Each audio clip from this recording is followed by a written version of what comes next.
Check that everything's working. How's my sound doing? Check that everything's working.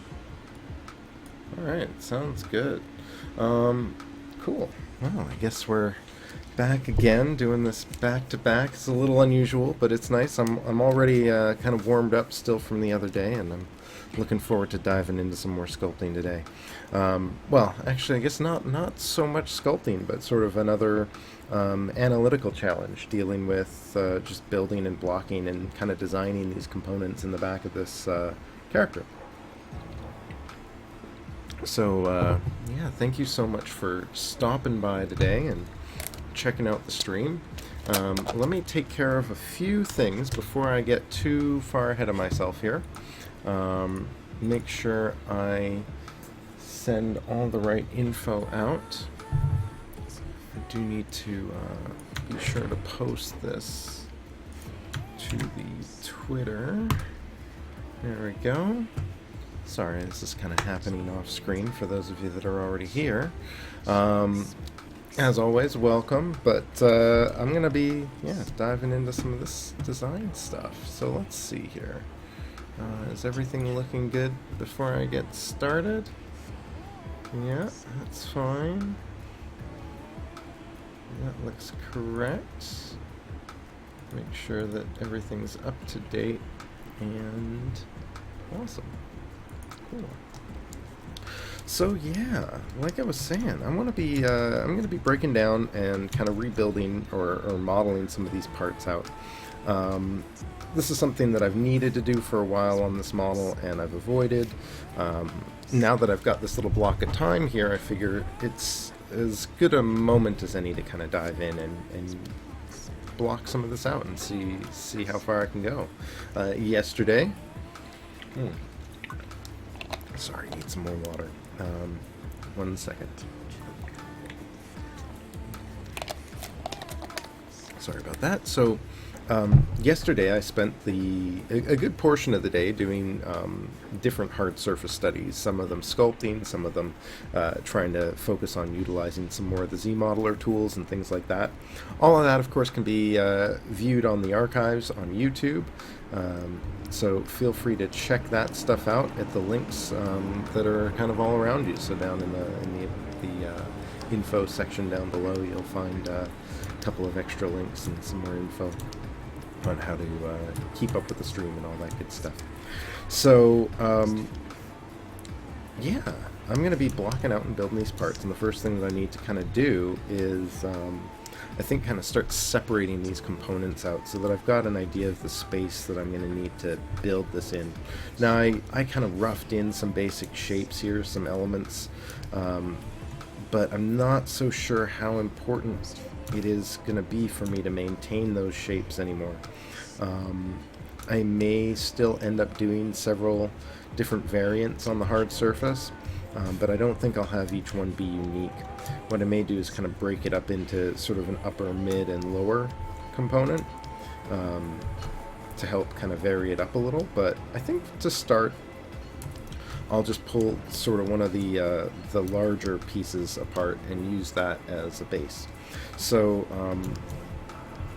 this character just has a lot of these plates separated out. I've been slowly working my way through and splitting pieces of the geometry on the vest off. So if we kind of isolate the vest in solo mode here in ZBrush, I can kind of get a little bit of a better idea of what I've done underneath here. And actually, before I go around and clear this next piece out, separate that out, I think the first thing that I'm going to do is just kind of clean up a little bit of the sculpted area. So what I've done is I've been rebuilding all of these pieces as separate components by extracting them or splitting them in some other way, possibly Z-remeshing them in some cases.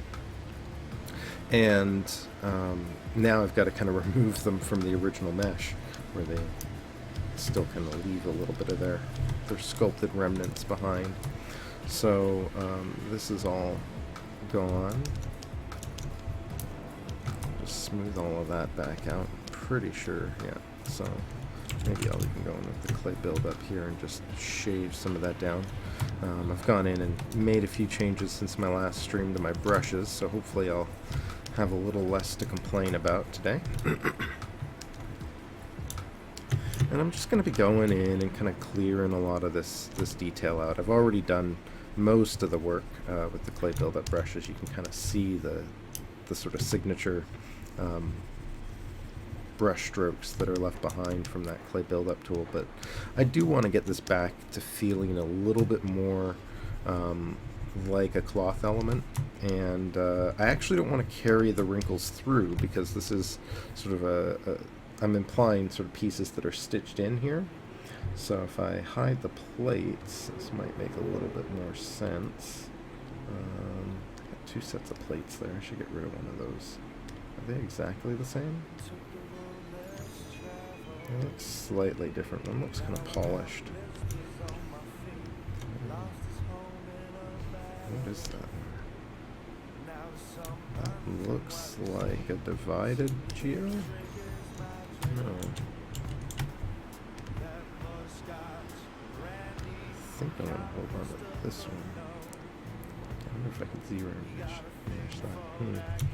I'm going to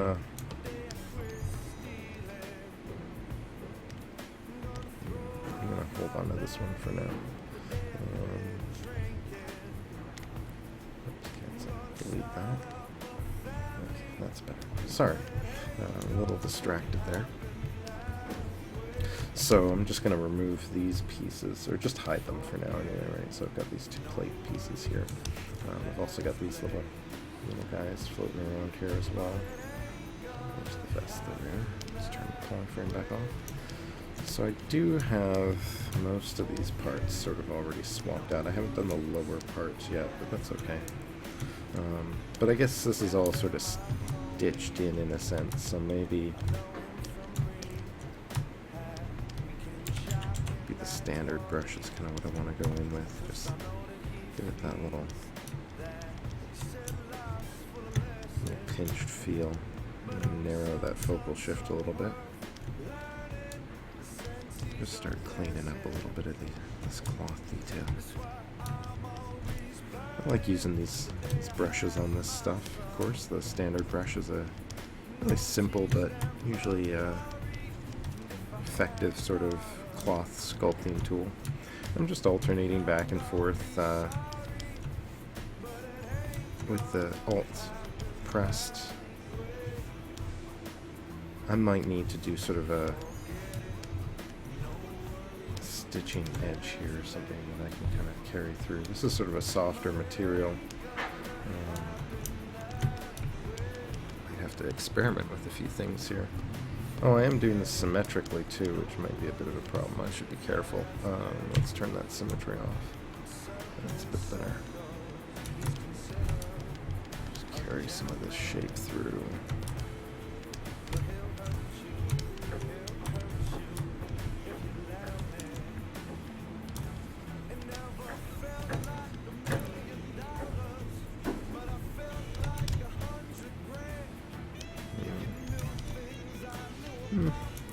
Not a huge fan of the way that's working out, but you know what? I think for now it'll do well enough.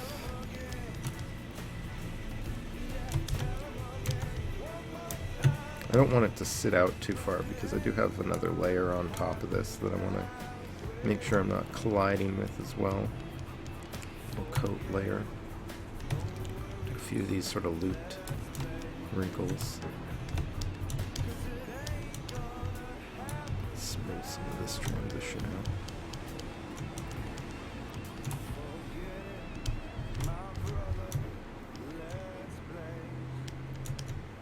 Yeah, you know what? I think that's going to work all right. Just keep building this shape up a bit. Oh, going through the mesh.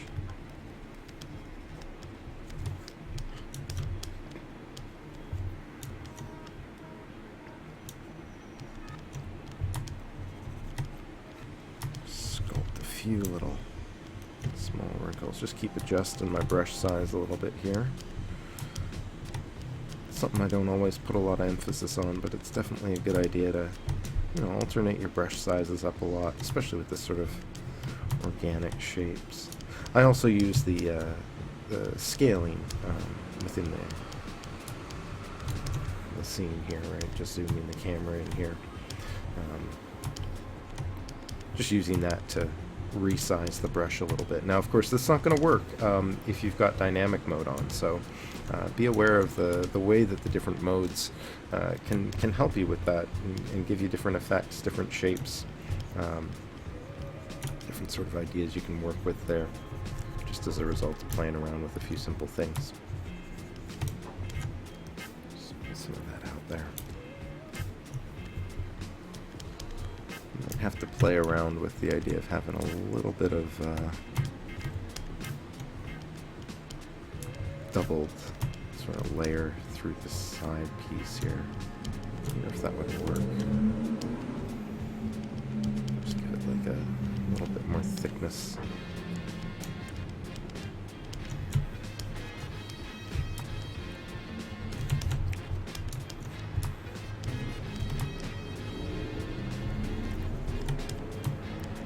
Clear out some of those symmetrical details.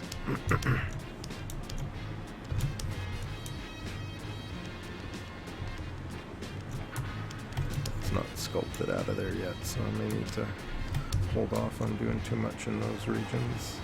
Just gonna kind of flow that into that a little bit more, kind of exaggerate that cut shape a bit.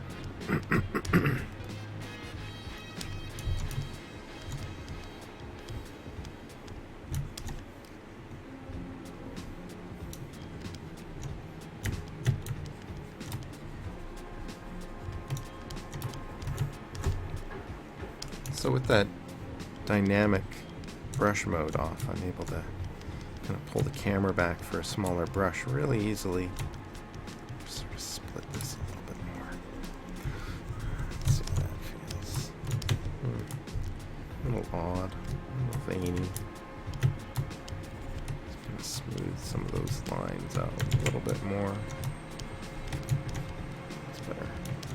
I do have another layer underneath this, of course, as well, right? So I've got the shirt underneath, and just kind of want to make sure that that all kind of interacts well. So I think it's sort of enough of a rough block for this for now. I'm going to isolate down the shirt itself. Maybe just clean up a little bit of these regions underneath here, but yeah, I think I'm going to separate out a few of these little shapes. The idea is that they're sort of stitched into the underlying structure here. So I think what I'll do is I'll kind of mask this whole piece out along with these adjacent components above and below, and just try to reconstruct this or block this out in a more constructive way, something a little bit less sort of there for the sake of filling in the concept. So I'm mostly going to be dealing again with a lot of hard surface today. Hopefully I'll be able to get back into more of the organic stuff later in the week, because I do like to dive into doing a lot more of that as well. But for now, I'm just going to keep kind of cleaning this up. Making a little bit more progress on this one today than I did the other day, so just mask all of this stuff out. I'm not too concerned. In fact, I kind of want to give myself a little bit more space around. I kind of want to imply that we get some other attachment points through here, maybe something like that, kind of layered in underneath.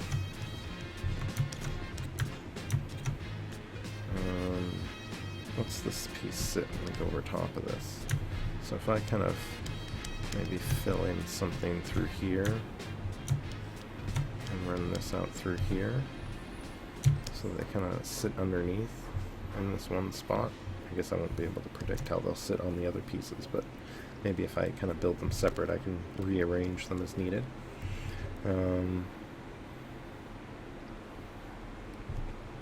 So let's start with that. Solo this again and see what I got out of this.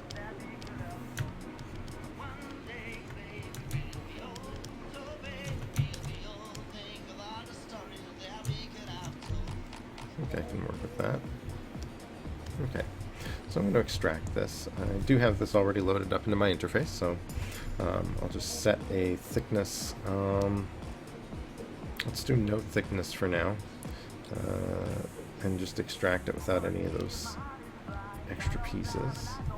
So that's the component that I got. I don't need this spare shapes on the outside, so I'm going to auto group this, isolate it, and delete hidden.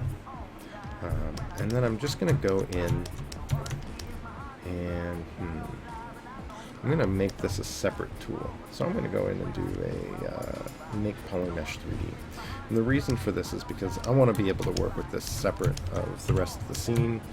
I want to be able to lay it flat and build pieces in the middle of the world. So right off the bat, I'm going to go in and deformation unify, which should pop this model into a better position in the world grid. So if I activate my floor, you can kind of see, you know, it's placed this object from being sort of in a weird position in the middle of the world to totally different position back at sort of the 0, 0. And I'm just going to use my rotate transpose line to just kind of lay this thing flat. Something like that ought to do a decent job. And then I can use this, maybe do a mirror and weld to make sure it's nice and symmetrical still.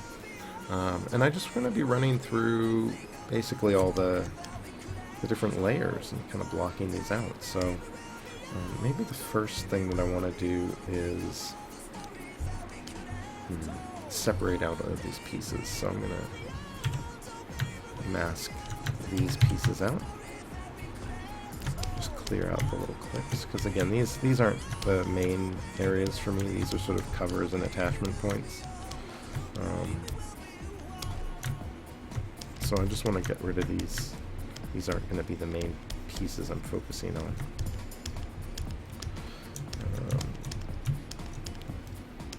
And design-wise, I want these to be cleaner areas, right? Same thing with these sort of outer plates. I'm planning on keeping these relatively simple and clean.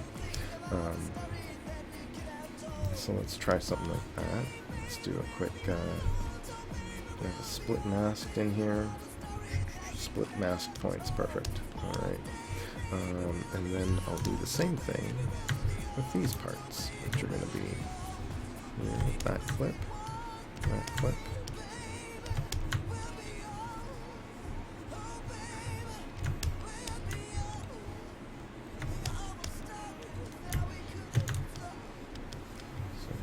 Clear that out. And then let's make sure I get all this stuff in here as well. I want that whole shape. Yeah. And then I'll split that as well. Now I might be able to dynamesh this into one piece. So let's see if this will work. This is a long shot, but get out of these modes for a second and dynamesh this. No. Okay. So what I probably want to do here is, that's a tricky one. I could panel loop it to give it some thickness, but I think what I want to do here is append a plane.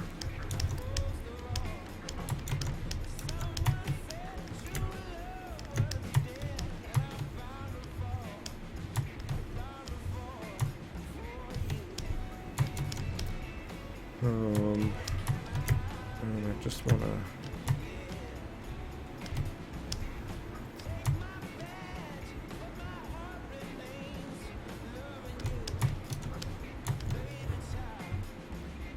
I'm going to use that as a guide.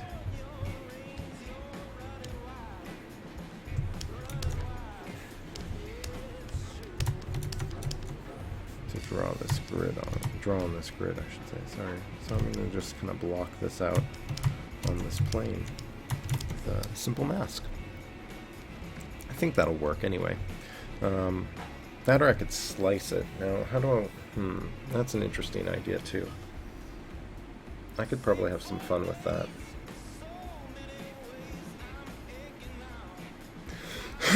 Because this just sort of...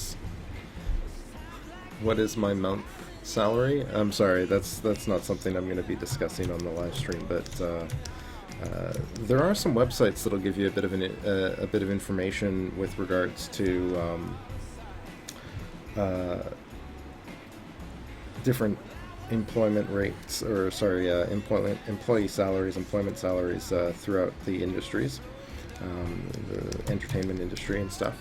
I can't remember the name of it, but there's like there's a few out there, I think, that cover some of that, but it's been a while since I looked at them, so I'm not sure I could give you any general estimates for the industry either. Not that my salary would be of too much interest ultimately, because I work in education, so unless you're planning on doing the same, I'm not sure how that would apply either.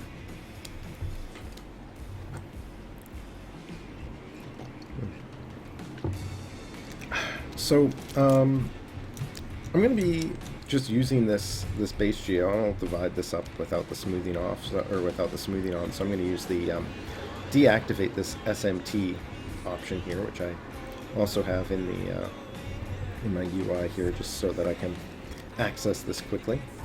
So by deactivating this, I should be able to subdivide this mesh without smoothing the corners out. Right, and that'll make it just easier for me to mask and detail this without worrying about the distortion along the edges. So I'm going to turn my masking on here. I don't know that I really need the dynamic draw size came back on. So I don't know if I need the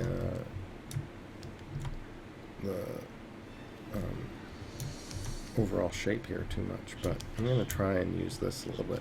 Actually, you know what? I can do a lot with the masking, with the mask circle and stuff, so maybe this will turn out better than I thought. I'm going to use the mask circle first, maybe.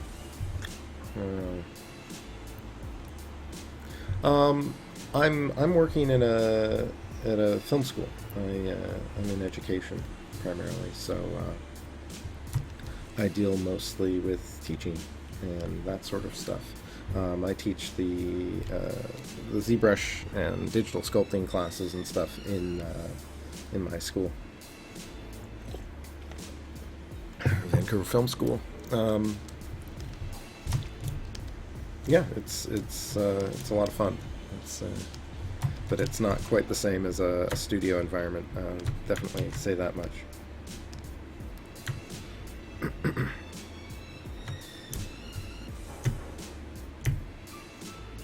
Let's see, is that going to work? I really only need 1/2 of this thing too. I'm thinking to use the mask circle because this gives me quick access to blocking these basic shapes out really easily. In fact, I'm kind of wondering if I can kind of take this and use a whole series of circles to block this shape out. So if this did something like that, right, and then I'll just do that. I'm just holding spacebar to lock these shapes in. I can even do the Alt key, and maybe just spacebar to reposition that a little bit. Let's do that. So just trying to kind of take up a similar sort of space here.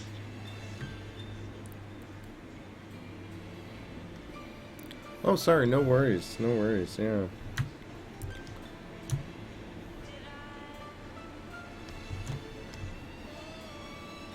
That's interesting enough. Let's kind of remove this shape here. And I guess I can kind of cut into this shape as well.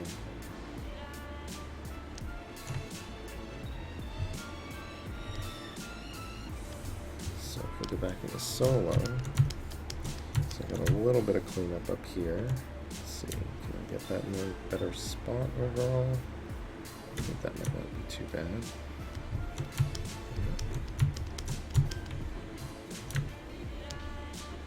Maybe I'll just trim a little bit off of this shape as well. That should be neat.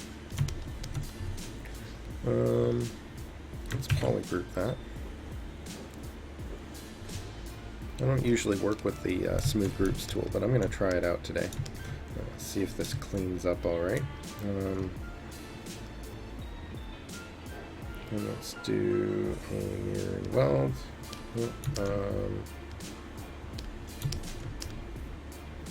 Which direction am I even facing? I'm not even quite sure.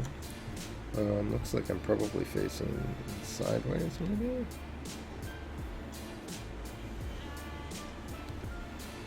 No, okay, so it's not a direction. Oh, it's got multiple subdivisions. Okay, that's fine. That's okay. I can fix this really easily. So I'm just going to do a quick delete subdivision levels. I'll use my delete lower. Oh, I do have that in the interface too. That should fix this. So there we go. So mirror that the other way. Mirror and weld. I want to add a little bit to this, so I'm just going to do a little mask rectangle to fill that gap in.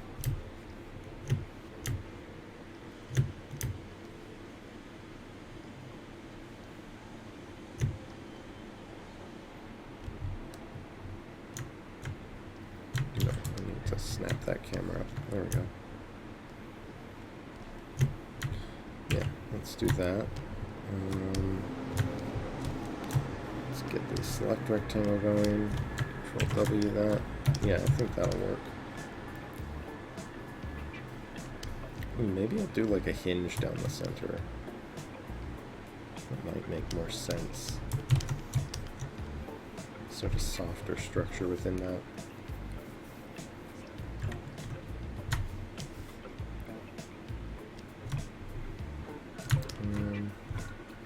Let's do this.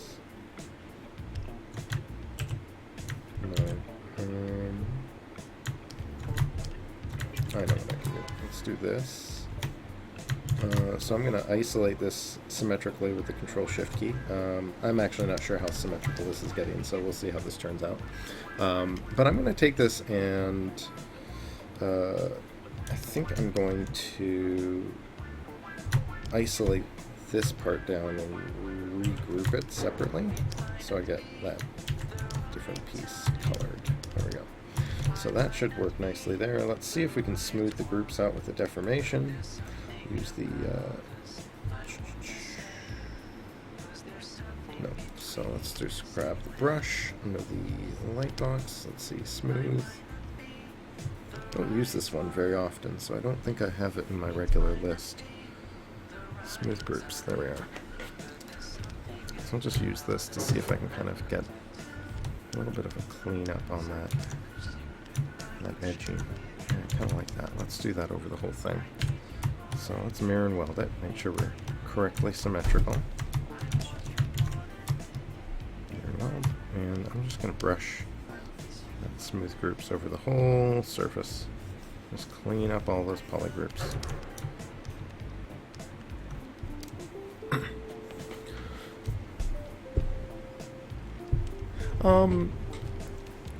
Making videos about 3D modeling on YouTube, much more useful to practice in. Yeah, I think, YouTube's, a great format for sharing that sort of stuff. I find myself, like, I like kind of all the learning side of things. I'm always trying to kind of push my, I guess, my knowledge a little bit further, and getting that practice in on a regular basis helps me it helps me teach more confidently and all sorts of different little things, right? So, it's definitely useful in that regard. But, I am constantly checking out YouTube tutorials and videos and whatever's kind of being offered out there at the time. So yeah, there's a lot of cool stuff there. For me personally, in making that content, I enjoy doing that to some extent, but I don't like making tutorials so much. I find it's not something that I'm terribly comfortable doing. either setting up a script for myself or reading from that, or even just trying to wing it, I much prefer, you know, working more in this format where I'm just streaming, showing my process, walking through kind of how I like to think about things, and just sharing my experience, and just sort of my thoughts on how I like to approach new challenges. Because I find the process of exploration gives me a great foundation for understanding why I make the decisions I make, as opposed to just how to kind of do a certain task. And I find, you know, just going through the process, getting the practice in, whether you're streaming or just practicing at home on your own without streaming, right? You don't necessarily need to go through the whole streaming process to do that either. I'm going to separate this piece out here. And maybe I'll just do a split hidden for now, which I think I've got in here somewhere. If not, I'll just dig into the geometry. Oh no, that's delete hidden. Subtool, split hidden. Oh, there it is down there. I should keep all of those together. I might have to rearrange things at some point. So I've split that out. So I should have this piece in the inverse of that. I'm going to actually undo that one step and duplicate this whole piece, just in case I need it again. You never know when something like, whoops, something's going to come along and destroy all the work that you did.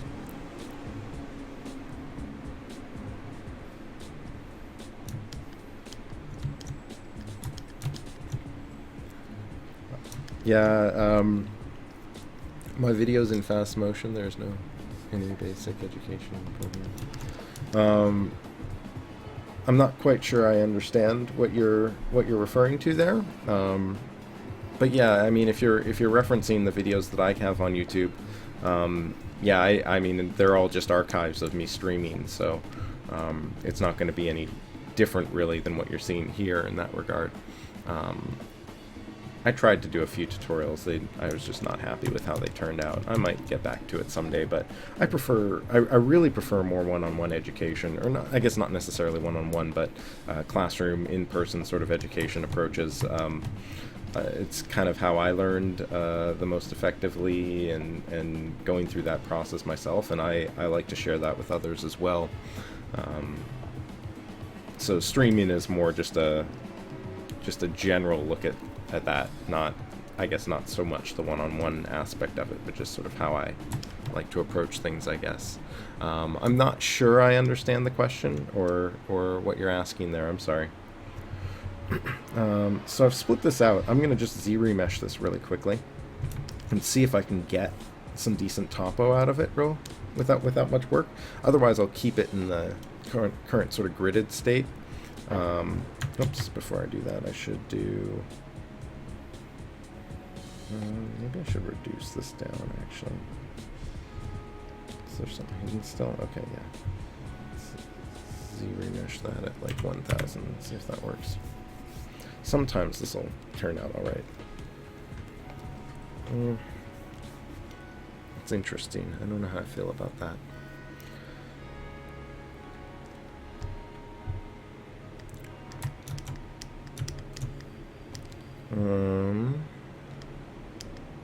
I don't know if I need that. That's kind of my thought, is that if I'm...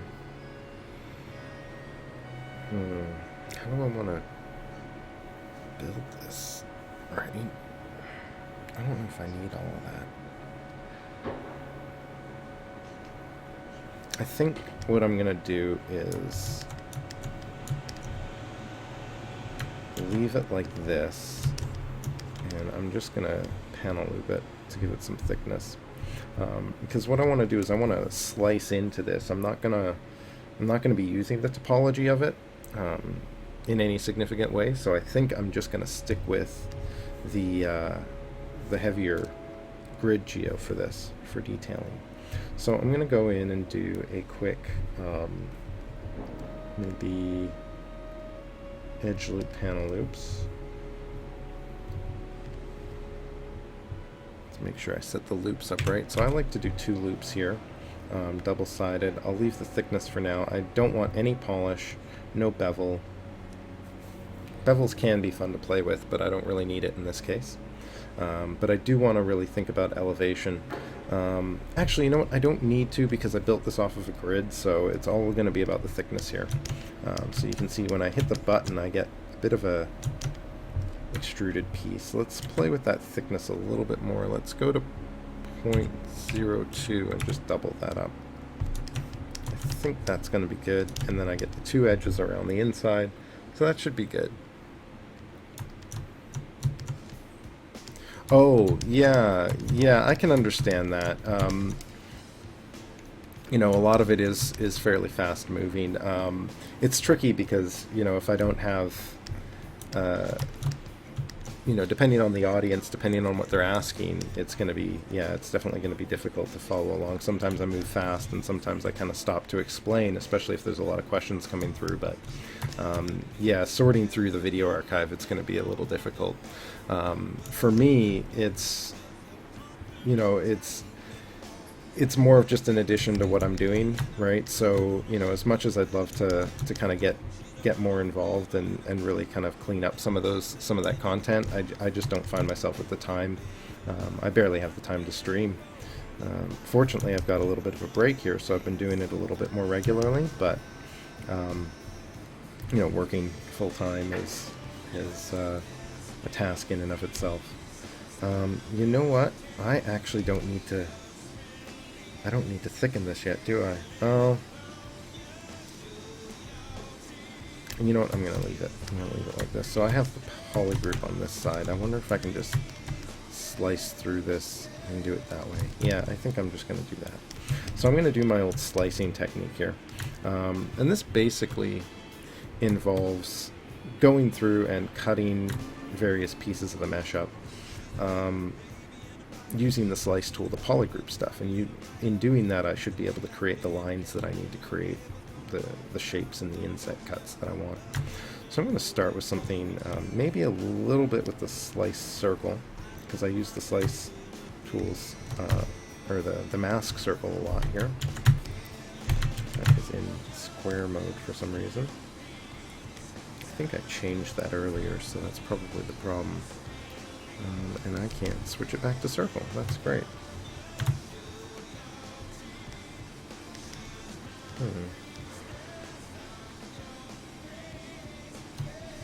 Let's see.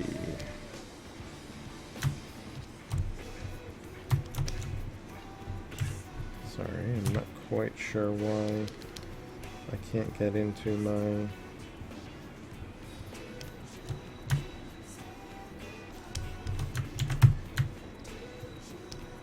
Let's see. I may need to reset my brushes here.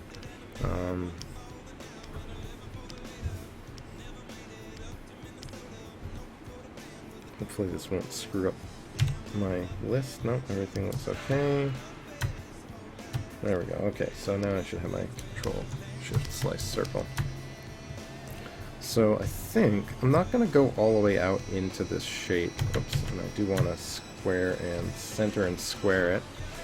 So if you're looking for this particular tool, right under the stroke menu, you will find the various options. Now I can't seem to access these at the moment. Maybe if I dock this, I'm not sure why I can't access those settings at the moment. It's really weird. But that's part of the reason why I keep these in here, is in case I can't access them elsewhere. But they are under the stroke menu. If you're in the default UI, it'll kind of be off to the left, and you'll have a little bit easier time accessing it, I think. Can I access it from here? I can't for some reason. That's really weird. Well, maybe I could. So dots. There it is. So if you're holding the Control-Shift key down, you could access it from there. But yeah, I'm going to use the circle shape first, and maybe do a big circle cut. Holding the spacebar, I should be able to reposition this, but it doesn't seem to want to let me. So hold on one sec. Oh, I lost my hotkeys. That's a little weird. No, I didn't lose my hotkeys. Why is my... Let's see. Something's wrong here. Oops. Reposition that. Oh, now it works. Okay, that's good. Just needed to kickstart it.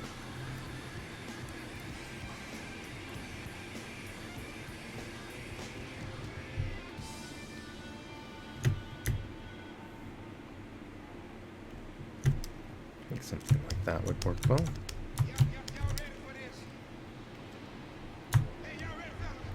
Let's do sort of a small one down here. And then maybe I can start just bridging the shapes up with some... So even that could be an interesting sort of... However, you have this. Oh, let me take a quick look at this. What is...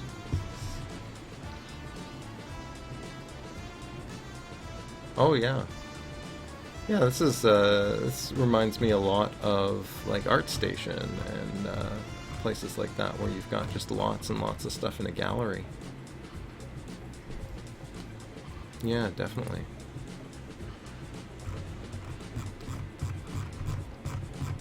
Yeah, ArtStation is very similar, I think, to what you're showing in this link. At least that's what it reminds me of, anyway. So I think off of this, I'm going to use the slice curve next. So with the slice curve, where's my alt key? Not working. There we go. With the slice curve, I basically just want to kind of connect these edges together. Slicing's a little tricky because you have several different things to think about here. I want to make sure that I'm cutting through the polygroup correctly, and I'm going to double tap Alt and see if I can just do something like this off of this edge. Doesn't look like it created the sectioning that I wanted, and this is kind of what I was talking about earlier, right, is that it can be a little tricky to get everything to line up the way that you want. So I'm going to try something a little different and just see if I can kind of cut from one section to the next. So that works, as long as I go clean through. So if I can start here, maybe dip this down a little. I'm just tapping Alt to create that shape. Right, and then I'll just try and line these edges up. That shape doesn't quite match up the way that I want, though. Maybe the circle would be better. Let's go back to the circle for a second. So I'm just going to build this up. See how I can kind of line that up with that shape? See if this works.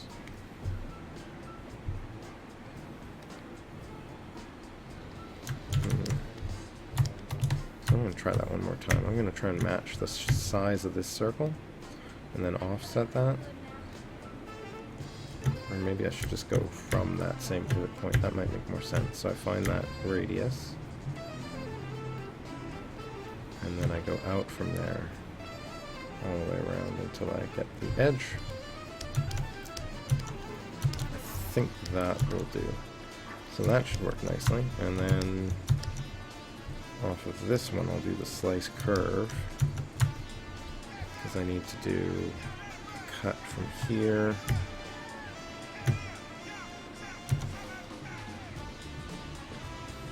I want to kind of do a 90 degree, so I might double tap Alt just to create a sharp angle in here, just to kind of round that out a little bit more. Now the polygrouping this gave me is a little bit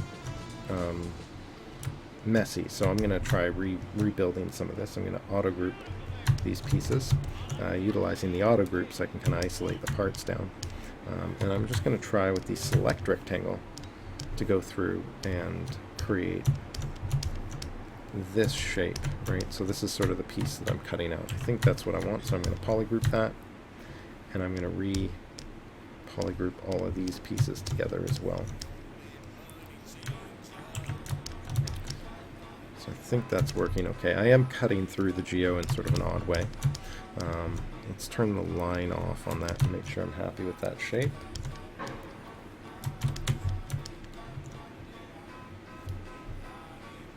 Yeah, I think that's going to work. So I'm going to turn that off, turn that on, and then I've kind of grouped the bottom part into this because of that slice that I did earlier. I'm only really concerned about this piece, but I do need to focus on cutting into this shape without all the back piece in here. It's not a huge deal. because the way that the panel loops works is you get this edge looping around the outside based on your panel loop settings. So when I went to panel loop, I used a loops of 2, and that gives me 2 loops running around, or 2 poly loops going around the outside border of the mesh. This is actually really convenient for us, because if I grab the ZModeler brush, once it's done saving, of course, if I grab the ZModeler brush, I can grab a tool. Let me just turn down my draw size down. Hover over a face, and I can grab the polygroup, poly loop option, right? So I'm grabbing the polygroup action with the poly loop target. And then if I get in nice and close here, let's just make this draw size even smaller, you'll see each polygon has like a little orange line that goes around it, or comes out of it. And I'm just going to use that to indicate the direction of the polygrouping that I want to occur. Right? So now I've polygrouped that separately, going all the way around the outside again. That way, oh, and it looks like I got a little bit of a weird turn there, so I'm going to undo those. Try that one more time. So it's these triangles that are getting in the way here, which is interesting. But it just means that I need to possibly isolate the parts down, or what would be easier? Maybe if I just isolated this and did this loop and this loop.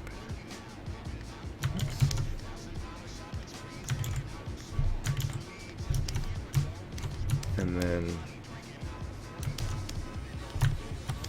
just clean this piece up by hand. So I'm just going to go in and let's see, how do I want to do this? I think I'm in a good spot there. So if I did just a mask, maybe? No, let's just do a quick isolate on this part. Control W it, right? And then all I need to do here is get back in the select rectangle, grab those 2 parts, and polygroup them back up again. So now I've got this space isolated down, I can start slicing additional shapes. And I'll actually start with the slice circle again, because I do want that circular radius shape cut through this again. So I'm going to line that radius up, right? Make sure my camera is nice and flat, and make sure I can see the whole shape.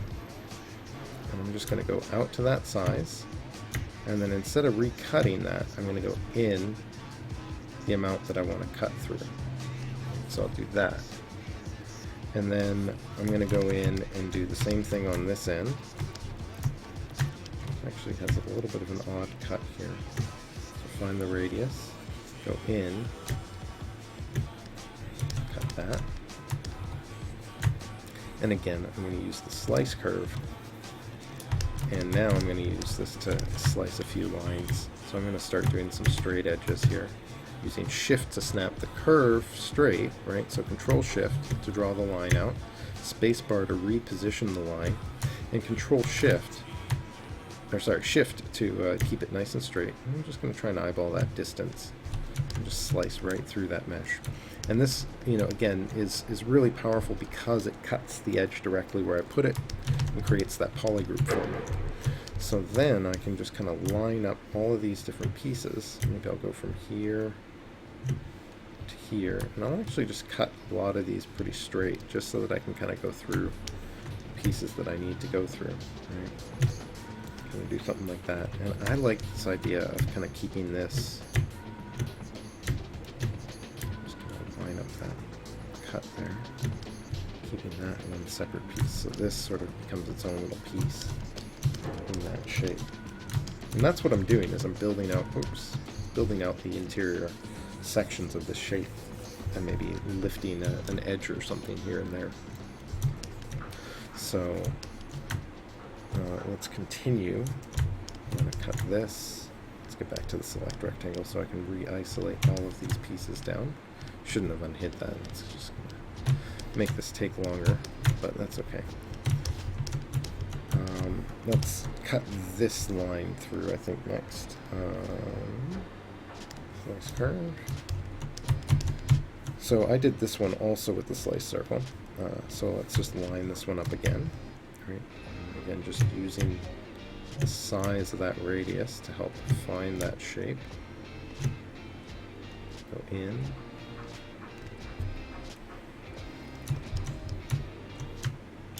It's just a little too big, so I do have to start that on the geo.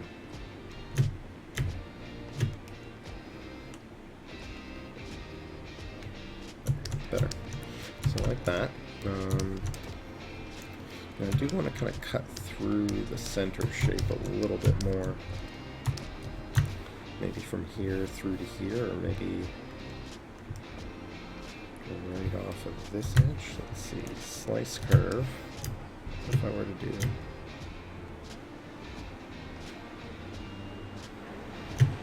maybe,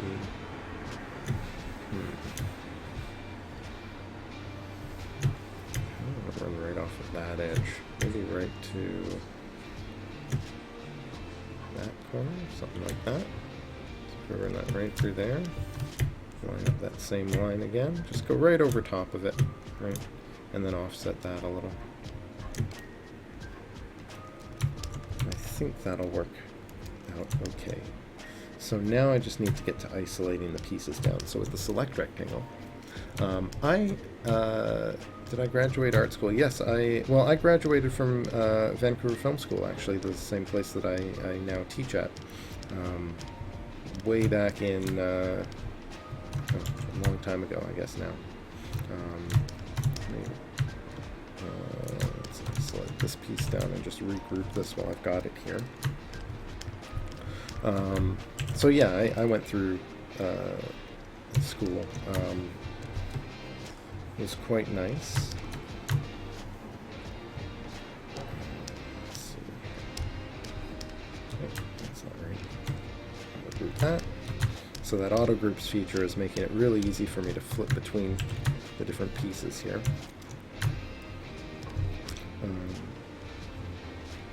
But yeah, I graduated way back in 2003, I believe.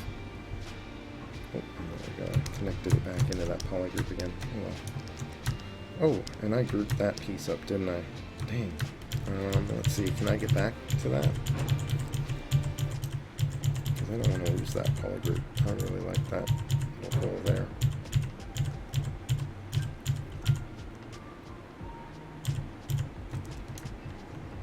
Oh, I never created that hole. Huh. Okay. Let's just get rid of this stuff on here. Oh, it's like a whole little thing going on there, isn't it? Gotta remember not to have that all. Oh, no. Huh. Okay, so I gotta be careful with that. Oops.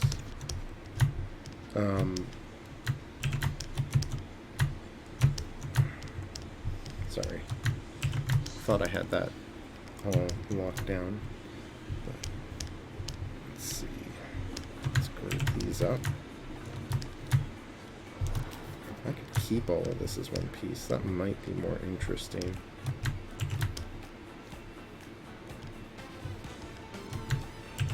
Yeah, I kind of like that idea.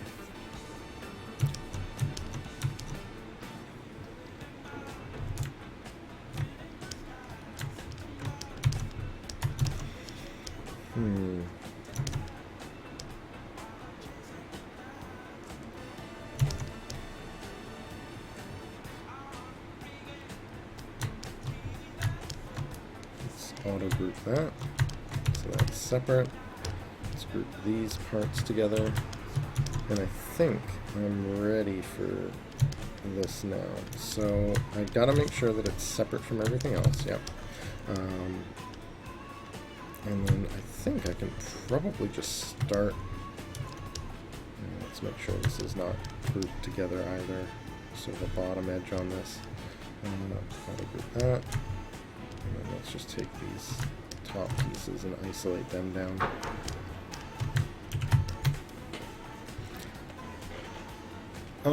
Where can you see my drawings? I don't have a lot of my, I don't really have any 2D stuff up online or anything like that.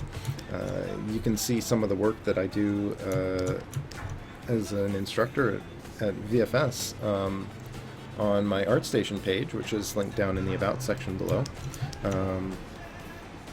And I think the ArtStation page link is also up in the top right, or top left corner there as well.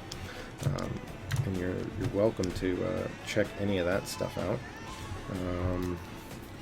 But as far as my 2D work goes, I don't have any online. I haven't done a lot of drawings in a long time. And my formal 2D drawing education is you know, not super extensive either. I always preferred or leaned into the computer-generated stuff when I had the opportunity to. I used to draw when I was younger, but it's been less and less. I do a lot of my sketching now in ZBrush, actually. So I'm just going to take this piece and extrude it up slightly. So I'm actually going to do this a little differently. Let's do this. So I'm going to isolate that poly group down.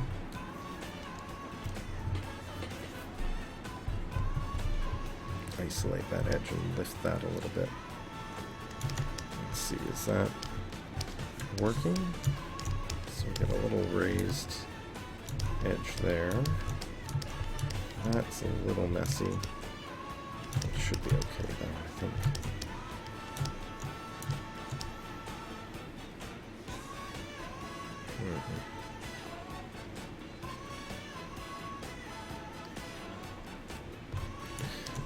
It's definitely good. You know, it helps to be able to draw to some extent. It's a skill set that plays well into 3D work. I wouldn't say it's necessary. You can kind of build those same skills through a lot of practice in 3D these days. But it's a different process still. You know, it's a little bit easier to make mistakes in the 3D, or sorry, in 2D, and you can iterate a lot faster, right? Learning how to hold and use a pencil is a little less complicated than operating a tool like ZBrush, or more so even more complicated 3D tools like Maya or Modo, at least for modeling and things like that. But you know, ZBrush is a pretty flexible tool, and if you want to just study and work, you know, doing regular sculpts, doing sketches, doing, you know, quick speed sculpts, and kind of building your skill set up by doing a lot of practice and treating ZBrush like a sketchbook, very much an effective way to learn and build that skill set. So although I did find that my own 2D skills really helped with my modeling, I wouldn't say that they're exclusively sort of necessary in that regard. I'm going to slice a few more little locks into this piece here. Do like a little rivet type thing. Just kind of matching the size of the circles up by eyeballing them relative to each other. Just poke some holes in those. And again, select rectangle. I'm just going to take these pieces. Make sure I didn't get anything on the bottom. Control W to group them all together. And again, with that transpose tool, I'll just mask that. Control tap on it to mask it and place the transpose line right on that plane. And then I'll just go ahead and do that to it. And I think that's working. The last thing that I kind of want to do here is bend it a little bit, and this is going to be an interesting one because I don't generally do a lot of this sort of stuff, but I do want to kind of give it a bit of a bend, and I'm not sure what positioning is going to work best for this. So the way that I'm doing this is because the I don't know what I want to do with it. Because the way the transpose line works, essentially, if you draw out the line, right? If I draw out this transpose line, you just click and drag on there. You can hold Shift to snap it straight. I can then use the middle or outer circles to bend the geo by holding Alt before grabbing the circle and moving it. Right? So I can kind of bend that whole shape a little bit to help place it. Right, so a little bit of something like that could be interesting. But I think what I'm going to do first is add a few little extra details here. And I noticed something, or it occurred to me when I was building this with the ZModeler tools, is that I could go in and play with the basic ZModeler tools on a surface like this. So just along the edges, I'm going to add a few little details using the ZModeler. So what I'll do here is maybe play around with just the Q mesh, right? So under the polygon actions, Q mesh, I'll stick with a single poly for now, and I'm just going to build up a couple of layers for this. So I'm going to do single poly, Q mesh, and I'm just going to hold Alt. Actually, I should hover over an edge and set this to do nothing. Hover over vertex, set that to do nothing, and then just hold Alt and just paint out a selection here. And then with those isolated in white, I'll just use that to split that out. So we get a little tag there, little shape. I was thinking about maybe trying it on one of these pieces as well, but I am going to have to dynamesh this thing if I go down that road. Now I may already be in a spot where I can't really retain any of this topo anyway. So, you know, it's possible that that could still be something to consider. But for now, I'm just going to take a few sections and pull some geo out to create a little bit of variation off of these shapes.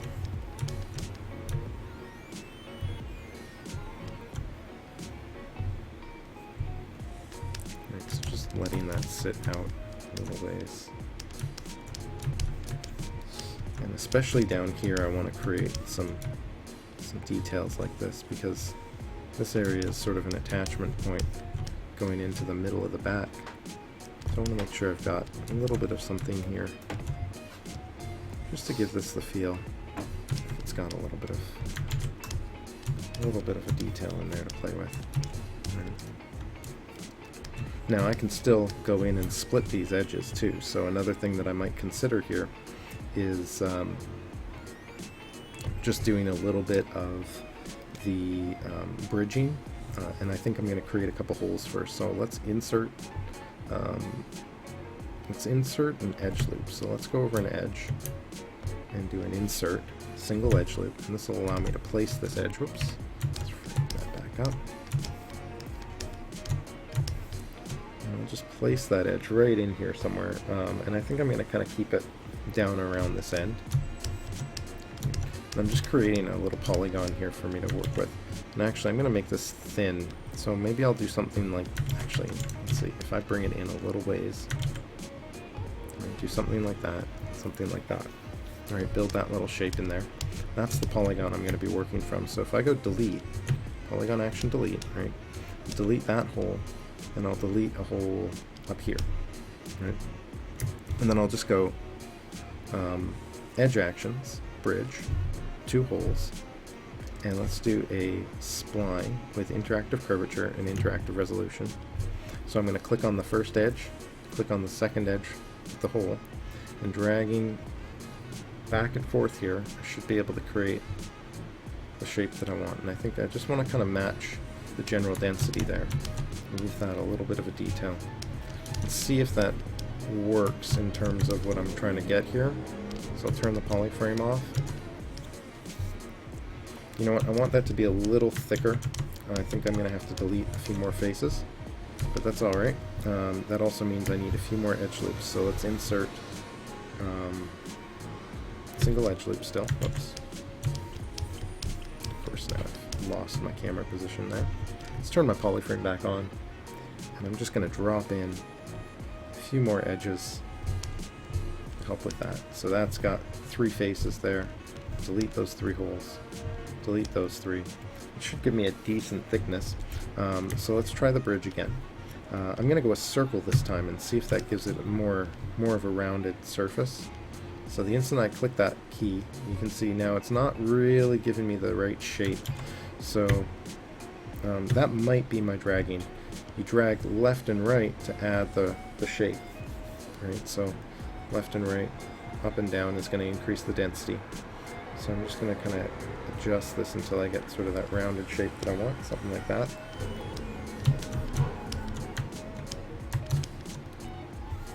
Turn the polyframe off.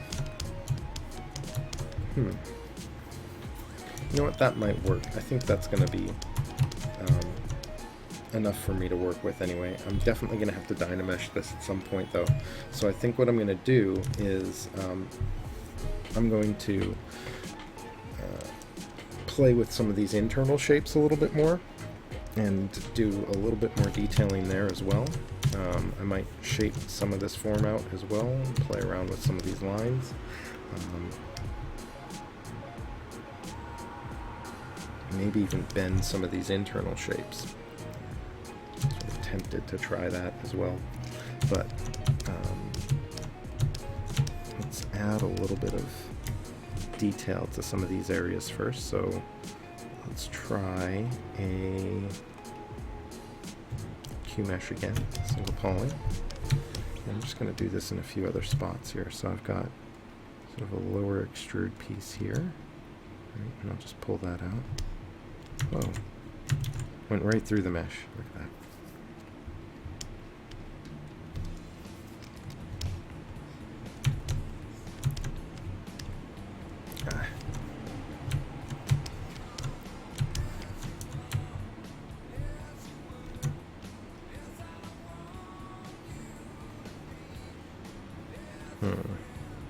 It's going into that next poly loop. It's also polygrouping the backside for some reason. Not quite sure where that's coming from. Maybe I can turn the backface mask on. Keep that from happening. Nope, it's still doing it. Well, I might be able to just do an individual poly drag and then mirror that through. Right, so ideally, is this just symmetry or something?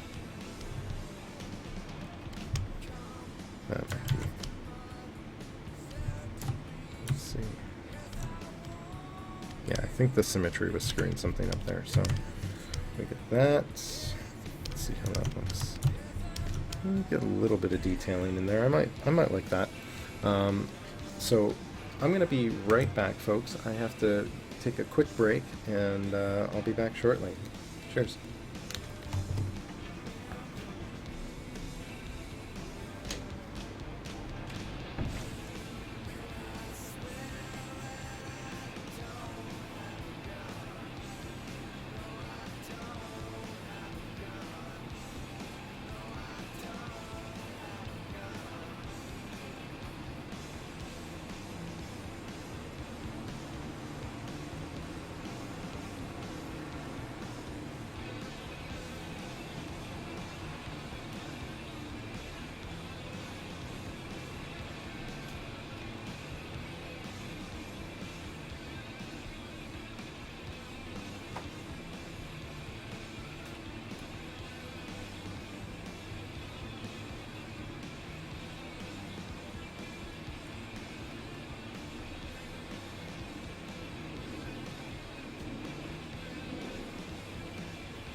Alright, so I am back.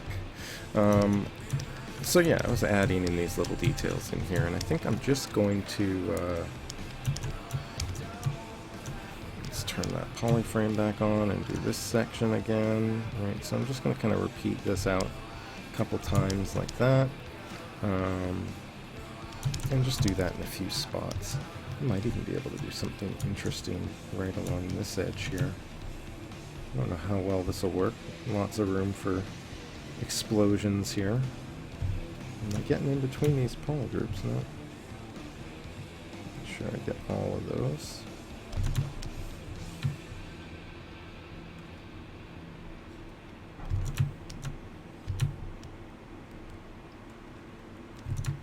The edges are too close together. Hitting my clipping plane.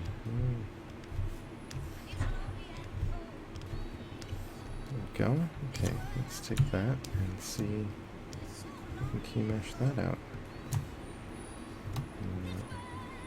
Didn't really like that. Let's see if I split it as its own little piece, though.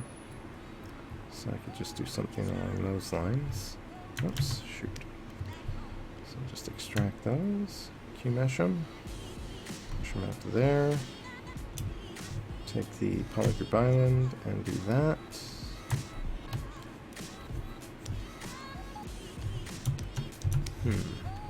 That might work.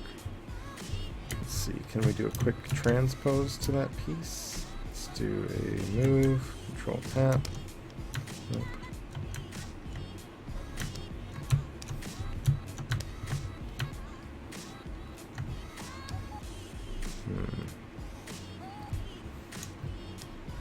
I don't really like how that worked, but let's see. Let's see what it looks like without the...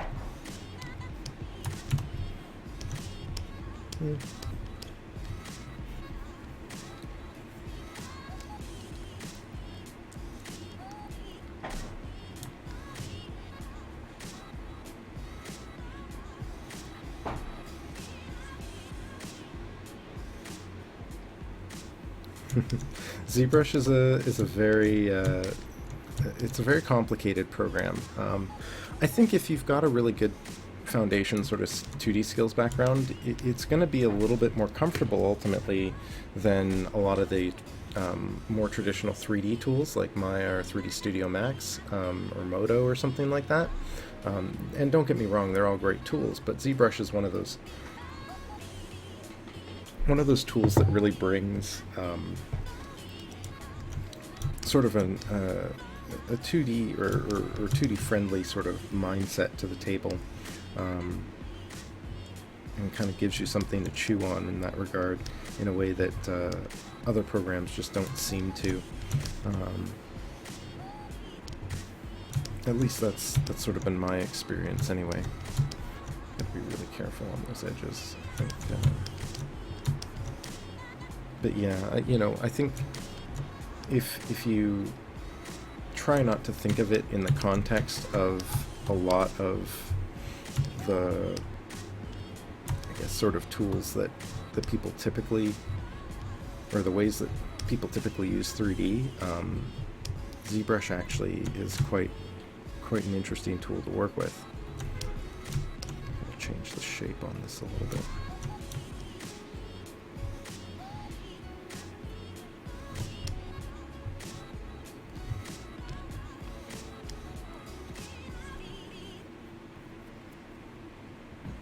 So, excuse me.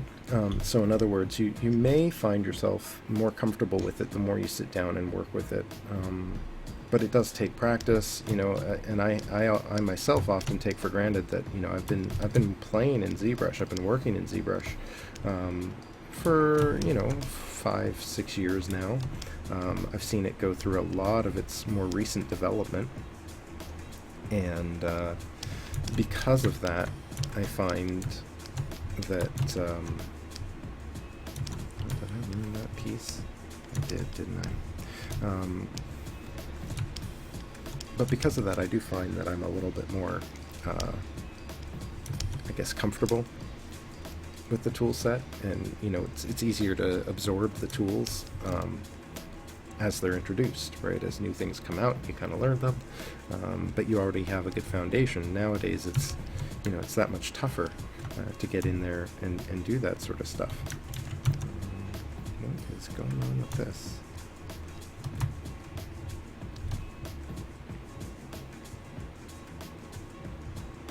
It's really weird. Let's see, can I clean this up by hand?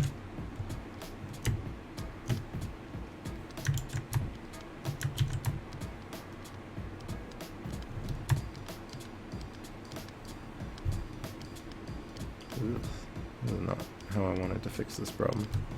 Oh well. You know what? I think it's going to be okay.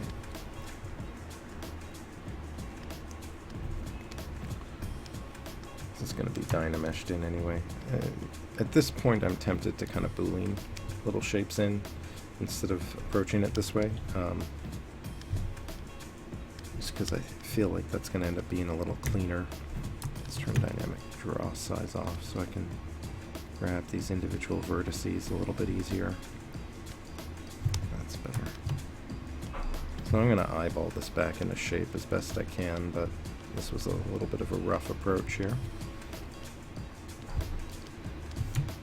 It's okay, the small irregularities shouldn't really show up too much of a distance there. Let's carry on through here.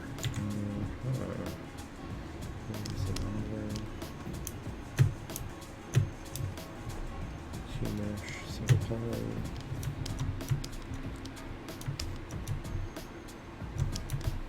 But you know, if you're 15 and you're going around and you're learning about this stuff, you're in a better position than I was. You know, you guys have lots of great resources online. You know, that sort of stuff didn't really exist when I was that old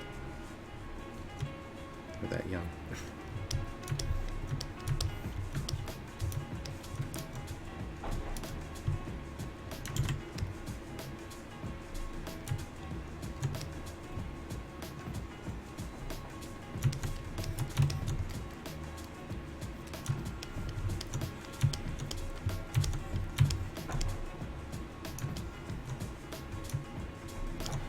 Yeah, it's a common tool for detailing.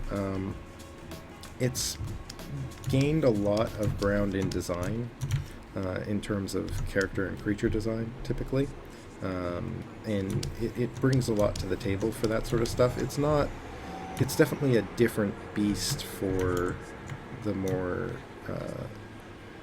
the stuff that's traditionally been more straightforward to do in traditional software, traditional tools like Maya. So yeah, you know, going in and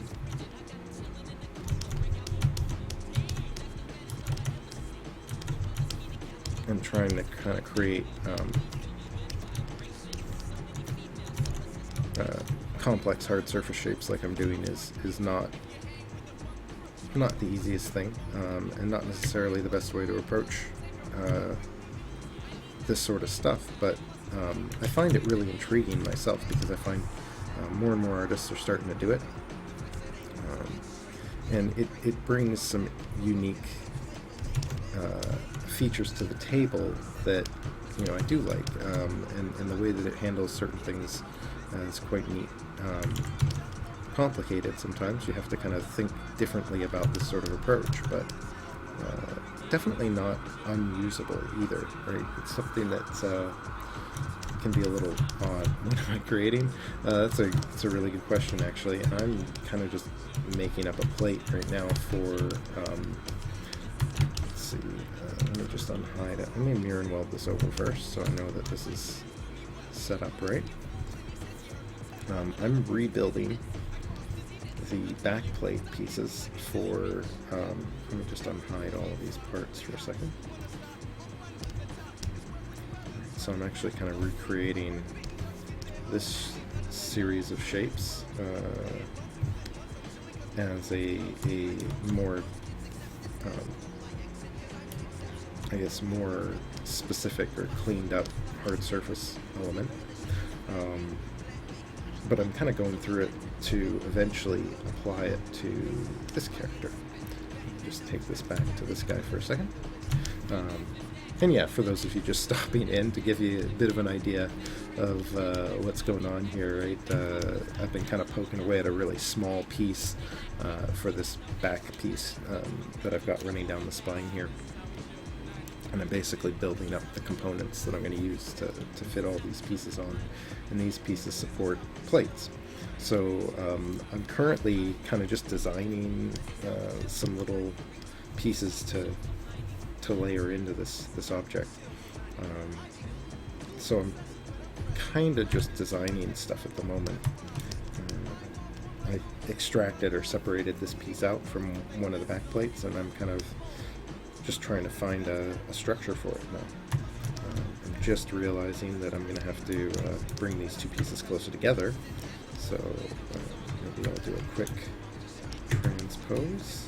Let's go into the symmetry mode and go into transform and activate the local symmetry so that I don't end up distorting the mesh or anything like that. I'm just going to bring those into line. Maybe I'll turn transparency mode on. I'm just going to bring those in just a bit like that, I think, for now. And lift this up so it's in a better place. And this is really where that bending comes in. Now, I was thinking, one of the issues with bending this is that if I go in and I bend the shape up, and I'm going to lose my flatness, and that's going to make this harder to UV and things like that down the road if I decide I need to go with that.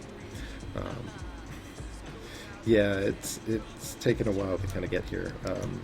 All those videos that are on my YouTube archive kind of work their way in towards this. And I've been kind of just building that up for the last while, when I get the opportunity to stream it anyway. But I wanted to kind of clean this up a little bit and play with a few other shapes here. So I think what I'm going to do is, I kind of want to bevel this outer edge, and I'm not sure exactly how I want to go about doing it. I'm wondering if the bevel will do it, but I don't think it'll go around the whole loop. So I may try beveling the poly loop instead, because this poly loop runs all the way around. So I might be able to get that to work. So I'm going to try that real quick, just to see if I can get this edge open. 2 mesh poly loop, bevel,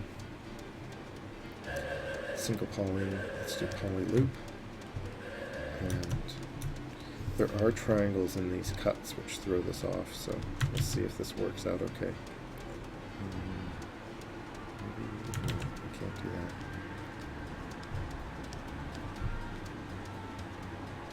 Nope, it doesn't want to do it. It just doesn't. Yeah, it just doesn't want to do it on any of these faces. What else could I do here? Inset.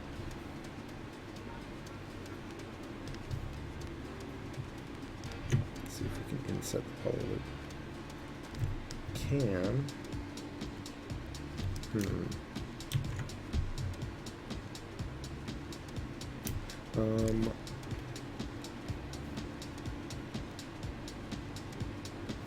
I think I've been probably working on this for, I don't even know. You'd have to add up all the hours on the YouTube page, because it's all, or almost all of it. I think I may have missed one segment or two here and there, but you know, a few. I'd say, like, if you're counting like 8-hour days or something like that, it's been maybe a couple of weeks worth of work, because all of it's in sort of 1 to 2 hour spurts, with the exception of the most recent bit of time. I can't get this to inset, so I think I'm going to have to do this a little differently, but that's okay. I'm going to duplicate this, so in case I need this, I still have a copy, and I'm going to Dynamesh it and see what I can get out of that. So Dynamesh, let's do this with the, do I have Dynamesh Master? I do, good. So I'm going to do this at 1,000,000 polys. Dynamesh Master, by the way, is a nice little tool. I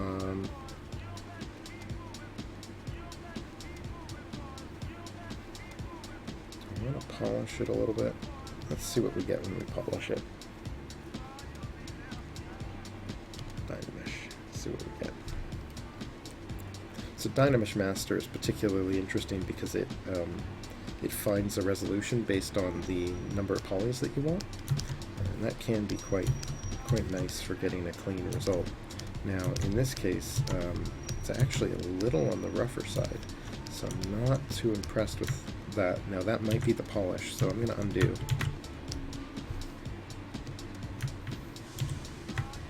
And try it again without that.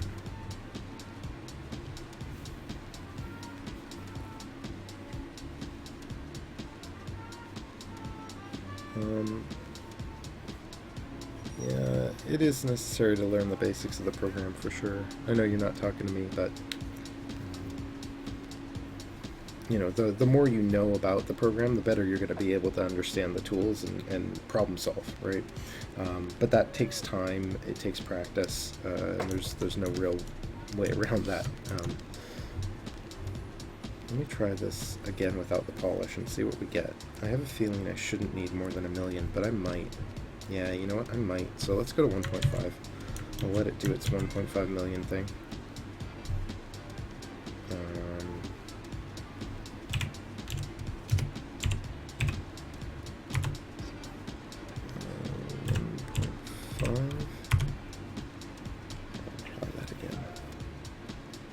If I have to go to 2, it'll be fine. But I might not have to. It's not bad. Not bad. Let's see if the clay polish cleans anything up. Did I keep polygroups? I did. Cool. So I got a good chunk of those polygroups still. Let's see if I can do a little bit with the clay polish button. Yeah, you know what? That cleaned up those edges nicely. I think that's going to work well enough. It's not the cleanest through here, but my goal was to kind of smooth some of these edges out anyway. So this might actually work all right.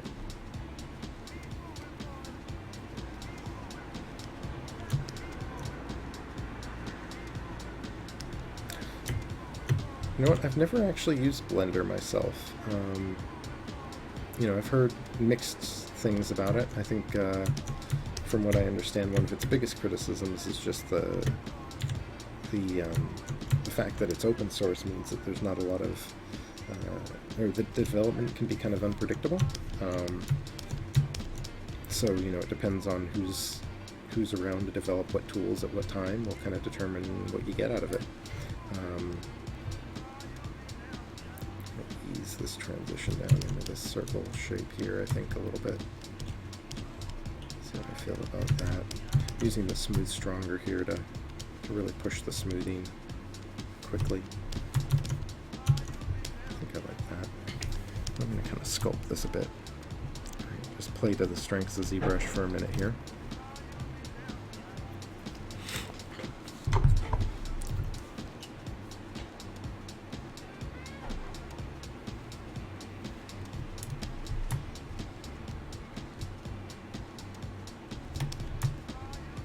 I find,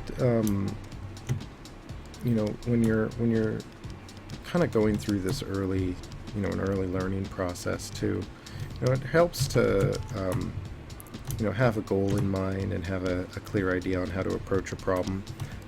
You know, going through some tutorials early on is certainly a good way to kind of figure, you know, find out the basics and understand that stuff. I myself am a bit tutorial averse in a sense. You know, I don't dislike them, but I always find them difficult to sit through. I want to kind of get in and try stuff and make things, but it depends on, you know, what you've got in mind. If you don't really know where to start, then that's going to be a good start point. It's going to give you a little bit more to chew on in that regard. There's too much of this edging.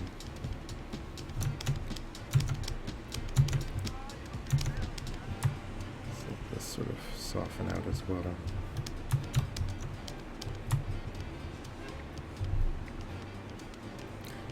Neat thing about this is I should be able to re-dynamish it in a bit and kind of clean up this shape that much more. But you know, I really think that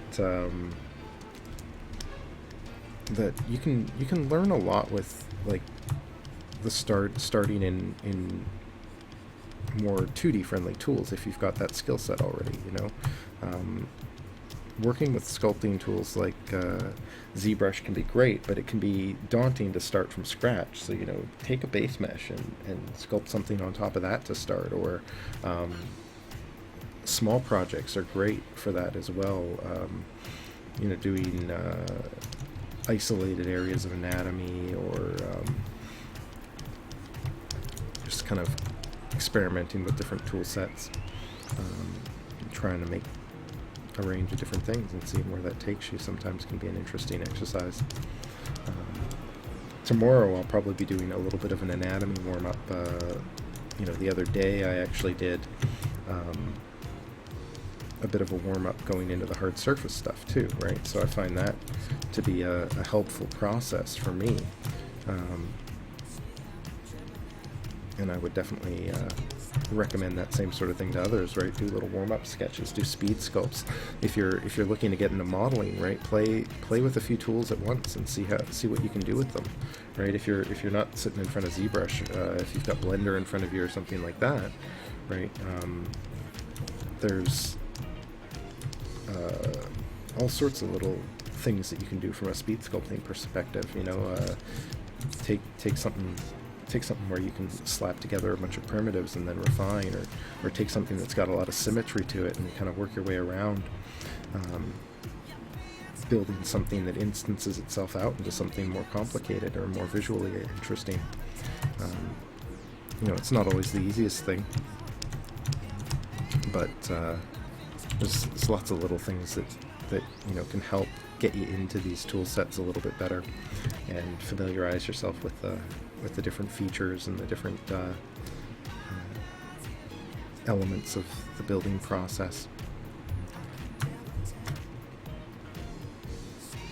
I'm going to try the clip curve here for a bit, just to kind of clip away. Oh, I'm going to have to isolate this half of the geo down, aren't I? Let's turn the symmetry off, isolate that. Grab the clip curve, there we go. I'm just going to kind of take that. Oh, let's turn the symmetry off again. No, symmetry is off. That's interesting. Let's re-dynamesh this thing. Turn that.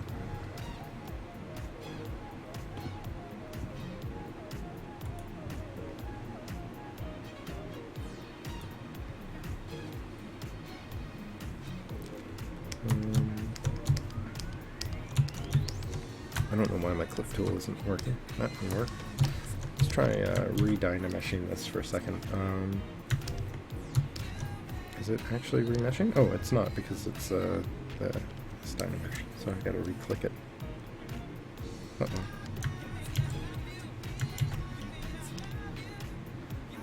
Yeah, no, there's something wrong with my dynamesh master. Let me go back into my tool menu. I'm throwing this over on this side. Geometry, dynamesh. Oh, resolution got knocked way down. Let's try 1500-ish.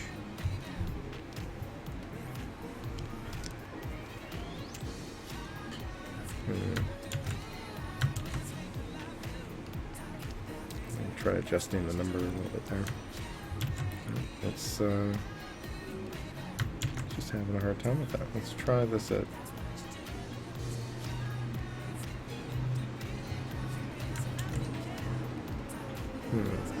So, oh, of course, it doesn't like re-dynameshing it when part of it's hidden. I'm silly. Alright, let's try that again. Oh, yeah, now it's found it.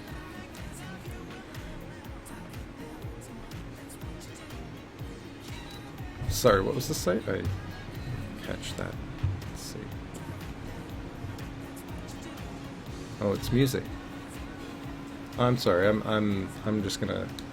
I hope you don't mind, but I'm not gonna be playing other songs at the moment. I'm just running through my usual playlist for now. But thank you. I'll hold on to that and check it out when I get the chance.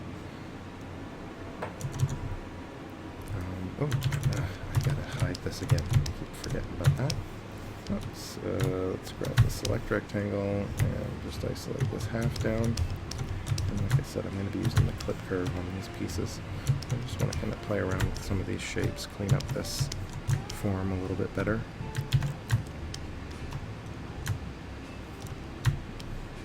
Yeah, kind of clip that in a little bit more, like that better.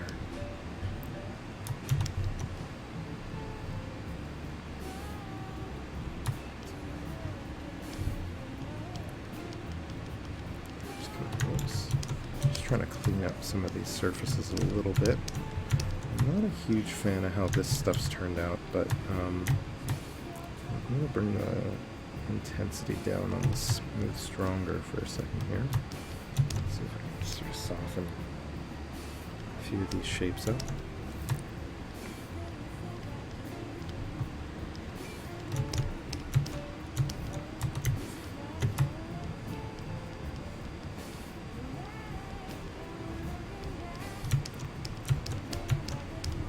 See if the clay polish kind of cleans this shape up a little bit more now. Yeah.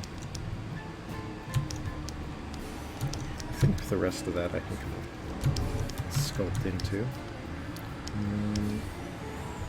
Let's just keep clipping sections off. So here's, you know, doing the clip after the clay polish is a little odd. So I'm going to delete hidden and Dynamesh this. This way I don't need to keep worrying about the individual sides. A very famous Russian song. Alright, I'll give it a shot here.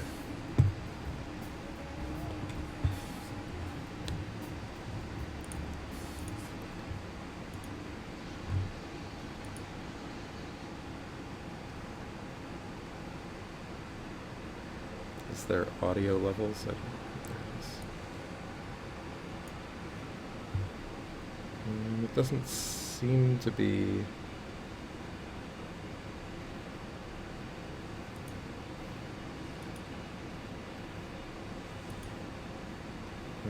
It doesn't seem to be playing for me. Yeah, I'm not. Yeah, none of these seem to be working. I'm so sorry. I don't think that's going to work. My apologies. Did I re-Dynamesh that? Let's try this now. Yeah, there we go. Just clean that picture. Maybe I can kind of clip some of these flat. I wonder if that would work.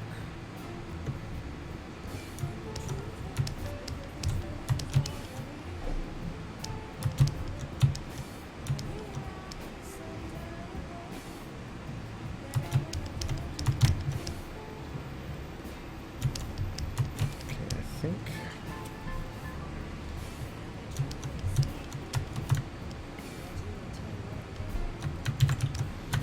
Clipping this apart here a little bit.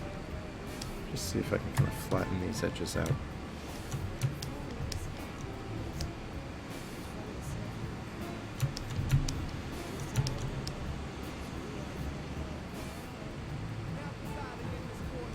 Yeah, okay. I think that's going to work for now. So I've got my basic shape in here. I'm going to wait to bend it, I think, because I just don't, I really don't want to start. I'm worried about losing my polygrouping, right? So one of the big concerns or one of the things that I'm kind of regularly thinking about when I'm dealing with this sort of object is that at some point I'm going to have to decimate it and find a way to get UVs back onto it. And decimation can hold UVs, but it's very difficult to unwrap objects if they're in this state, right, when they're really heavy Dynameshes. So the better approach would be for me to UV it after it's been decimated when it's lighter. The problem with that is that when you decimate the model down, the triangulated mesh doesn't always unwrap very clean. So my goal will be to try and find a way to either split the back off, right, which I could do. I could cut it away, but then I have an open edge to deal with. But that would allow it to unwrap really easily. So I think what I'm going to do is I'm going to duplicate this and bend one. Right, so I'm going to take this and duplicate it and bend it into place. So I'm going to use the transpose line. Turn my transparency and my solo node back on. Right. And I'm going to bend this. I'm going to rotate it a little bit first. Let's grab the rotate tool, angle this a little bit.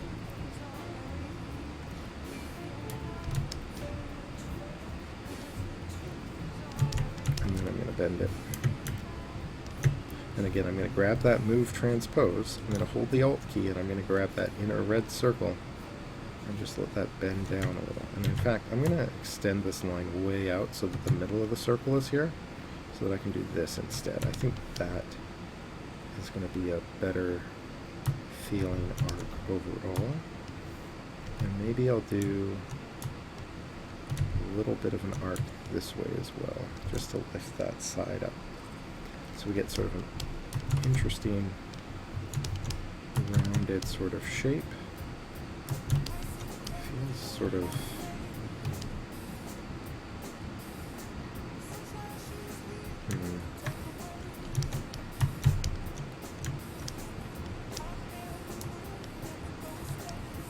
I think that'll be okay.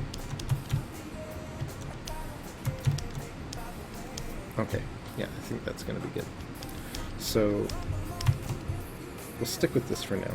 Mirror and weld it over. Whoops. Let's turn the local symmetry off. Mirror it over. Mirror and weld.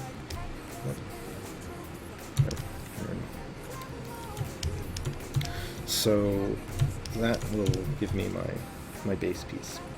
Everything else is just backup in case I need the other pieces later. So next I need this piece. This is going to be the next piece to block. And that's this sort of weird triangular structure here. Now, in working this piece out, I've kind of gone through a few different ways that I want to go out building this, but I think I'm going to replace a lot of this, because we've got these pieces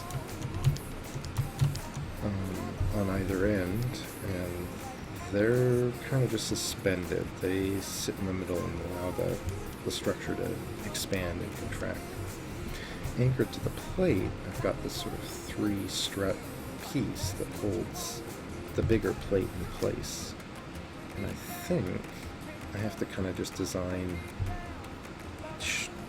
each sort of strut point.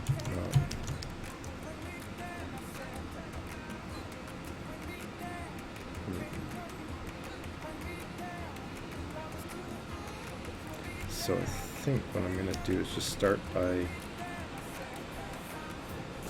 maybe blocking a basic pivot hinge type structure that I want for each of these pieces, because I'm basically going to be building a hexapod style structure.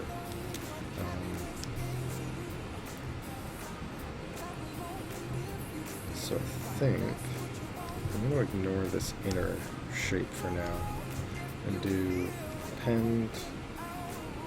Let's do it with cubes first.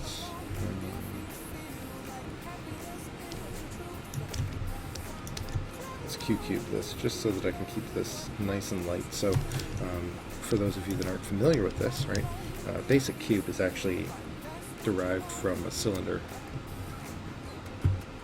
Maybe clip will work. Oh yeah, there we go. Okay. In 1 second, I'll throw that on for you.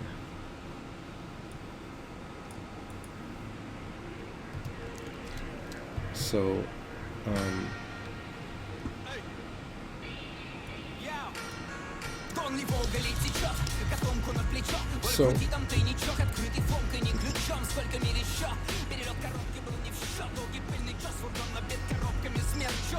I'm not sure what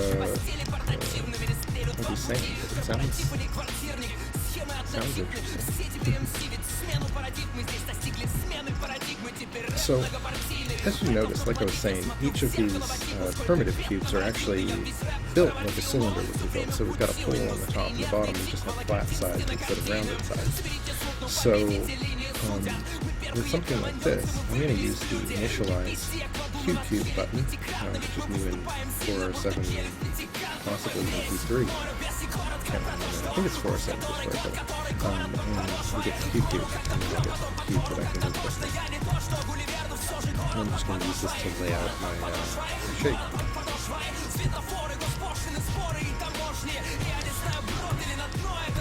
Extend that out that one.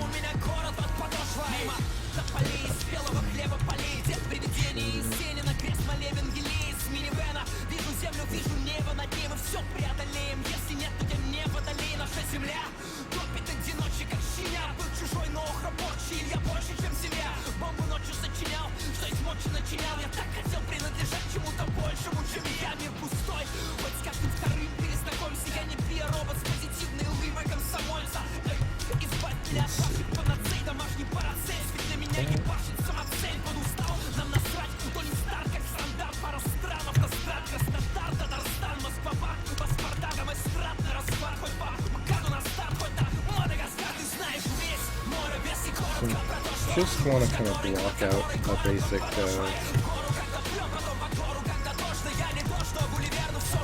shape that I can kind of use in place of this structure, so I can kind of figure out what I want it, how I want it to look. So that's kind of what I'm doing here. I'm just kind of placing these cubes.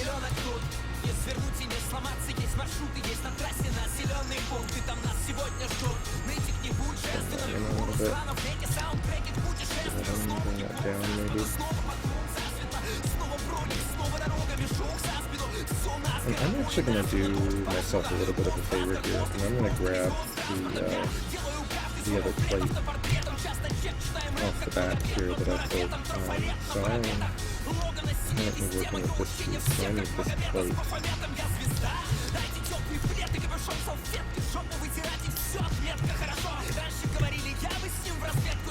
Just going to slice this off real quick. Do this.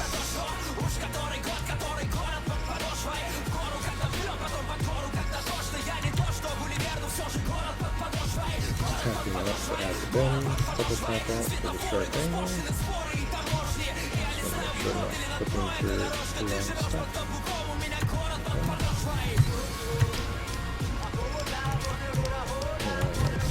So I'm just going to make that almost 3D.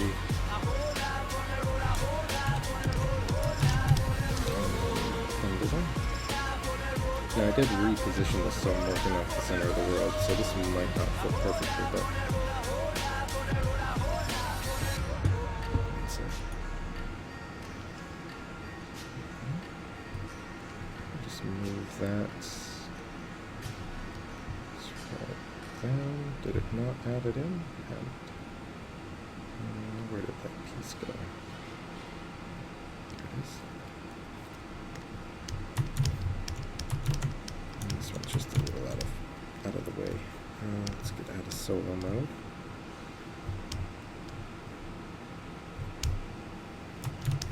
So I can see where everything is. It looks like I've just kind of ended up under the, or in the ground here.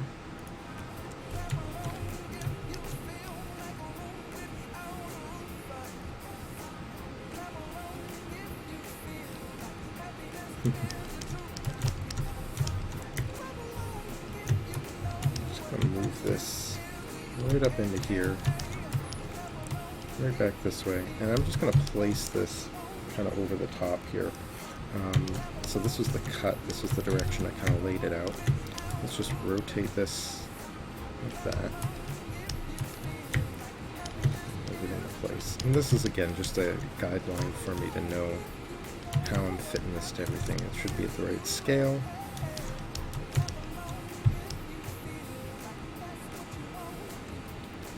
And I need...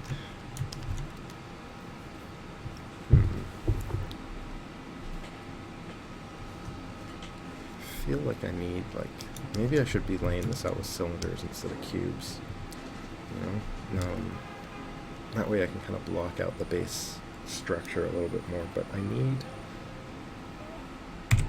basically let's delete this. Alright, let's get rid of this. Let's append in a cylinder for now, because the cylinder is going to give me a lot of flexibility as a basic shape here. And I'm just going to grab my move tool and scale it in first. Add a few little sound effects. And let's just lengthen it out a little bit. Get like a post of some sort. And I think what I want to do is kind of treat this like little pistons of sorts, right?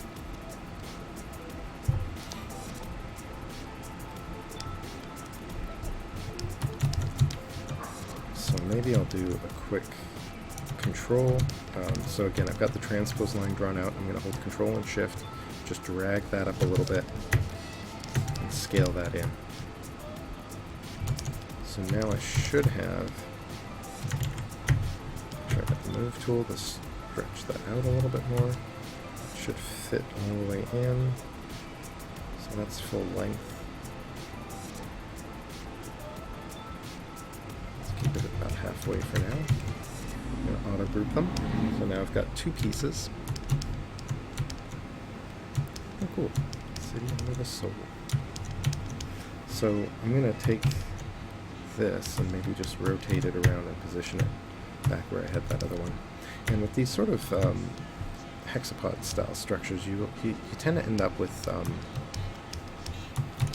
a lot of these little guys. So there's sort of two that pair together. So do I want to do this just yet? Maybe I want to just quickly do I'm going to isolate this, and I'm going to go, no, let's do it like this. Let's do the select rectangle, Q, isolate this piece down, and I'm going to go split hidden. No, I'm going to hide that one. There we go. Then I'll split hidden, and then I'll undo. So now I've got the second cylinder right where I left that one off. It's just this piece. And I want this to be sort of a linear style post. So this is what I'm going to be tying everything into. So let's sort of rotate that around, place that over here. And so we get this sort of structure here.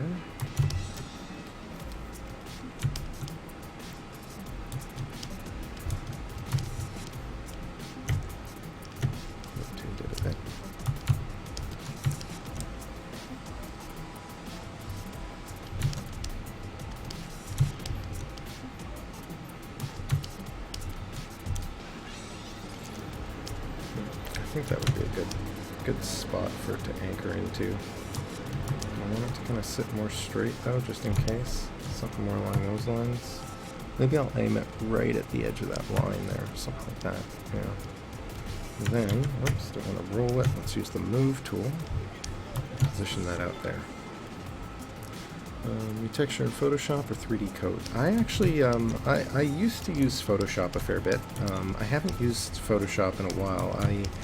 I teach in Mudbox because that's the software that we have available. But I work personally with Substance Painter, a little bit of Mari. I've used Mari a few times anyway. But mostly in Substance Designer and Substance Painter, or at least with what limited texturing I've done lately. I don't generally have a lot of time outside of classes to do a lot with that.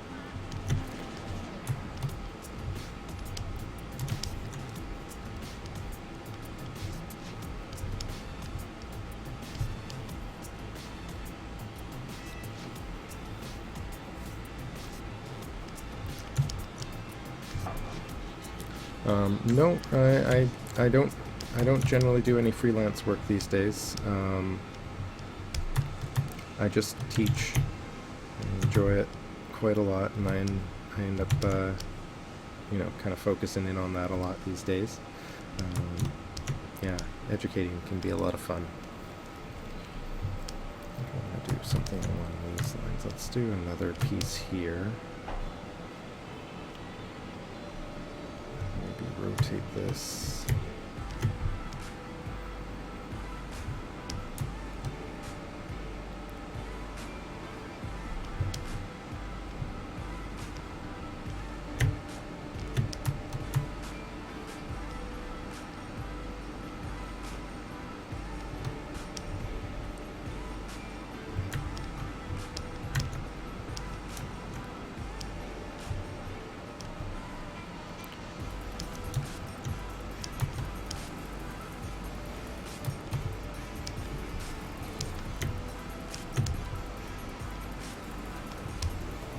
Somewhere around there.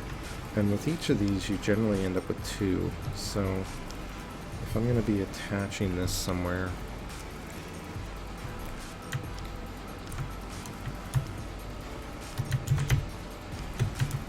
I need a second piece here. And this will rotate in slightly.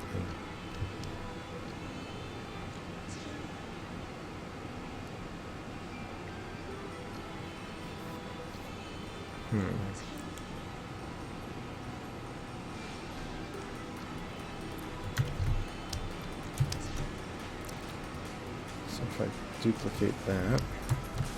Put these two over here.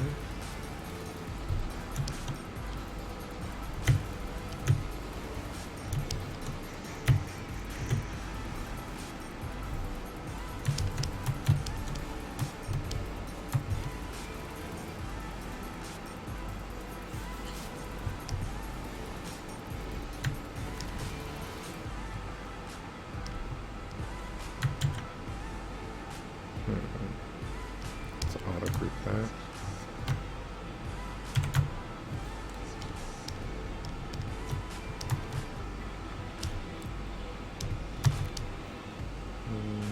Actually, let's just rotate this so that these sit in a better spot first.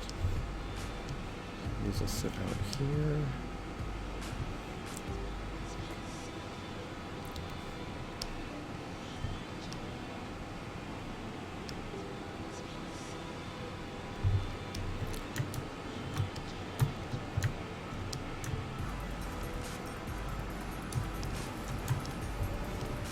Can't pass both at the same time. Okay, so if I do quick Q.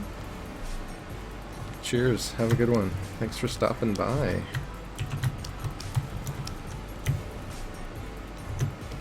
Alright, so I'm just gonna, whoops, let's mask that one off. So, you know, what I'm doing here is when you're in the transpose tools, you can do quick masking and things like that quite easily, just by holding control, right? So, control clicking on a polygroup isolates that polygroup down, which is why I've got my polyframing on right now.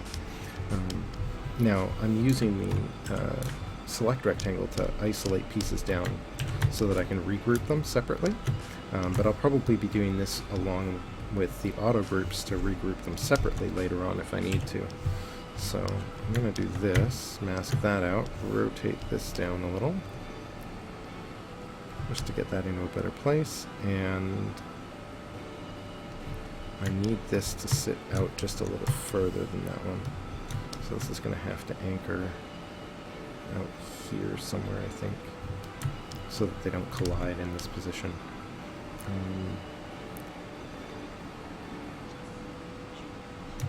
This one, on the other hand, is going to have to go out a little further.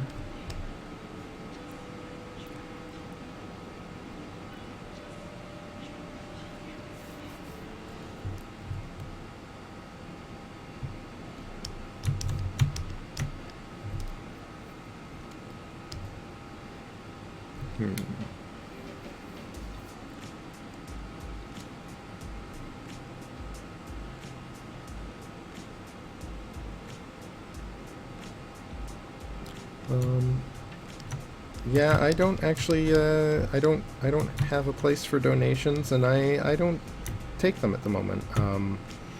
It's, I don't feel like that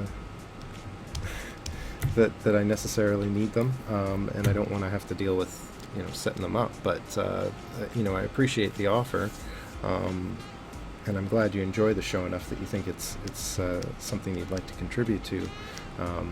But you know, I'd say invest in yourself for now. Keep that, and I hope that you found this stuff informative and useful.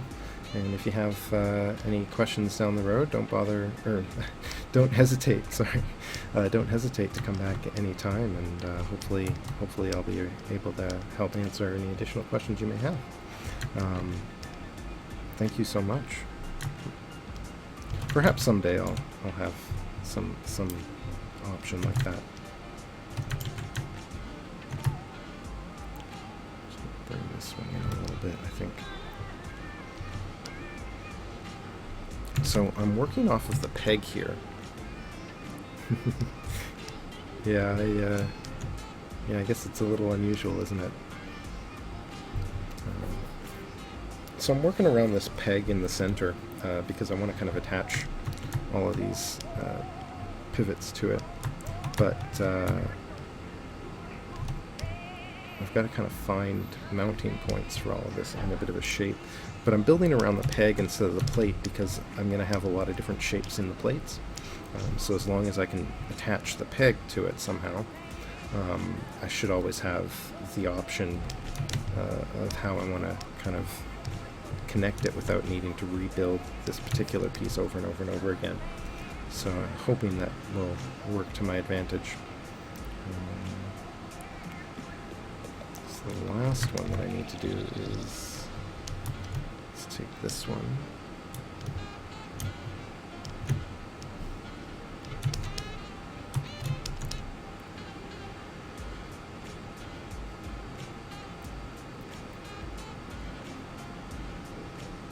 This is going to be a tricky one, I think. This one may need to anchor a lot further down the post, because I don't really have any room for it anywhere else. But I know it's got to sit underneath here. Right, so it's got to sit in this space here. I can't extend out into these areas at all. So I'm going to just play around with this idea a little bit.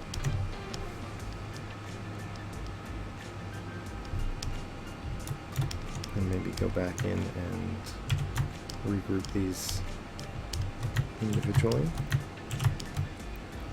so that I can adjust them. Let's do W, Control, just move that one into place. So that's not too bad. Let's go rotate.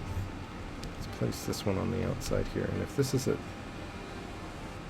shortest length,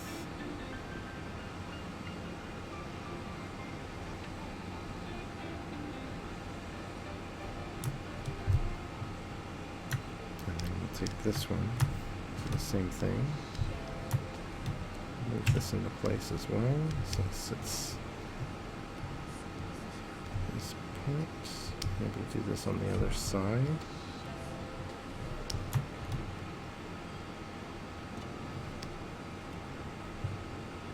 And let's do a little rotate on this, so I'll just snap that pivot in here. Line that up to that corner.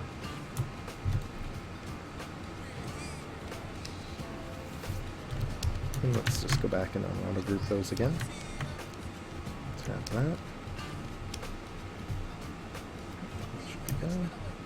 Move. And just hold shift and I'll drag that in. That should be a good connection point. So if I'm hiding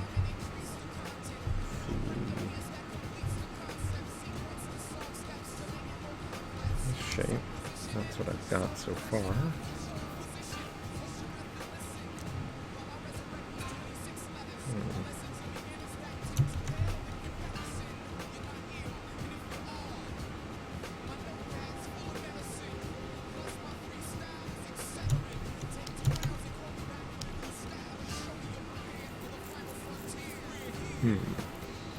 So I need some sort of anchor point under here. 2 anchor points on the outsides here. Yeah, I actually do have a webcam. I guess you could say I'm a little shy. I do like it to some extent, but you know, I don't really. I'm part of my concern is that I cover too much of my interface to, you know, people may end up missing things if I have my face up somewhere. But also, I don't know that it necessarily adds. I mean, I guess it does add to some extent, but I don't know. I'll think about it. You know, it is something that comes up occasionally, so perhaps it is the better approach. But give me a bit to mull it over. Let's attach that in as well. I can kind of imagine this is sort of. These need some really flexible kind of components to, or attachment points here. So, what are we dealing with here? Maybe these attach in directly to the insides. It's going to be a tough one to place, isn't it?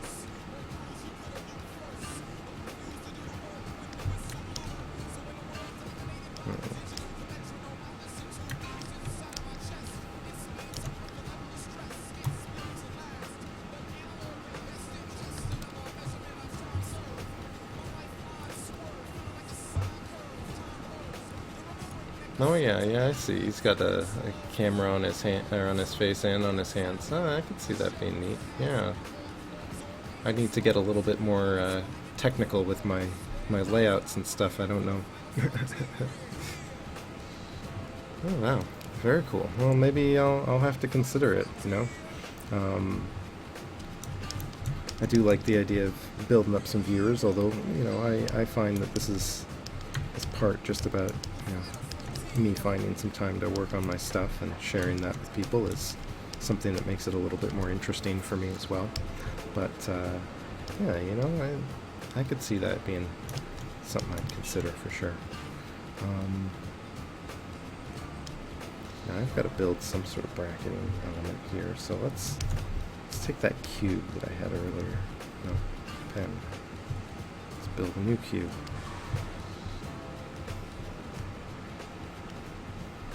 Initialize this with QCube. So I think what I want to do here is, let's start with the obvious ones. Let's move this into place down here. This needs to be just a basic anchoring point here for this guy. Scale this down.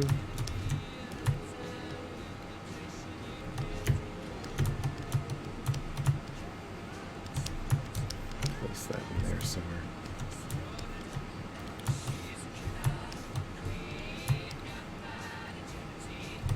I'll just let that overlap a little bit. And let's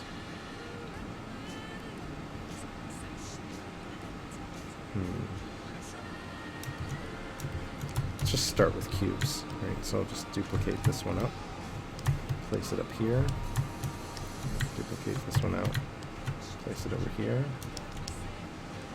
and duplicate this one out one last time, and place it in here. So I'm just trying to rough in some basic attachment points. I'm just going to rotate that a little bit. Put it in position. Oops. Let's hide the plate. I don't think I need that. Yeah, I don't think this is needed anymore.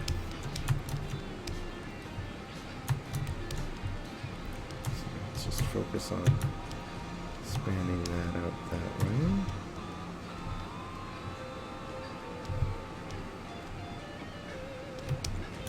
Okay. And let's just translate it down into place somewhere in there. So that's my main attachment. Let's auto group everything. Let's delete this one now. Again, just going to do something like that. Rotate. Let's do that.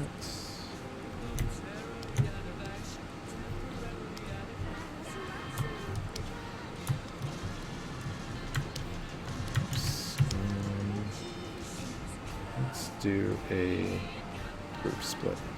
This is just going to take the objects and break them into separate parts, but that's going to make it easier for me to do things like mask the corner out and just transpose it into a better spot. Hopefully I'm kind of aligned to the top view still. Looks like I am. So this is going to be kind of that sort of thing. Not too specific. You know what, I'm going to leave it for now. Let's just leave it as boxes for now.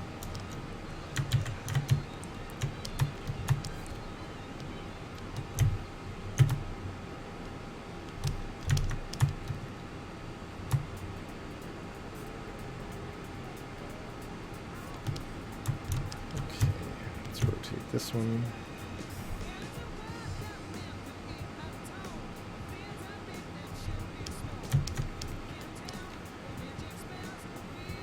Okay. So we've got those three pieces.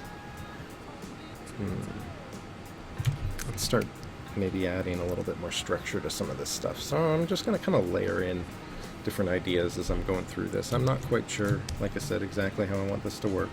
But I'm thinking this is some sort of just a basic little pivot piece. Something simple. So let's just clear the masking out on it, maybe translate it a little bit more into the center. that piece. And this needs to be able to swivel as well. So maybe...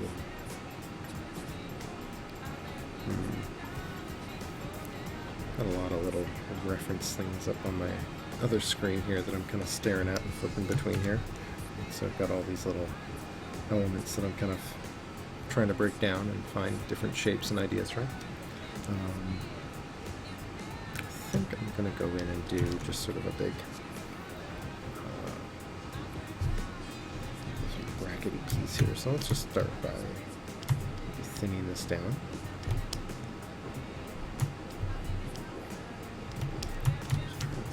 Until it sits there. Let's bring it back a little bit.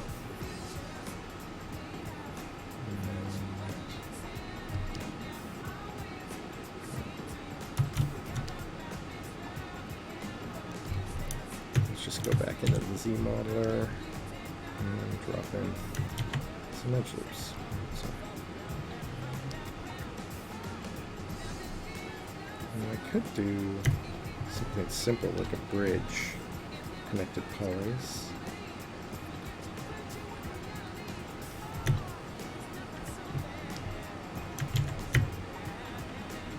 Let's get the specified curvature all the way up. Something like that could work. Let's see what it looks like when it's squished in this way a little bit more. Something along those lines. It needs to be on like a base of some type though. So maybe if I take this and I go in and do, let's go back to the ZModeler. Let's do a Q mesh, single polygon. I'm just going to hold Alt and brush over this area and push that whole poly group in. It doesn't want to sit flat. I hate it when that happens. What is going on there anyway? It's an odd result. Well, let's do this the hard way now. Or the easy way, perhaps. Let's try this. Push. Oops. Just undo all that poly grouping. Push one poly in. Next, next, next, next, next, next, next. There we go. Nice and clean. Then we can split this. Actually, let's slide this edge. Let's go in and do a... mask this edge out, invert the mask, and do a slide edge. Let's do edge loop complete. Slide that so that it sits up here. And the goal here is to be able to split this right here. Create just sort of a pivoting connection point. Let's move the whole surface up.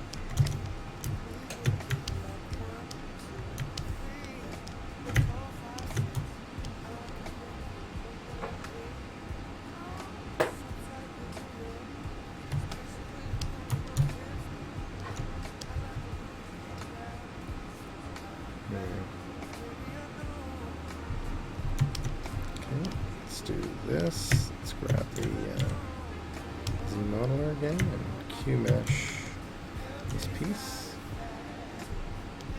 Push that out.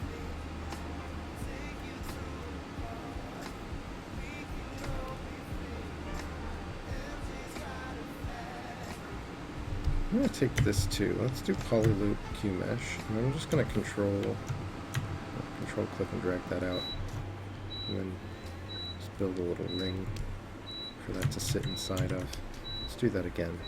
So I'm just pulling that out, holding control to split that into a separate piece of geo. I just wanted a little less of a gap there, and then I'll do that a second time. And then, you know what, I'll probably end up dynameshing this right back into the main shape. I think that'll work. So if I go in and I auto group this, I can isolate that down and maybe do... Let's just isolate these corners. Oh, I didn't mask that right. Let's get these guys. Invert that. Transpose.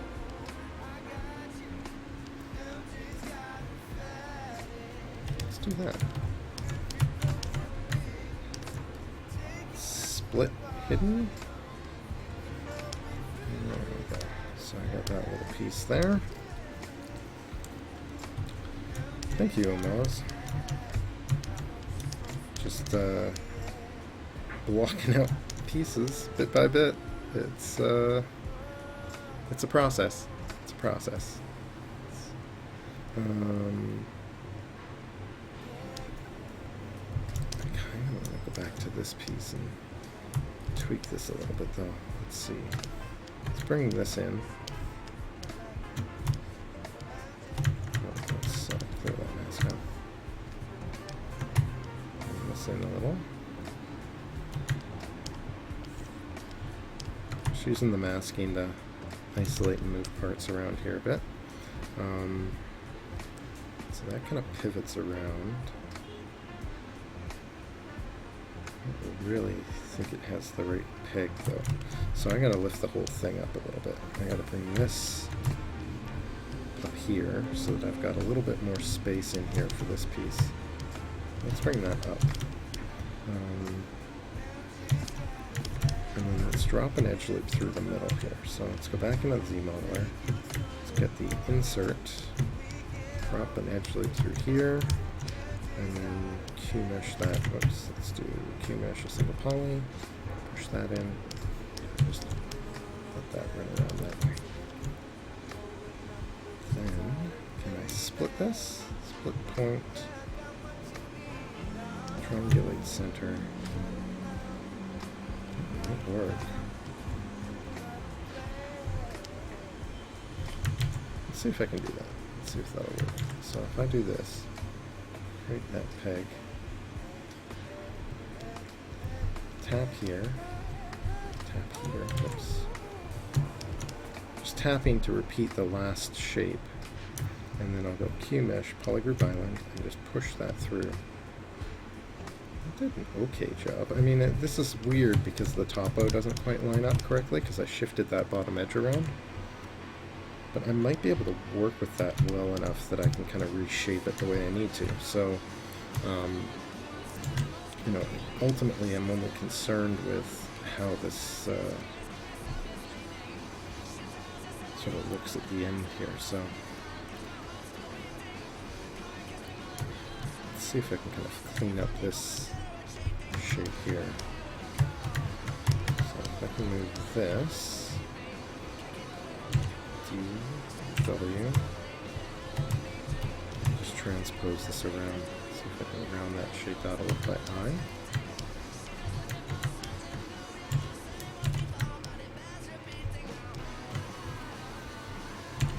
Just pressing D to shift up and down the subdivision levels. I think that might go well enough.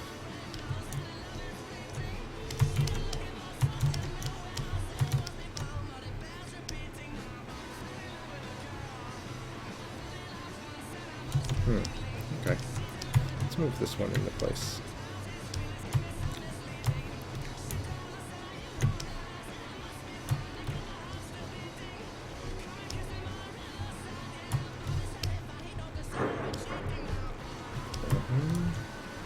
Make sure we're up in the right spot, the right height. We have clearance-ish there.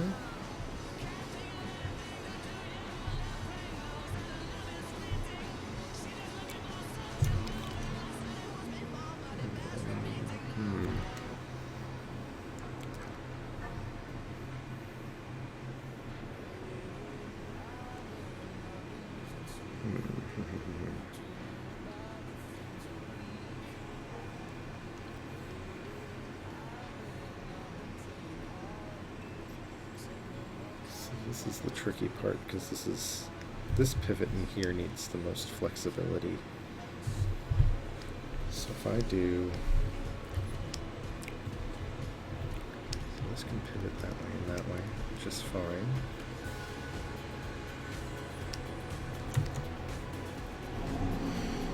And then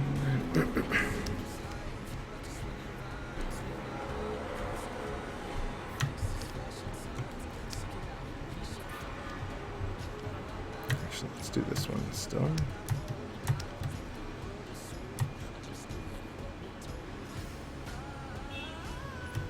And with that, I'll close that gap up a little.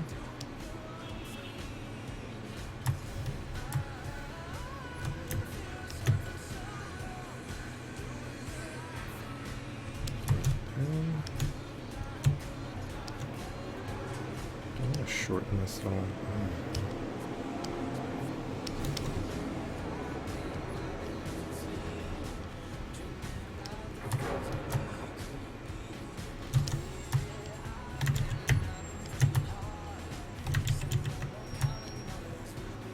Shorten that up a little. I want to kind of leave some room in here, I think. Let that be a big strut, and then this be some sort of complicated shape.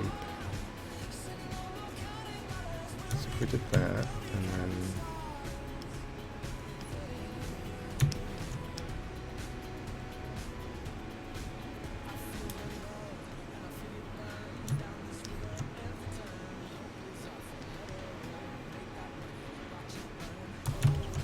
a little bit more room in here. So I'm just trying to decide what I want to squeeze into this space.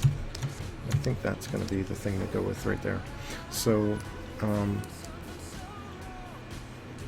do I want to lay this out? I think I'm just going to do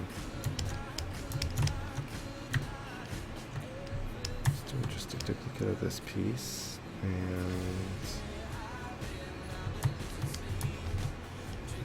maybe rotate it this way.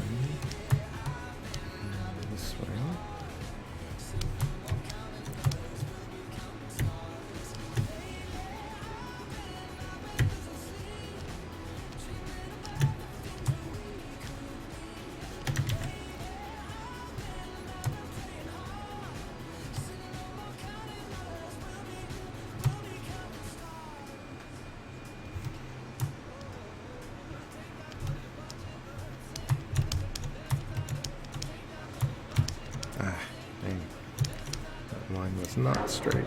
You know what? It might be easier for me to just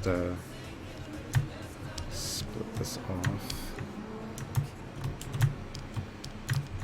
Just delete it. Delete hidden. Let's just append in a cylinder here.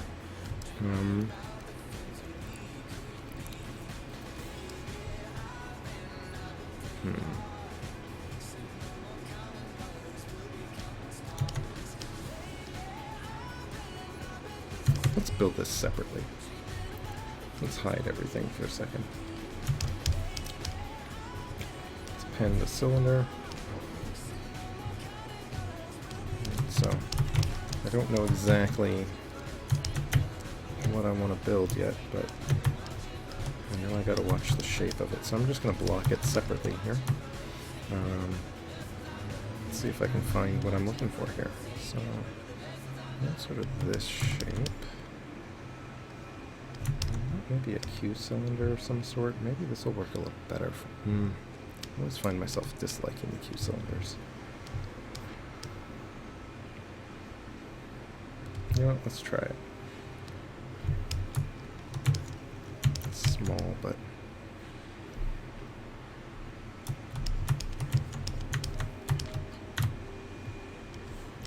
take a second copy and do a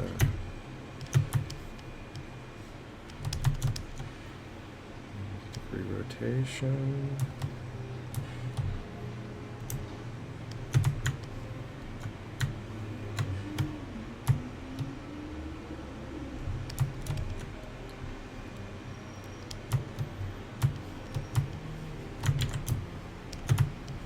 Rotate this one back.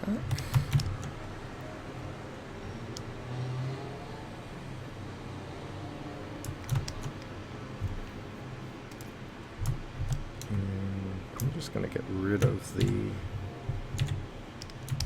central edge on this. Clear the masking out and go with the transpose. And scale that in.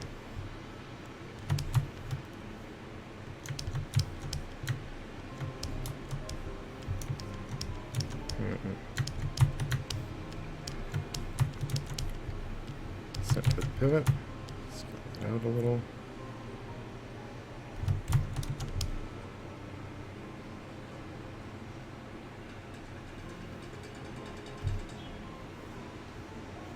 I wonder if that would work. Can I get symmetry on this one? Which way is my symmetry coming? That one? So if I did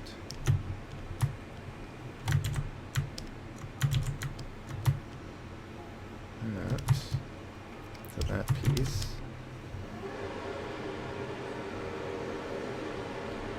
and then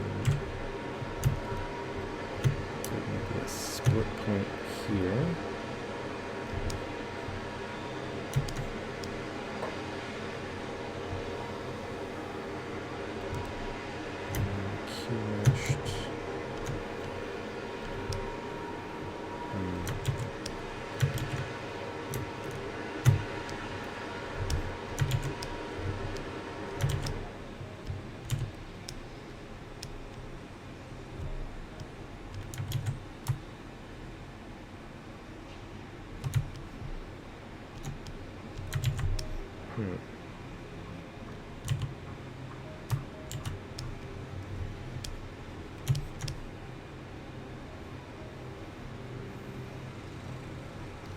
Can I inset these faces? Inset, inset, inset. There we go. Some poly. Okay.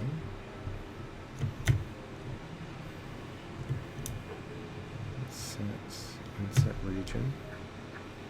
That might work better. It'll hold that poly flow together. Hue mesh. Yeah.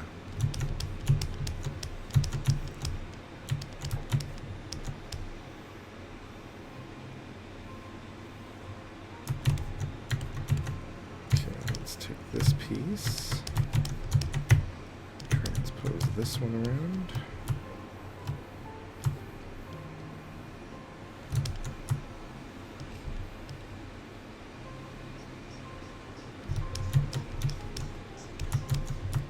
I'm just going to see if we can bridge this if I create a hole.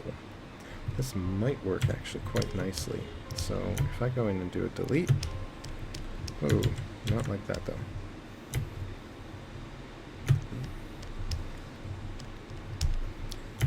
Bridge, 2 holes. Let's see if this works. So it's doing a little bit of weird stuff in the shape.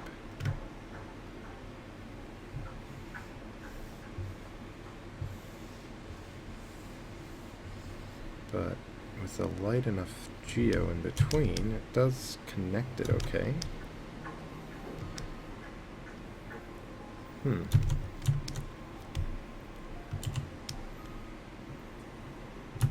Yeah, you know what? I think that's okay. I think I'm good with that.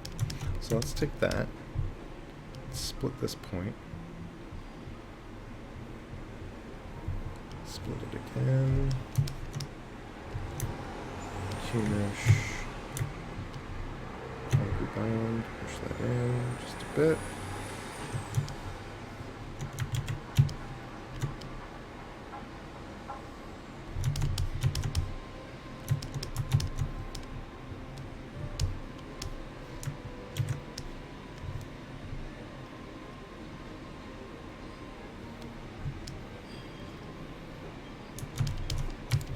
Weld that back up, make sure nothing weird happened. Yeah. How do I find modeling this way in ZBrush rather than Maya? I like it. I find it kind of an interesting challenge to kind of go through, but it is, I do approach it that way, right? I do approach it as if there's going to be some issues, that there's going to be a learning curve. It's certainly not as easy to do certain things.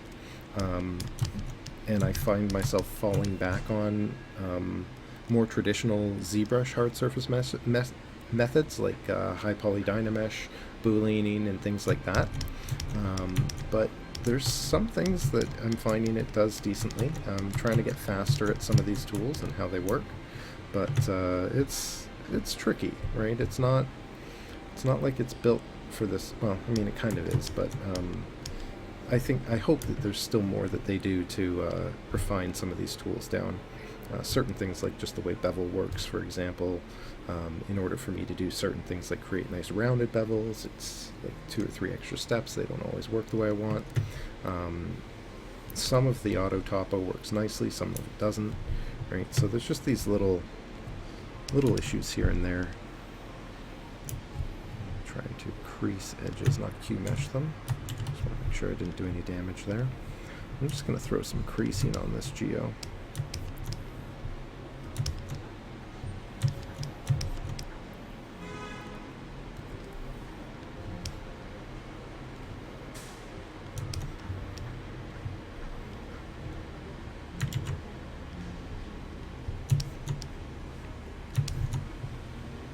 Just running the creasing around the bottom.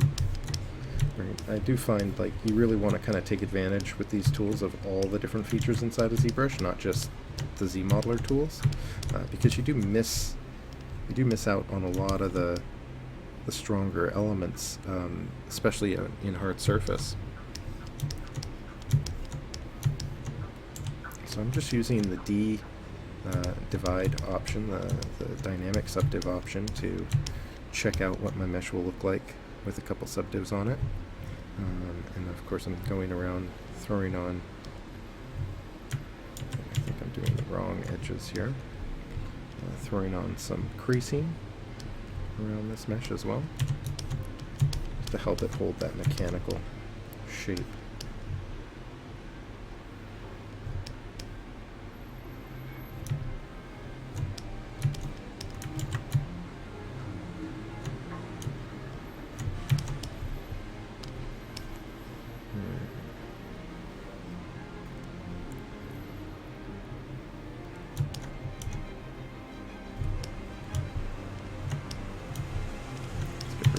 In there and go something like that, I think.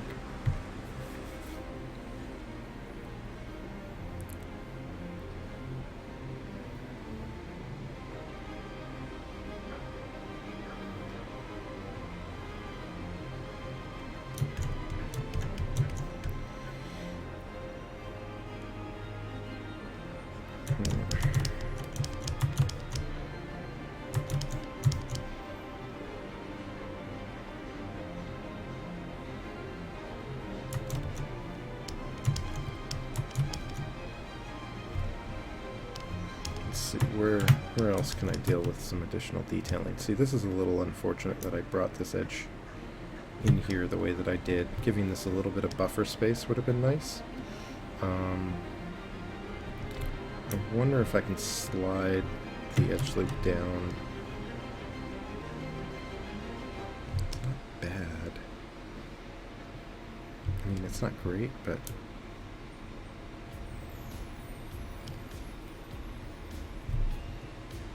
to insert multiple edge loops with an interactive elevation. So this is another way that I like to add detail, right? So I can kind of control this shape a little bit more carefully.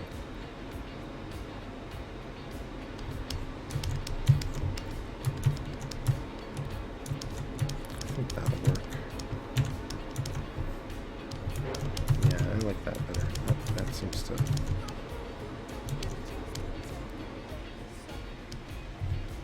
Let's see if I can ease that creasing back in.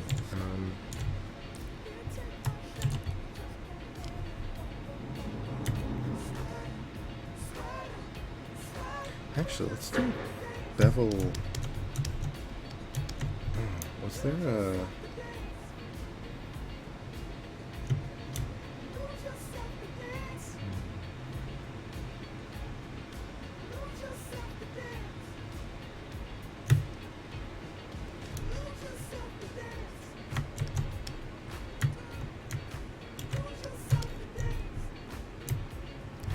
There's a polygon action bevel as well.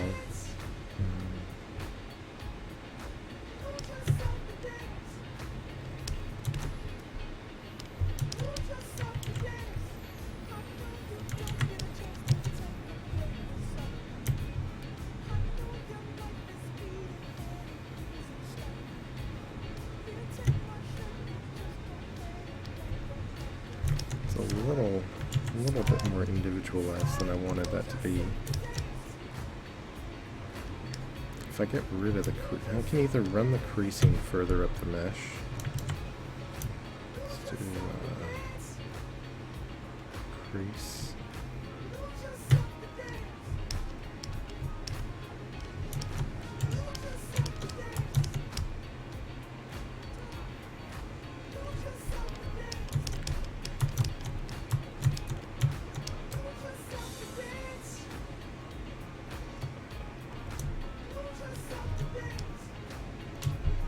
Rid of that crease, and maybe do per edge crease removal on these ones.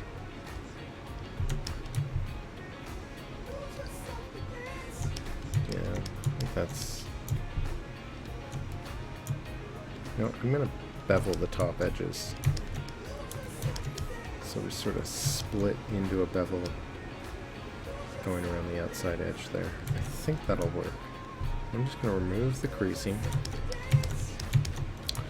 Let's see if we can do this. So the way that I'm going to do this is I'm going to mask out the bottom part of this geo, because if I don't mask it, it's not going to do it right. I'm going to hover over this edge and do a bevel, edge loop partial. And I'm going to try...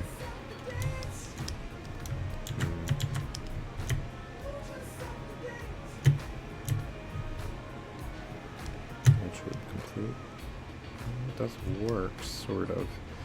I'm going to have to hand adjust that one point. Let's do this on a smaller size. Just going to throw that in there nice like that. Oh, no, can't go too high up. There we go. Let's do that. And then I'm just going to grab these guys. Let's do a point, transpose.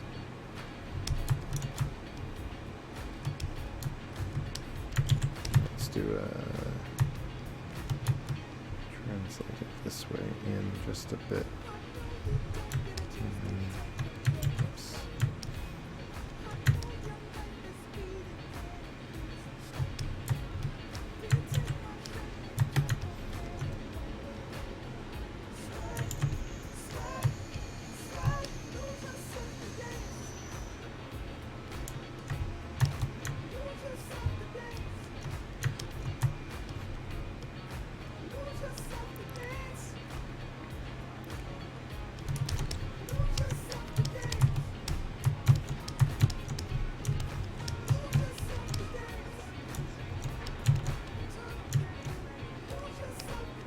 Oh, shoot.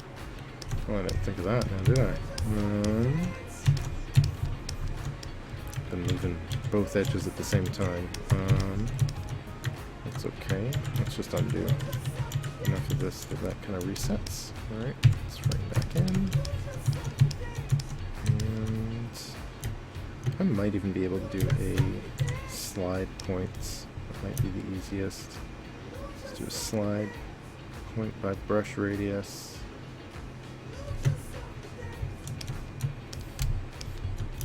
Let's get my draw size nice and low. Let's see if we can kind of slide that in. Not losing the plane. Okay, that's good. You know what? Before I do that, let's do it the other way as well. Oh. Nudge that forward a notch. Let's do the Z-axis symmetry as well.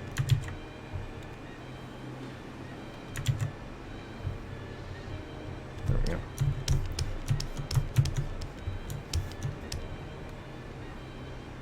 Cool. Alright, so now I've got that kind of blocked in. I'm able to kind of get that working, so let's see if this will bevel the way that I want now, or crease the way that I want now. So if I go crease edge loop partial, and we go around this way and up this way, now I should have something along those lines.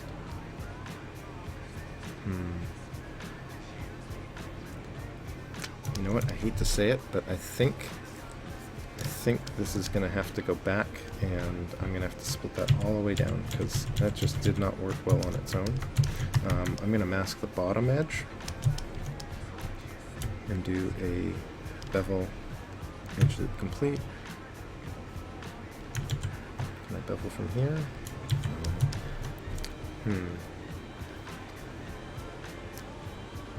I might be able to mask the inner shape out as well. So if I can mask that and this,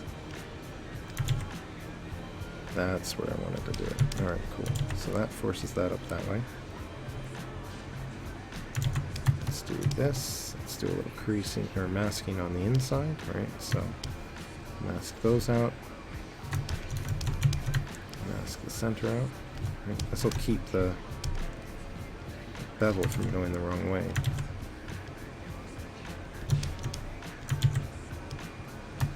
Might get this to, let's see if this will actually work. This might not end up working either. See, it's just going around the wrong loop, unfortunately. Why aren't I using Blender? A lot of this has to do with just me getting practice and using the ZModeler tools. It would probably be easier to some extent, definitely. But yeah, didn't really feel like it, I guess. There's another.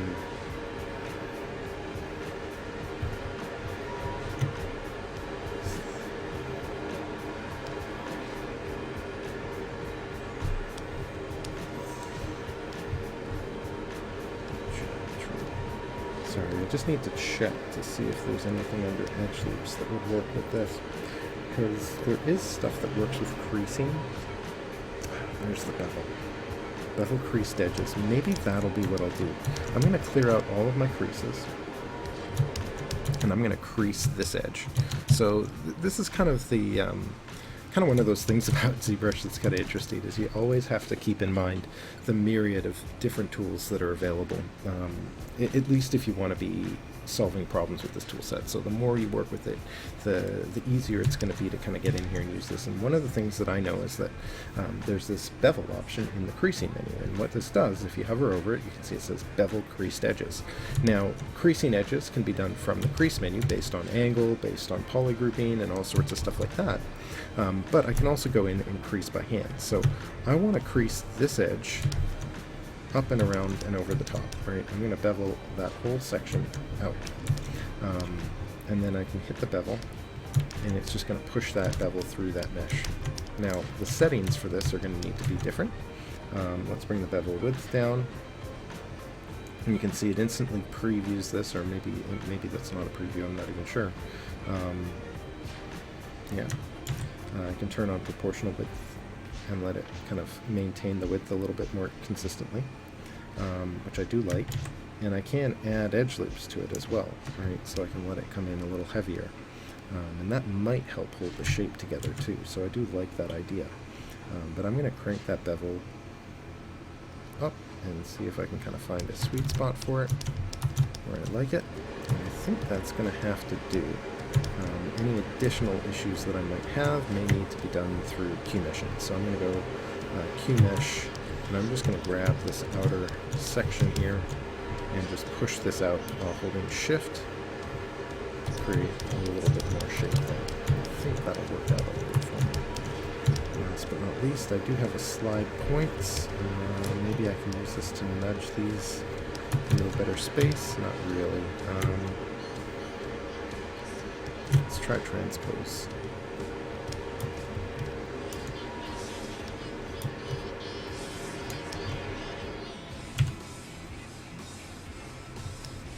Let's see if that works any better. So now what I need to do is actually recrease all of these edges again.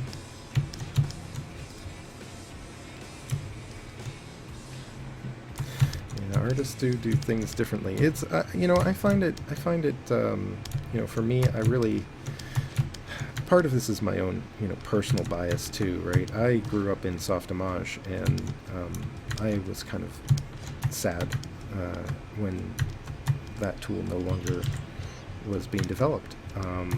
it was my go-to for modeling, and I'd probably still be doing a lot of my modeling there if it weren't for that transition into Maya. Having a transition into Maya made me appreciate ZBrush all that much more for what I was doing at the time, which was a lot of organic character work. And I really got into ZBrush, must have been at least 5 or 6 years ago now. Here's my move brush. But because I made that transition, and Maya wasn't the tool that it is today either back then. These days I'm far more comfortable in it, but you know, it was just one of those things where I just ended up kind of gravitating into ZBrush as a result of my preference against Maya. And I ultimately ended up getting so deep into it that I was teaching it a lot and all that sort of stuff. And you know, I wanted to kind of find ways to do more and more with it and really kind of expand how I build stuff. So I find it really interesting. Yeah, my interface is a little crazy. ZBrush does make it really easy to customize, but that can also be a bit of a challenge as well. Let's see what the crease edge of the partial. Let's just see if I can kind of loop up around these edges again.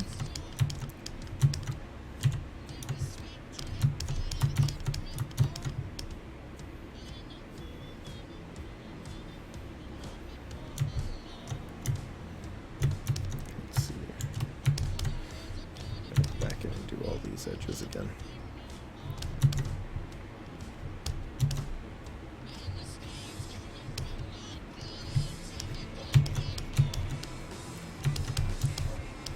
Increase that.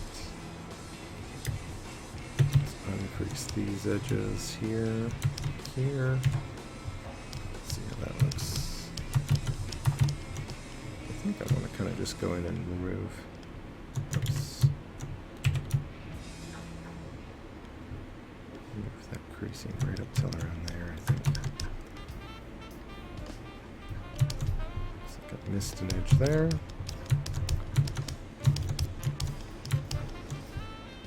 Well, that's an interesting way to build that shape up.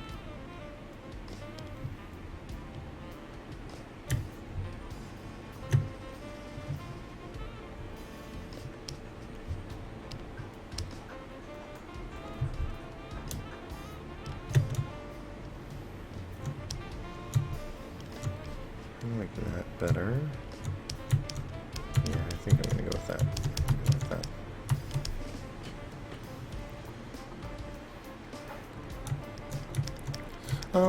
I definitely wouldn't say you need to know these tools. There's a lot of other ways to do this sort of stuff. ZBrush is an interesting way, and it can do certain things with relative ease. You know, if you're really and it depends on what your end goal is too, right? If I want to build something that's got nice clean topology and is going to kind of build a solid foundation for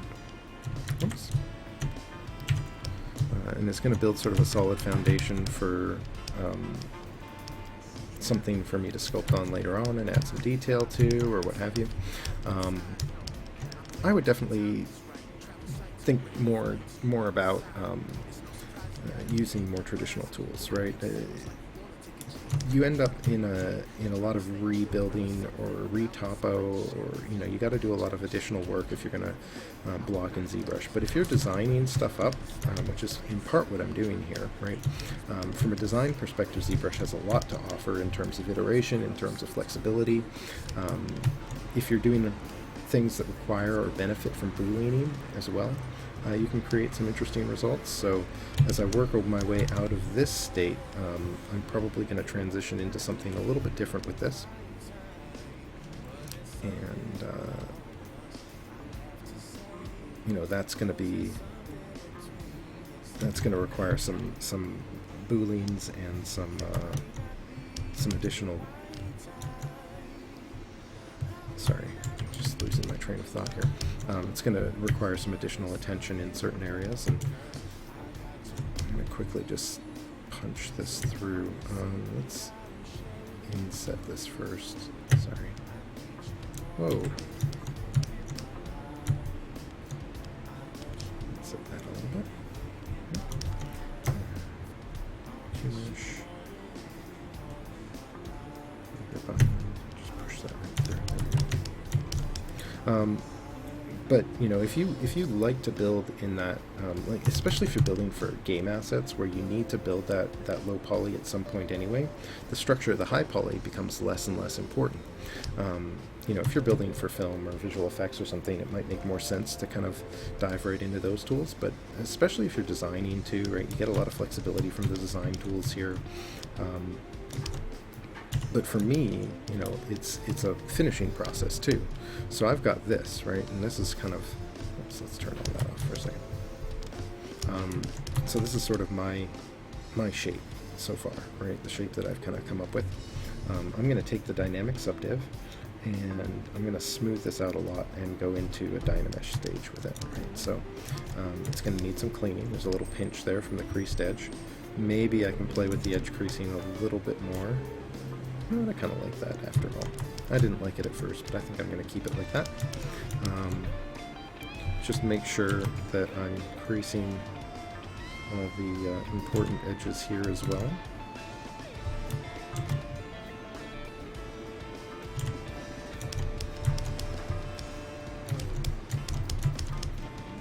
Cool. And then I'm going to convert that into a mesh by applying that. Now before I do that, I'm going to duplicate this. I make lots of copies while I work. ZBrush can be somewhat destructive depending on how you build things, so copies helps. ZModeler is definitely intimidating because it's very hard to do simple things until you start to put all of the different tools together again and realize, you know, how to do a lot of that stuff. I'm going to take this and Dynamesh this back up. Let's do 1.5 million. This is the Dynamesh Master plugin here that I'm using. Let's solo this again. I'm going to append on. Let's hide this piece. Do I have anything else visible? No. Okay, good. So I'm going to append on another cylinder. Right, and again, you know, it depends on how you're working, right? ZModeler is going to be a pain if you need this to work in some sort of final state. You know, that's not Dynameshed. You know, you can do it. There are artists that are doing some really cool stuff out there with just the ZModeler and creating nice final topo. And you go through the examples inside of the ZBrush Lightbox menu, and you can find some cool examples of some great hard surface stuff being done. I'm not that well versed in it yet, but that's basically what I'm doing, right? This is me learning it. This is kind of how I go through it. I've watched a lot of the videos, watched all the stuff available, all the content available online, and now I'm just kind of finding that that sort of final state for it. So I'm going to take this, let's turn the polyframe back on. Ooh, this is a default cylinder, isn't it? Let's grab the ZModeler brush, and I'm again just going to maybe bevel this edge out. Let's actually remove a few of these loops first. Delete. No, let's just go insert, single edge loop, and I'll just hold Alt. Just click through these to remove them, because if I don't get rid of them, the bevel is never going to be big enough. It's definitely something I should have considered earlier on, but it's easy enough to kind of go back and do something like that. I'll let this bevel that edge now, and that'll be able to give me lots of range. Let's make sure that we don't go too far. We don't want to go into that space at all. And then I'll crease. Wrong action. Crease under edge actions. Edge complete. Just go around all this stuff.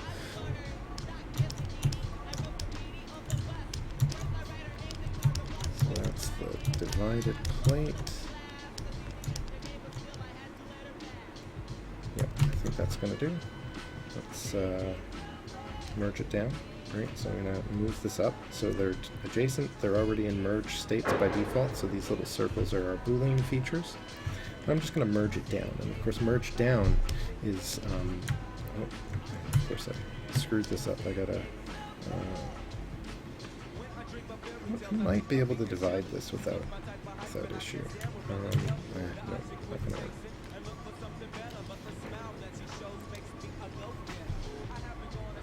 Yeah, that's not going to work. Okay. I merged it with this piece, but it won't subdivide correctly.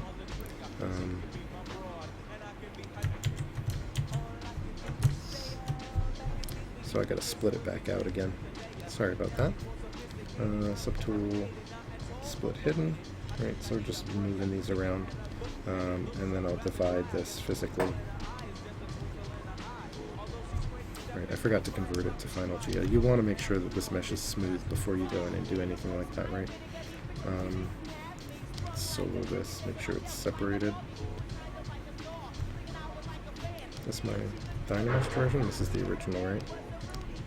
Yeah, that's the one I want to leave alone. So I'll take this. Looks like I missed a piece here. Did this one? Oh, I lost that. Oh, shoot. Okay. Let's undo that then. Isolate this bottom piece down. It's doing this. Let's auto group it. Delete hidden. Divide. There we go. That's better. So I just had to rearrange that a little. Let's clear that piece out. Delete hidden. And now I should be able to merge them down. Because if it's not at the right subdivision level, this isn't going to work beforehand. You want to make sure it's heavy enough that it looks clean, because we don't want to have to smooth it afterwards. And then I'll just Dynamesh this.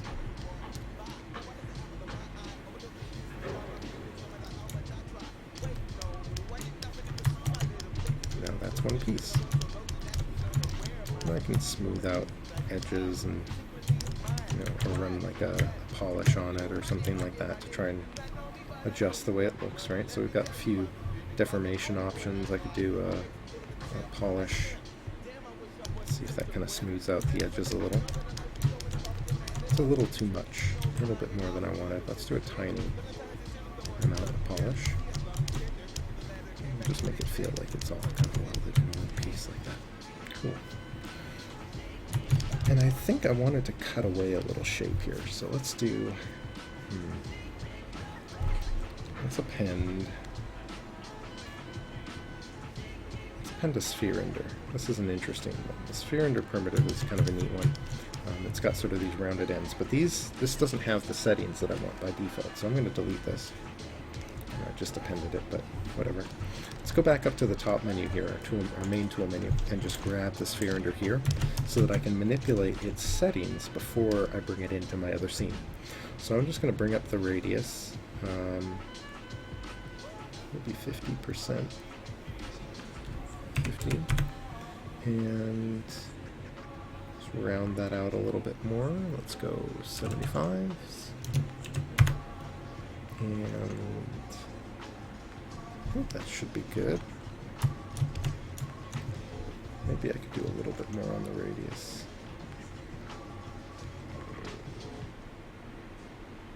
I did something like this maybe. I want some cylindrical space in between, so something along those lines should probably be good. And then I'll append that in, so I'm going to make it a Polymesh 3D to lock in those changes. Not quite sure you need to go through that process, but I can append this in.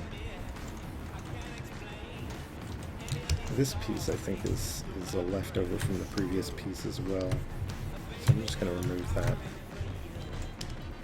And then append or insert. That's fair. Let's turn solo mode off. I'm just going to move this into position.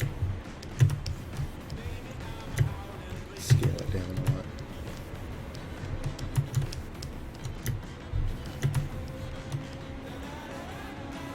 I'm just going to cut away part of this piece. Basically want to trim this off. Let's see. Scale it down a little. And then let's just translate it into place here. Just gonna figure out where I want that shape to carve away.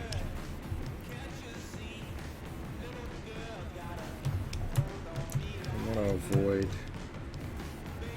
encroaching on that shape too much. I want to kind of sit right above that shape.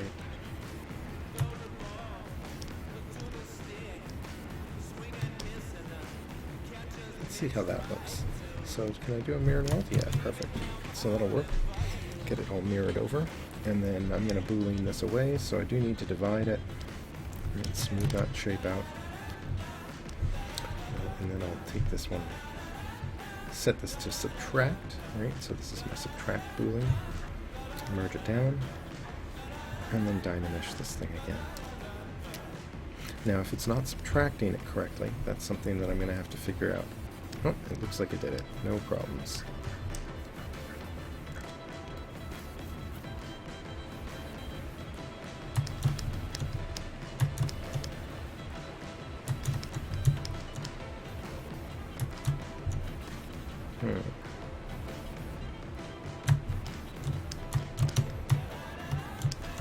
I wonder if I can create a shape from this.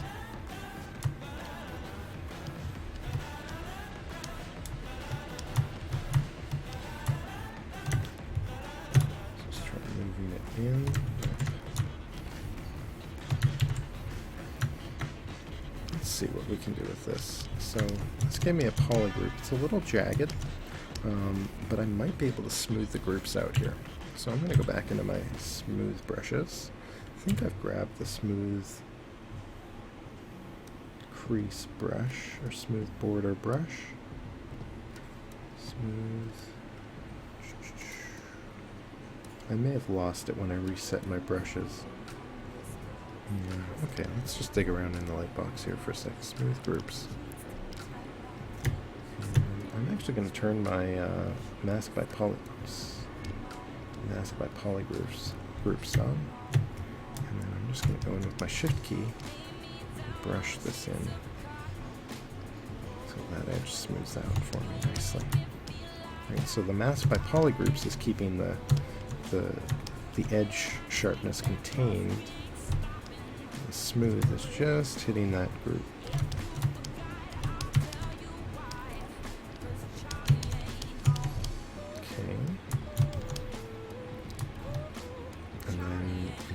I can do a little scaling on this. So let's turn the Z-axis symmetry off for a second.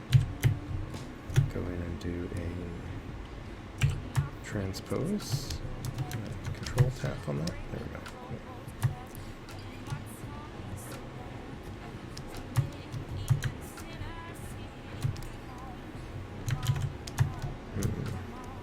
Let's see if we can scale this in a little bit. Local transforms, local symmetry.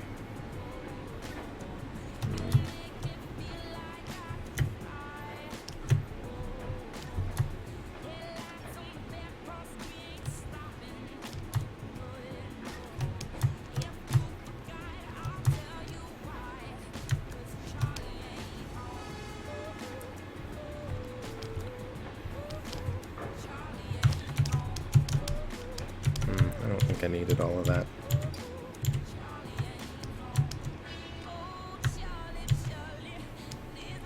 Let's see what a little polish does again. Do have to be careful over applying this. Well, that's not bad. I think that'll be okay. I was thinking I might be able to just go in and like do a little extrude on this, but I don't know that I ended up needing it or that I benefit from it much because it creates a lot of jaggedness here. This is one of the downsides to a lot of these tools, is keeping these edges nice and clean. It gets to be a bit of a tricky process. I could try relaxing edges or even doing like a polish by groups, which will kind of keep track of the poly grouping for me a little bit, but I'm not finding any of that's quite helping. A bunch of regular polish now, too much.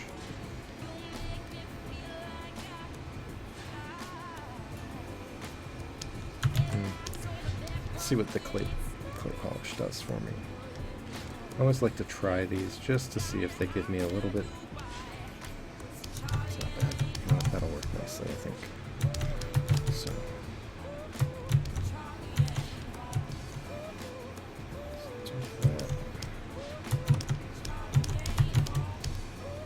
Alright, so I think I'm happy with that overall. I need the next piece, which is basically, I think, just a cube at the moment. Oh, it might not even be in here. Let's see.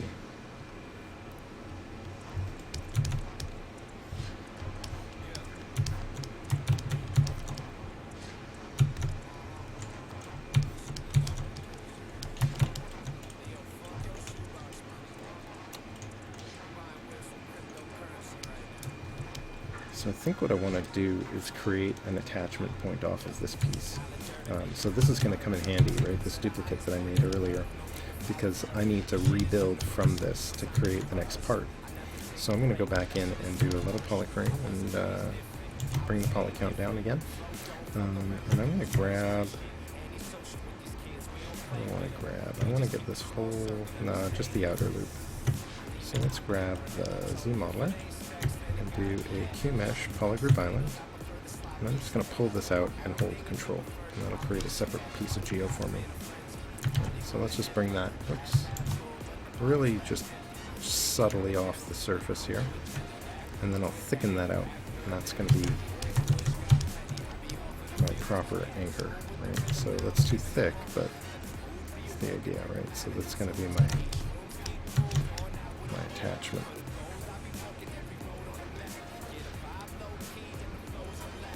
So then I can auto group it. Let's actually undo that. Let's duplicate this, auto group it, isolate the outer two pieces, and delete hidden. Yeah. So I also need this piece, which is my attachment point. Let's just do a split hidden. And then let's hide everything and hide just the parts that I need here. So just checking the visibility settings.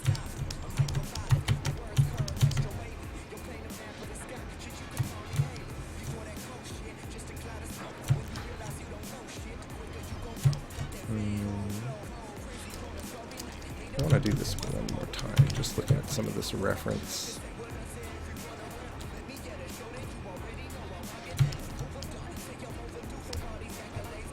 Let's do another one. Flat island. See, flat island's a really interesting one because it's just going to look at that flat shape and create that polygroup from that. I'll just do this again.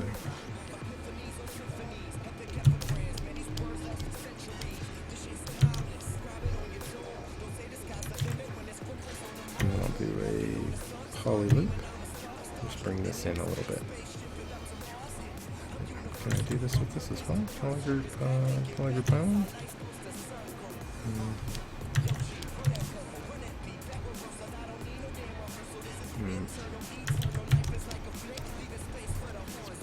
Drop an edge loop in here, insert single edge loop. That'll give it a stopping point. Kind of like that taper. Let's do another one. Poly loop. And again. So that's looking something along those lines right now. Let's make sure we get the last of that creasing on there. Crease.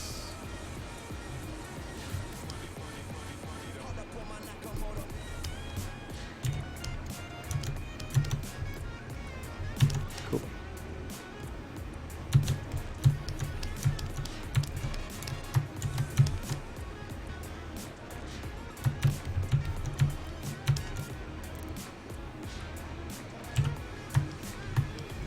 It's closer. Oh. That's interesting. Is it just a mask? What's going on here?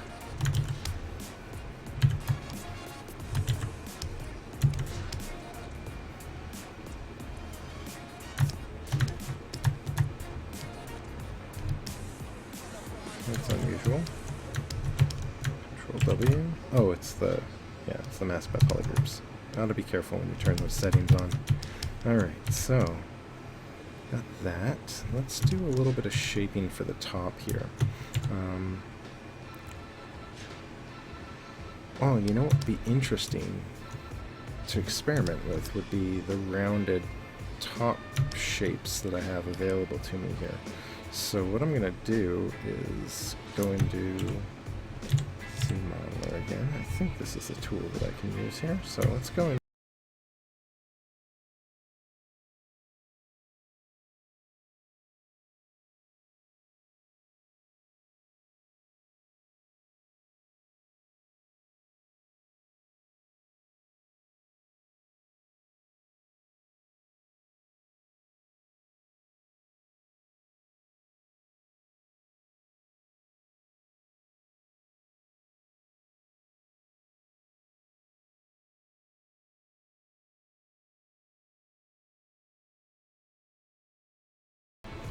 And then let's merge these two pieces together. So I'll just do a merge down, bring these together, and then I wanted to do delete polys here, and here,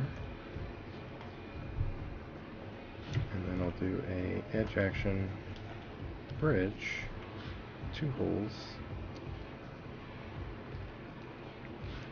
and maybe I'll just do straight lines for this again. So straight lines.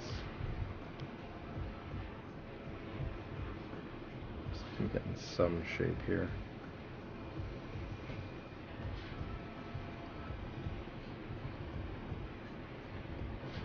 Shape's a little odd. I think I'm going to keep it straight that way though. Okay. That works.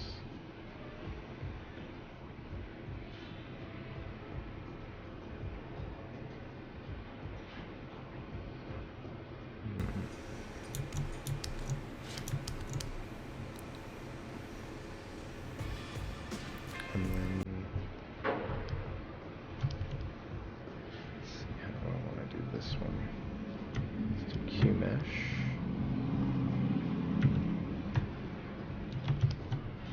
And maybe do an inset actually. Let's do an inset. Oops. Let's do, what is that, x-axis? Let's inset that. How's that work?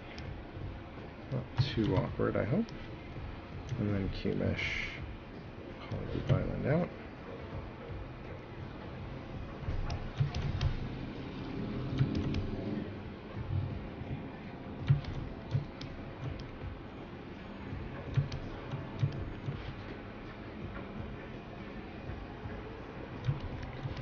And then maybe if I do an insert.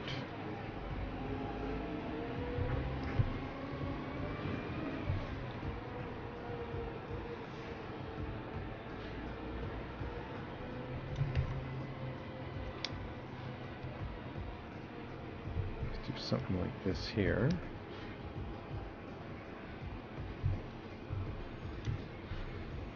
And then Q-mesh a single poly out like this. Create that shape.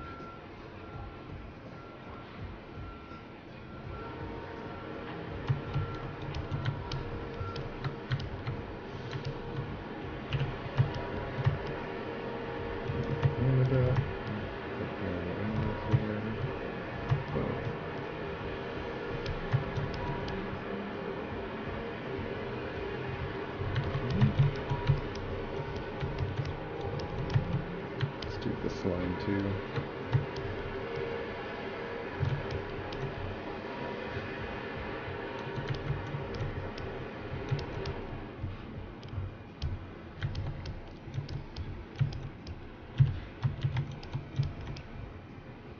Okay, so I need this to attach in here. So if I do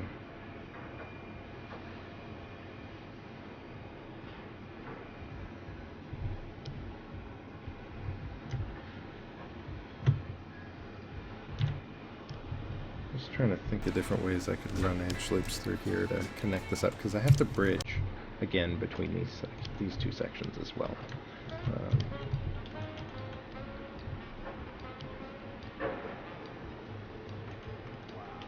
I'm just thinking about how I want that shape to run.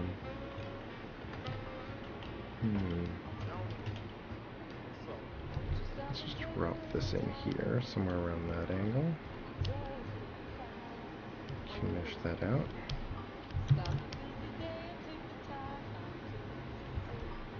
Mesh that one out. Mesh that one out. And then split that with an edge loop as well. Nope.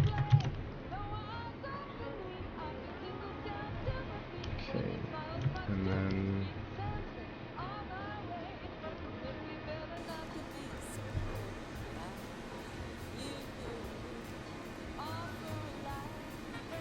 let's do this. Let's cut this down halfway. Just split that way. And then I could maybe bevel just a single edge. This is always a little tricky. Let's just see if we can bevel that edge open. Okay, so I just need to really mask into this a lot.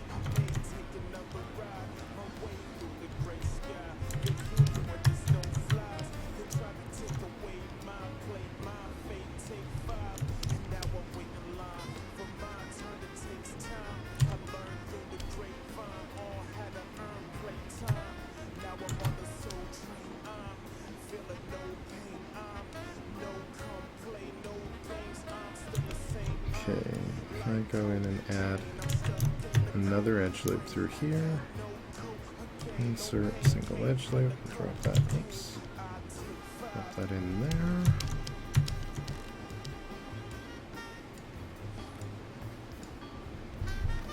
Let's split that one more time. And then let's delete some polys. So let's do delete, no, not delete edge, delete poly. Okay, single polygon. Let's clear all the masking out. Let's add this in, this in, this in. I might be able to do all of these. Let's see if this works. I'm not sure what this will do. This could be a disaster, but I'm willing to try it out. So I got two very different shapes, but technically this should bridge. So let's go bridge, two holes. Let's do spline for now and see what that gives us. First edge maybe over here. Second edge over here. And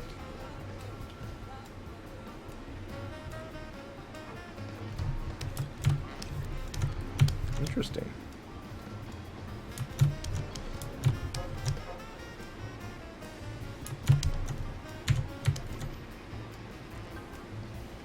Huh.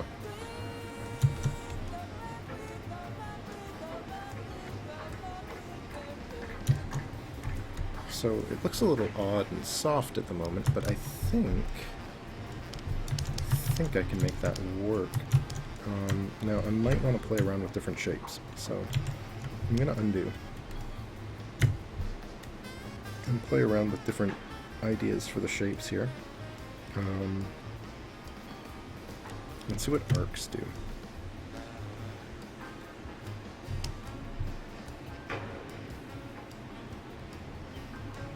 So the arcs are kind of interesting. Not too different.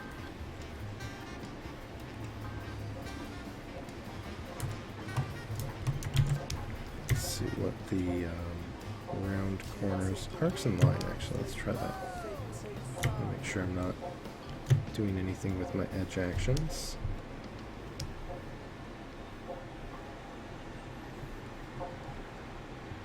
that's the arcs and line. I kind of like that. That straight line feels neat.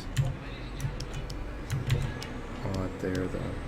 Let's just watch the density as we build this.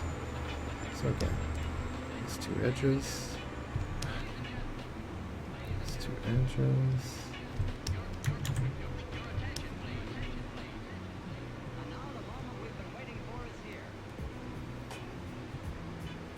So left and right to play with the the shape more or less.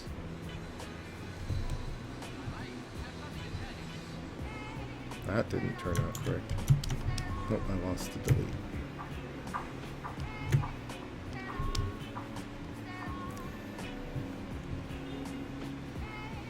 That edge is a little rough too, isn't it? I don't really like the way that that edge angles in. I'm a little concerned about that. I don't know that there's much that I can do about it at this point. I mean, there is, but I don't know that I want to worry about it, I guess.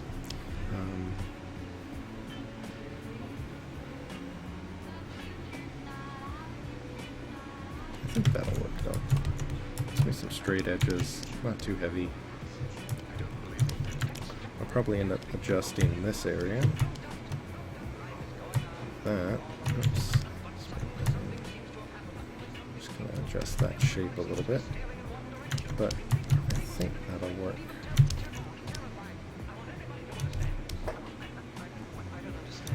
So let's go and increase everything now, right? Let's go and start with the creasing tools. Let's grab a ZModeler. Let's go and increase these edges up.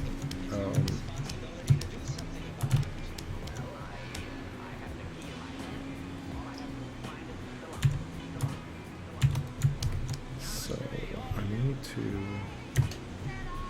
crease edge loop complete. Let's go around the bottom first. See, it's already misdrawn that crease around the wrong part. So I'm just going to undo, go around the edge piece by piece. Let's turn the x-axis symmetry on as well. Just make sure that that bottom edge sits nice and flat.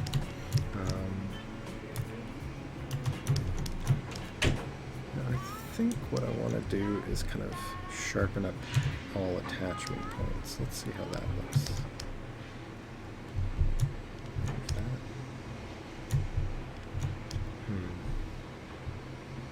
I may prefer just to throw some extra edges in some spots.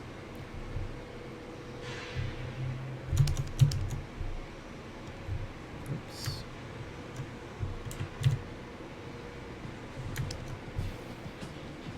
Let's make sure got do nothing set for all these other options.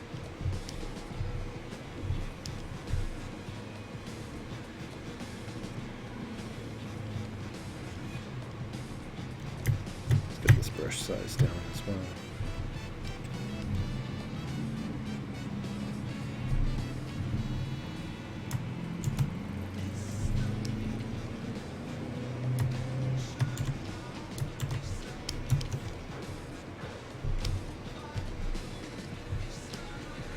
Oh, it's all my symmetry options that are throwing this off now, isn't it? Let's turn the x-axis symmetry off here. These little things in ZBrush that tend to be a little odd, make it a little tricky to work with sometimes. In this particular case, having the symmetry on was causing it to run into an error because it wasn't able to find the symmetry in the part that I was selecting. So it just wasn't doing what it wanted it to do, or what it wanted to do. What I wanted it to do. There. There's a single edge. See how that looks.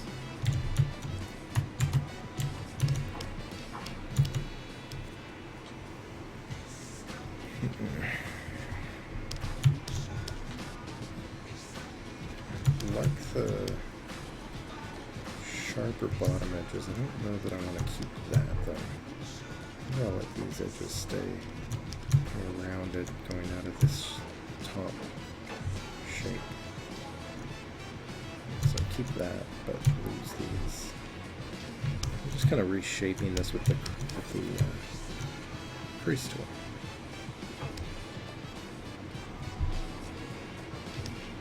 Let's get inside this edge. And a little creasing in through here. Let's get rid of this top edge crease maybe.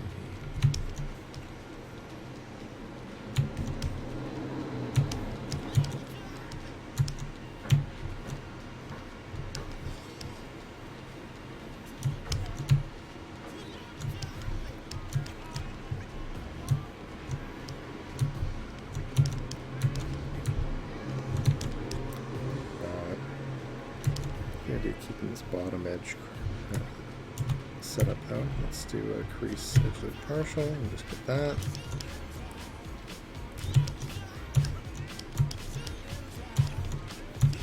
Let's do this for sure.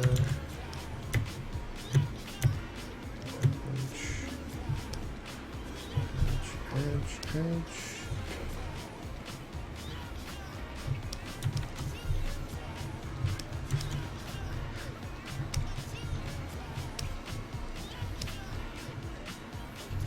Just kind of going through, picking out these edges, trying to crease them all up, get them nice and sharp.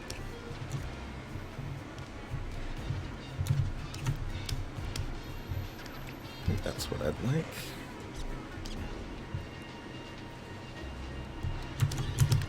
A few more creases in around here.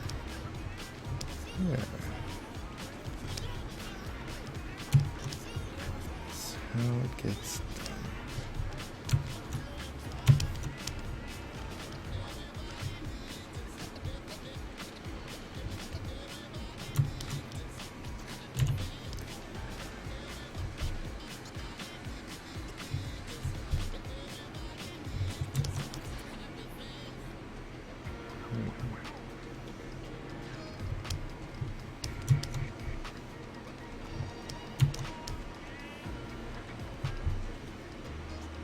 This area is a little messy.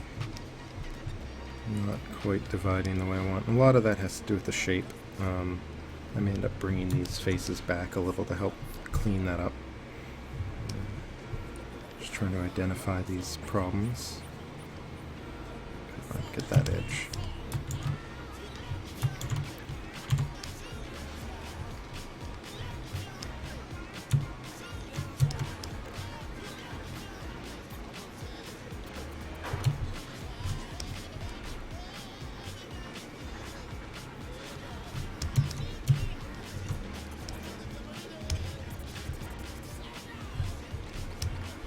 That edge.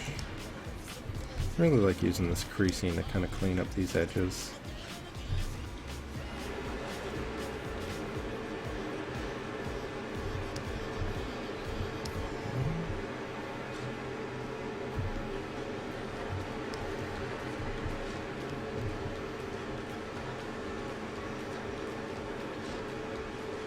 I just don't want to lose.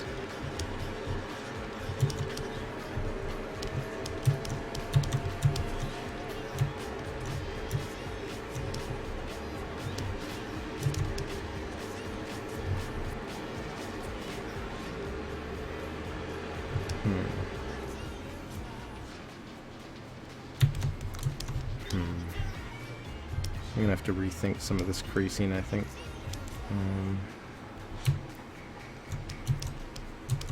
I think I like the rounder edges on some of this stuff.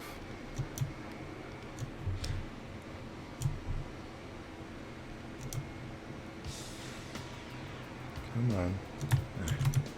Sometimes these edges.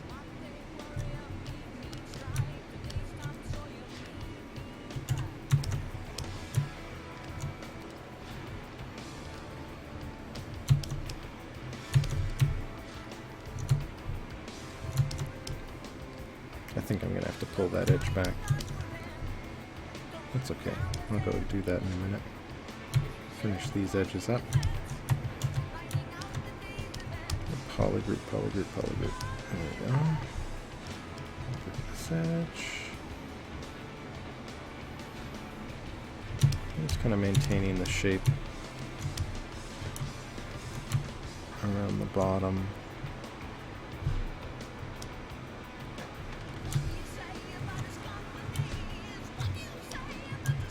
Don't bother retaining the edge around the outside. Should be able to isolate that down as well.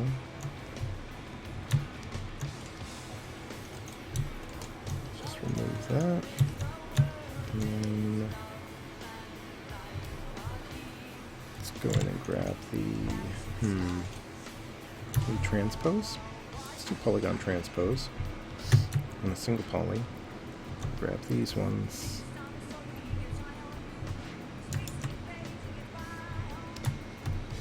start with that way.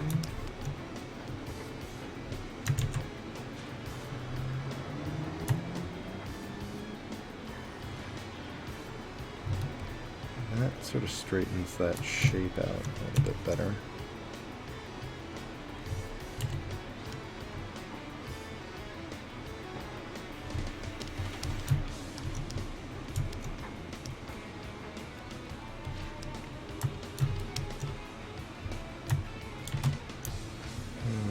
Rotate.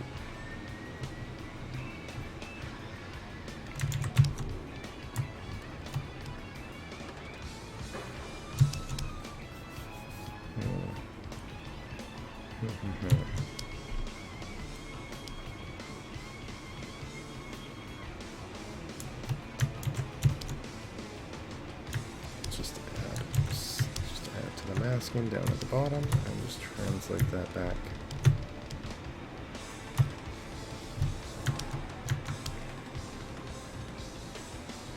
That's going to have to be the way that works. Okay, so let's go here.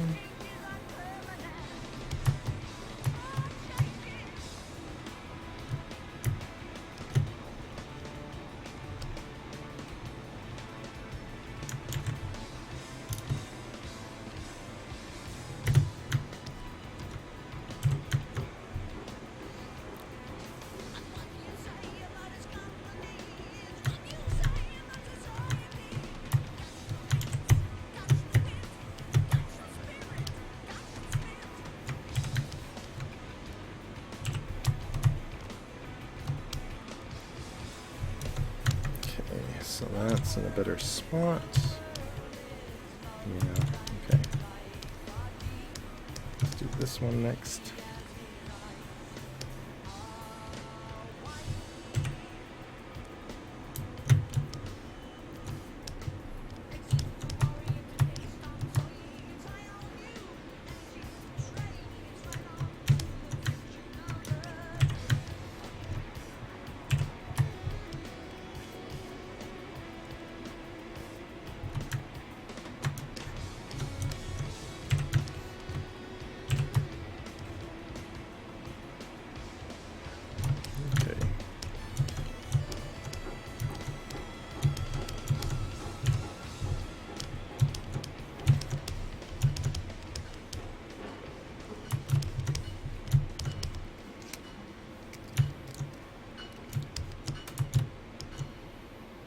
Oh, when did I move this out of place? Oh no. This always happens.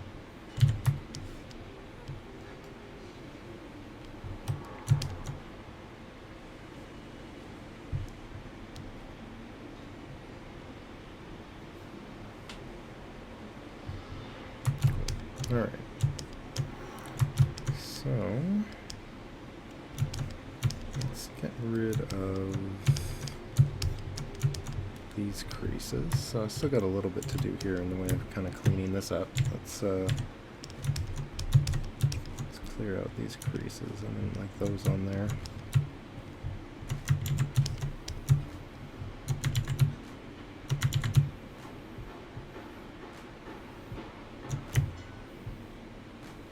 Just set that to be nothing so I don't end up clicking on the wrong thing.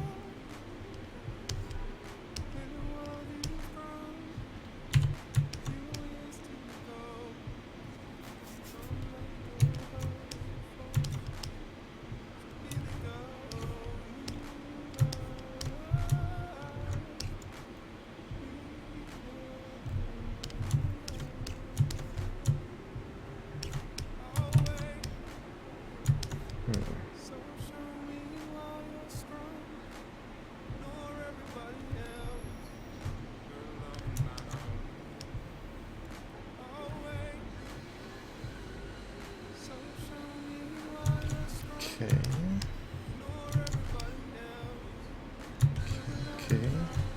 I think that's gonna work.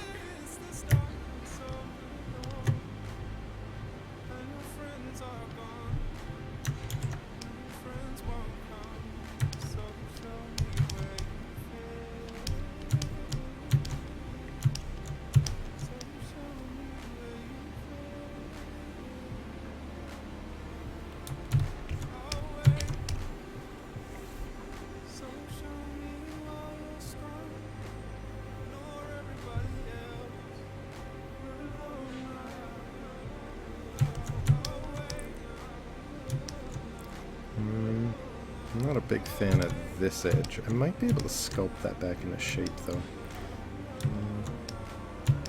It works slightly better without the bevel. A lot of this has to do with the way this is welded in though. I wonder if this might just work better if I stitch 2 points together. Just weld that up.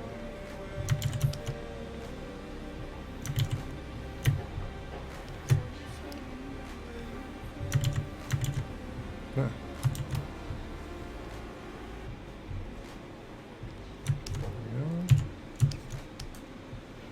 You know what? That might work.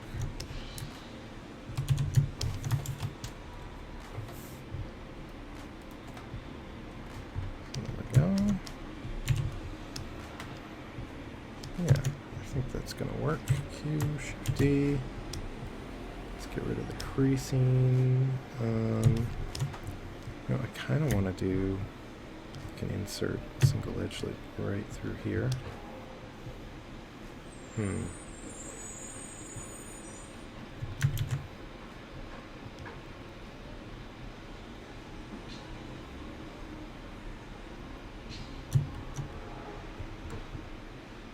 just wanted to see if doing that lets me get rid of that crease up there a little bit easier. Ooh. I want to get rid of that though. Let's do crease edge. Alt.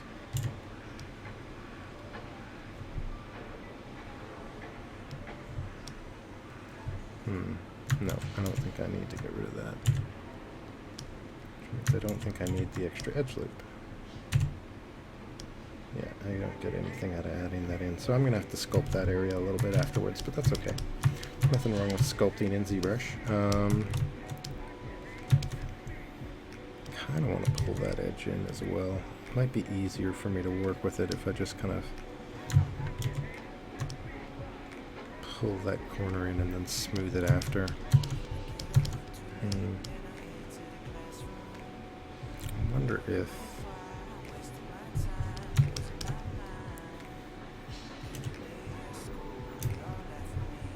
insert edge loop, split that this way.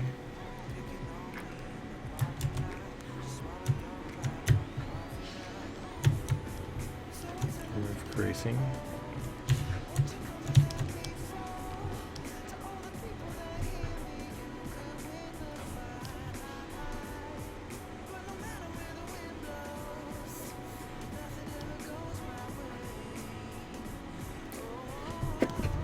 Excuse me. Okay, well, that'll be okay, I think. I definitely need that. Why is this edge so different though?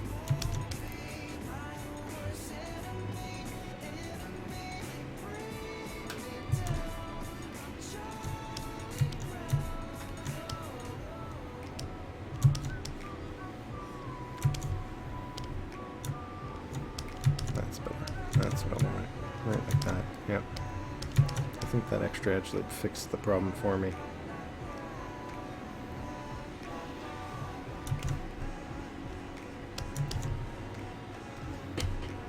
Yeah, I think that's going to work. That'll be good enough for now. So I'm happy with that shape now.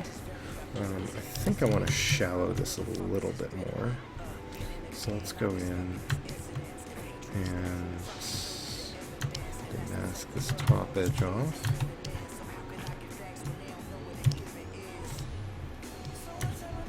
Maybe do a little transpose.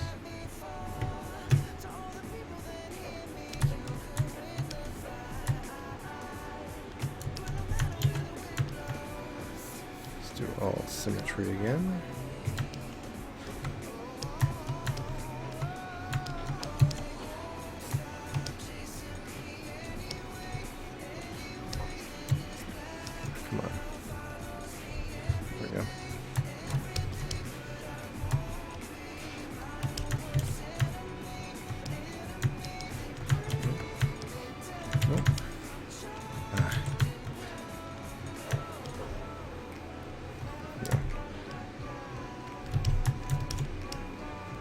Bring those in a little.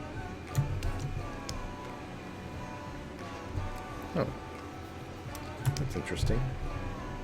Can I mirror and weld? There we go. That's better. Alright, so now I've got that. I do have to add a couple of other details still. So off of that,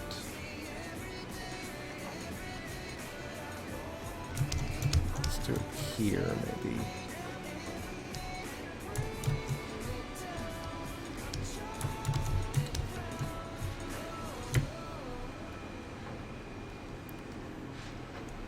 Let's do this Q, crease edge. Let's do an inset. Let's do it H poly.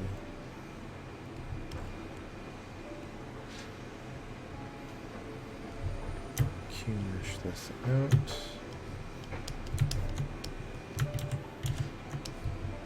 Let's do this a little bit better. I don't need it to go that way, so inset. Is it going to be Z axis? No, Z on, X off. There we go. Those two. Q mesh it out.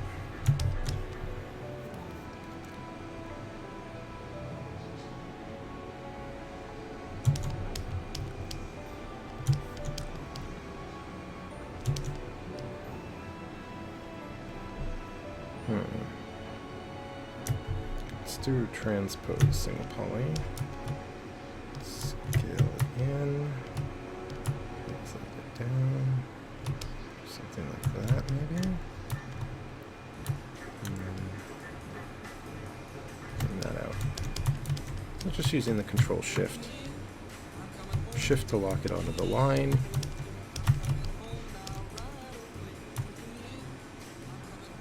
that going to hold up okay? Yeah, I think that'll be okay.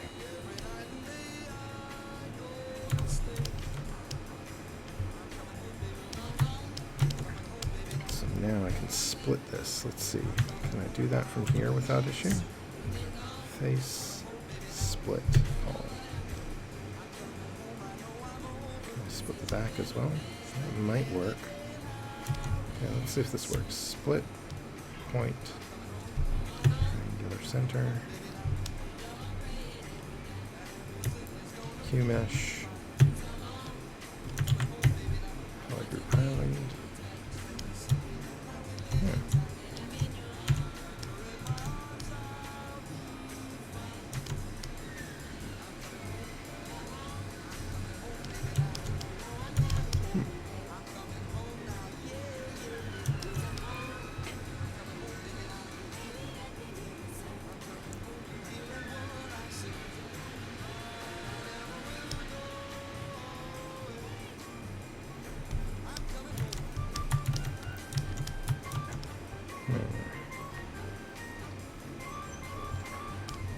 This is a bit of a mess in terms of the final geo.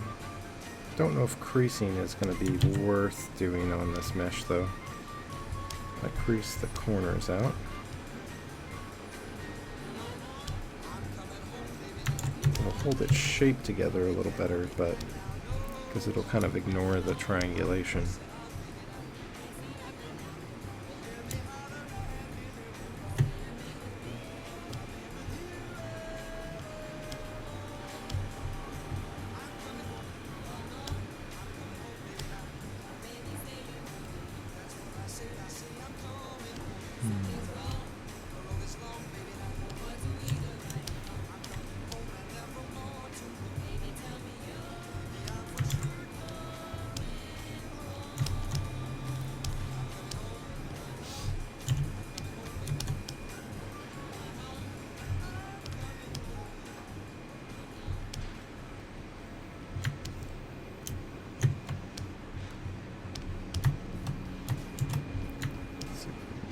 All of this masked up, and I just want to transpose this thing a little bit. So let's see if we can kind of get this. Oops. I'm missing an edge or vertex here in the mask.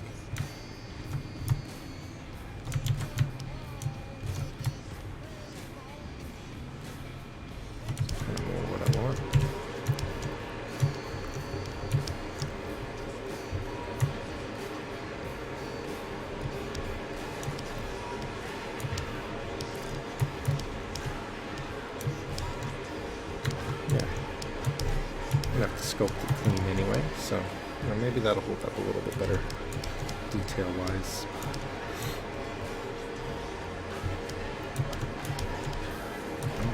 Oh my. Uh-oh. How long ago did that happen? Oh, when I added that edge loop in. Can I get rid of that edge loop?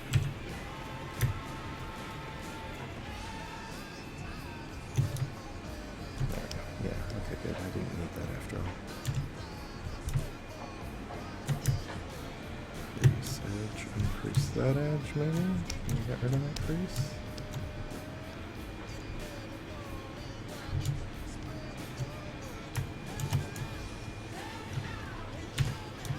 Okay, so that holds that shape together. That's that.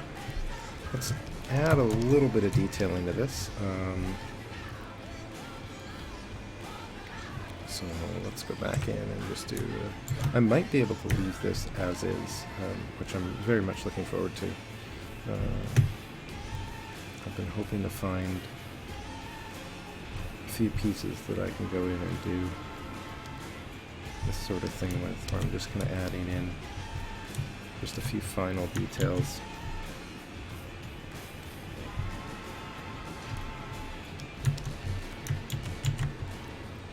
Split that. I don't know, this could cause some problems as well. This is a mess. Q-mesh. Polygroup. I'm going to isolate this polygroup and make sure I've removed anything I don't want in here. Because this is one thing that I've found is that like Dynamesh doesn't always polygroup things in a way that makes a lot of sense as it's building it out. You get a lot of these extra pieces, right? So I just want this. Hopefully I can kind of just get this isolated down. Just these little holes, group them back together.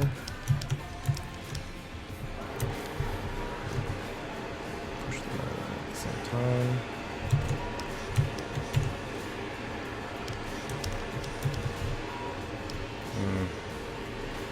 So that lost its shape real quick.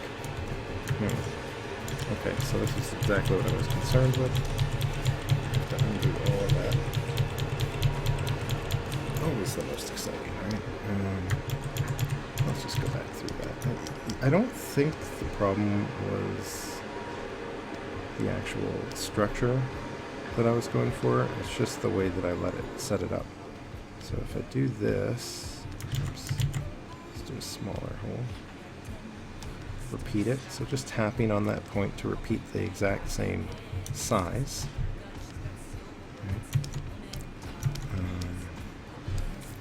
And you know what? Maybe it's easier for me to polygroup it from here.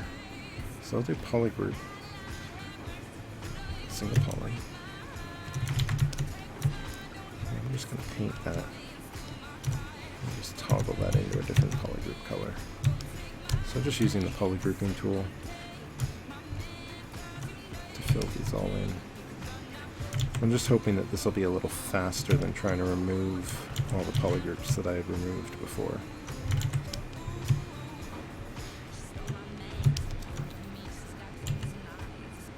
Yeah, it's collapsing in on itself with those sharp edges.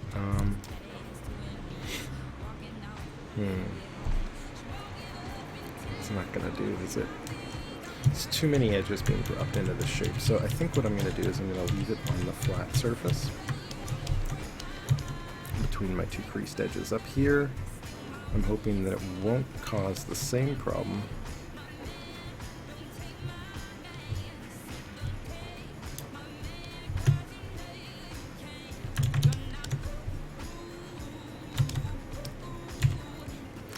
Nope, it's still gonna hold those corners, isn't it?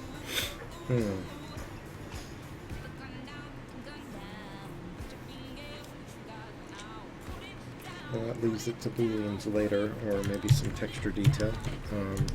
Either of those will work, but it's fine, I guess. Not quite what I wanted, but you know, I think that's going to be okay. The other option would be to subdivide the whole mesh up and then maybe consider adding it at that stage. So I'd be doing like a Control-D, Control-D, deleting the higher poly levels, and then adding in the geo directly, but I don't really want to do that just yet, so I'm going to leave this as is, and I think I'm going to call it there for this piece. So what have I built up so far?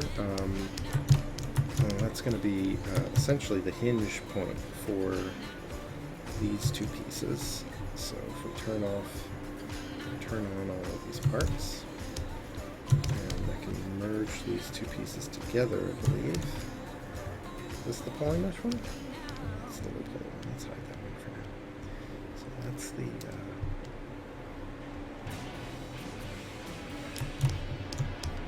that's our high poly Dynamesh piece.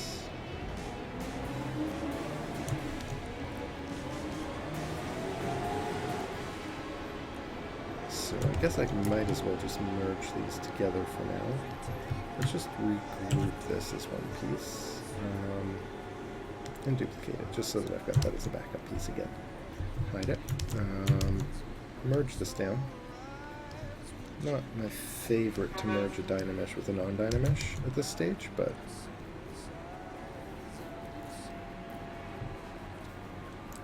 I think that'll make life a little easier anyway. And then we'll start scaling this into place. So symmetry off, just scale that down. Oh, there's some masking on that from the looks of it. Yeah, I gotta be careful there. Oops. Let's go to forward one. Clearing masking out. That's better. Cool. Alright, so just sizing that down a little. Move it into place.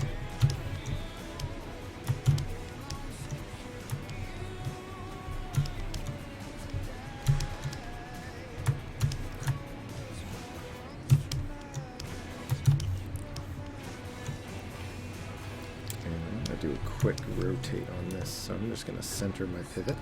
A little white circle on the end of the transpose line allows me to just center that up, and I'm going to do just a 180 rotation on this, just bring it back around the other way.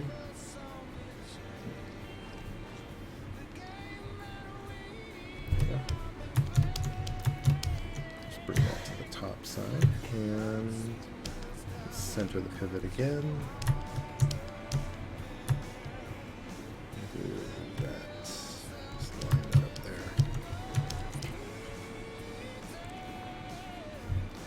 Hide this placeholder geo, and that placeholder geo.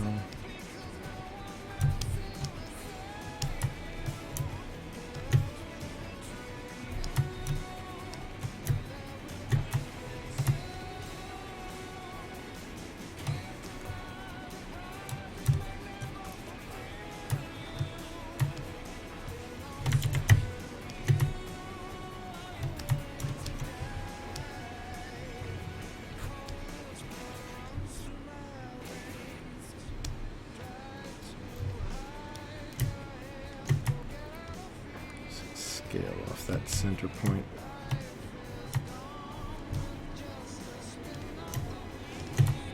Down. This is the tricky part, just kind of getting this alignment worked out. Eyeball rotation.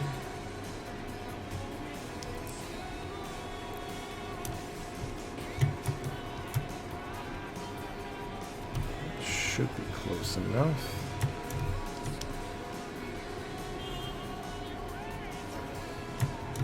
So I'm starting to realize this is going to need to sit higher up. Kind of keep it out of the way, I think, ultimately, which could be good. So if I did this, just translate it up a little.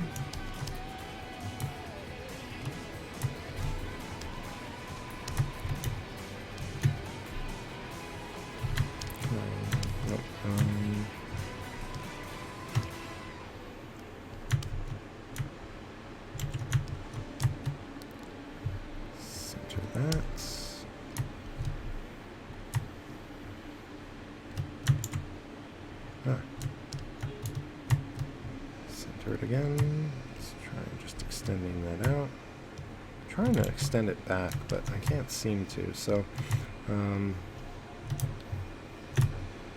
just rotate it like this and have to reposition it by hand down.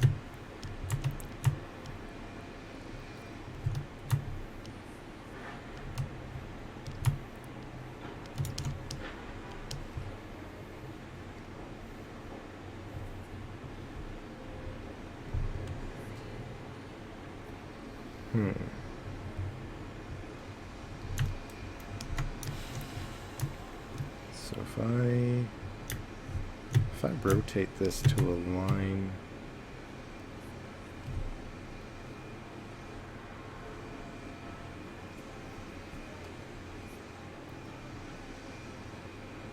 I think I'm going to have to sit somewhere in between these two shapes, which means that's going to have to move.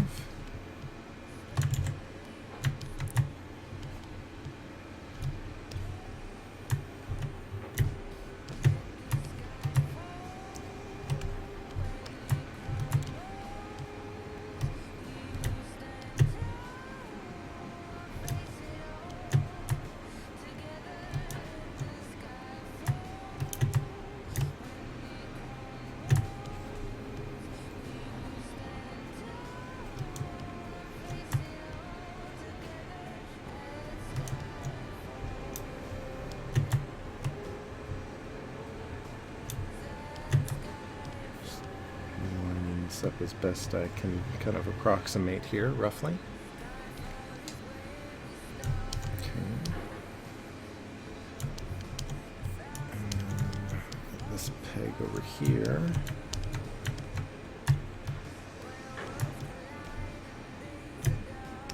Just rotate that off axis that way.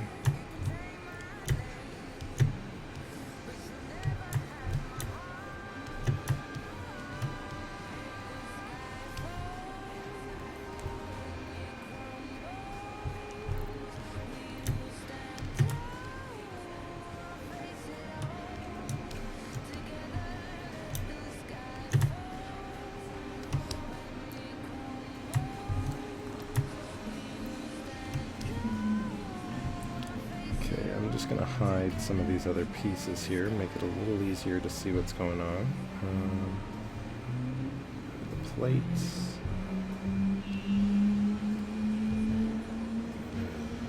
That's whatever that is. Looks like a copy of that piece. That's my main plate.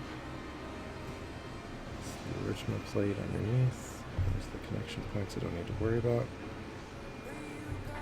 A lot of cubes in here. I want to hide those. There we go. That's what I need.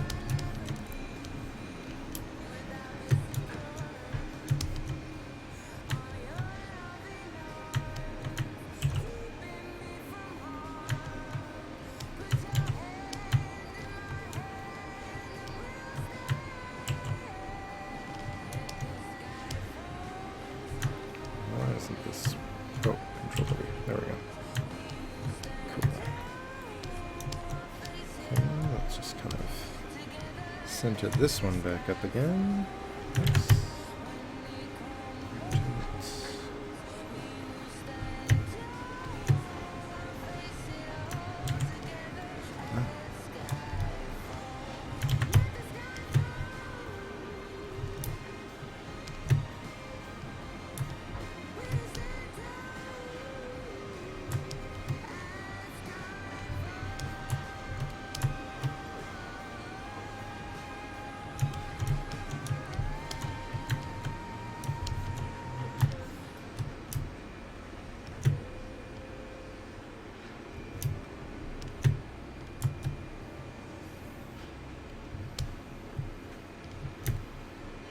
Scale it a little bit more to fit that circle shape. And just squash it so it lines up a little bit better. There we go. A little bit off this way still.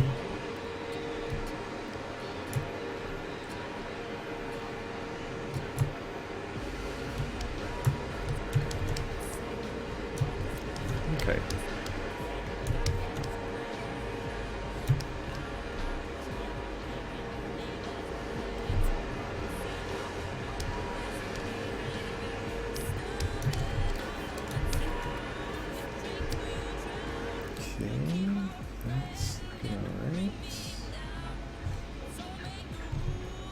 Now these need to be readjusted to fit around that properly. That's not bad.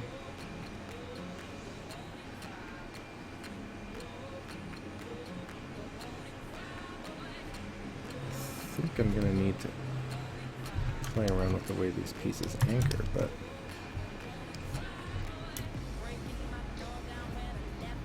rotate this a little.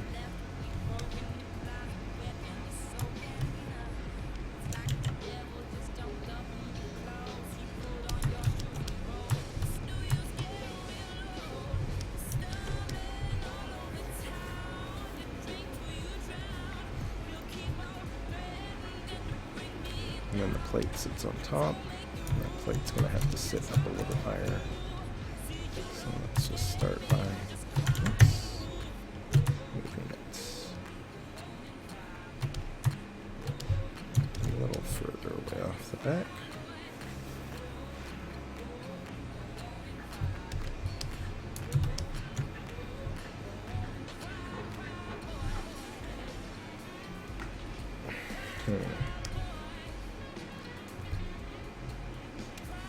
I am using reference for this, yeah, Outcast Interactive.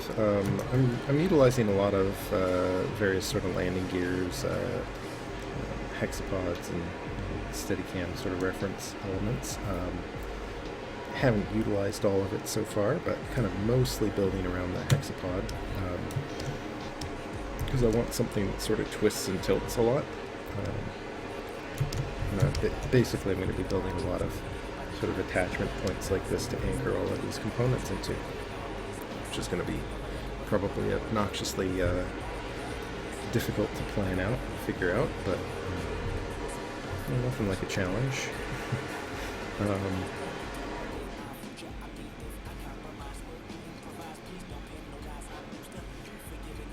This should probably be a piston piece too then, at least something that can kind of extend out.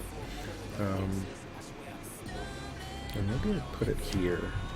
Maybe I'll build that into this section. This is more rigid.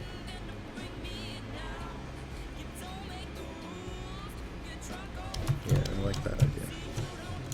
So let's just clean up this connection point a little.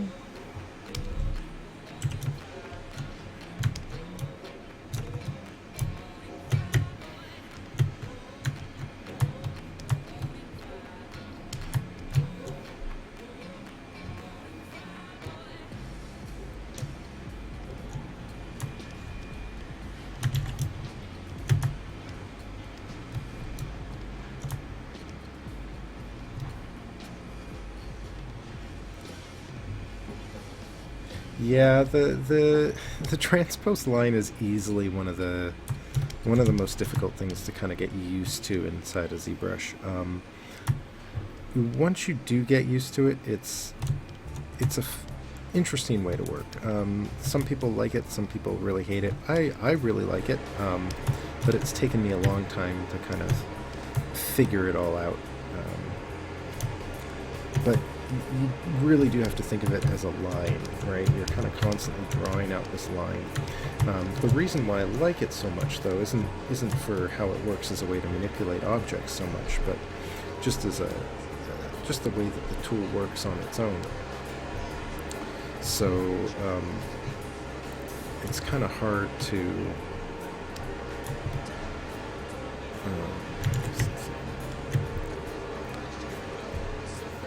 it can still be difficult to kind of make sense of, I guess that's what I'm trying to say.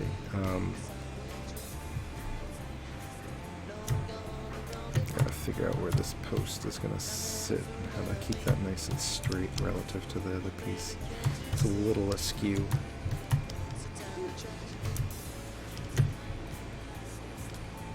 I think that's better. All of these other pieces make it hard to see sometimes.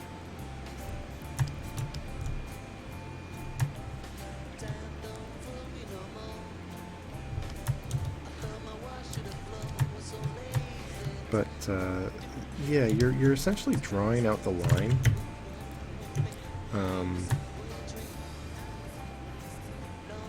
And then you're using the different markers to do different things. So the central circle allows you to translate objects. when you're in move mode anyway. And that's kind of the main one that I'm using, and I'm doing a little bit of rotating as well using the rotation tool.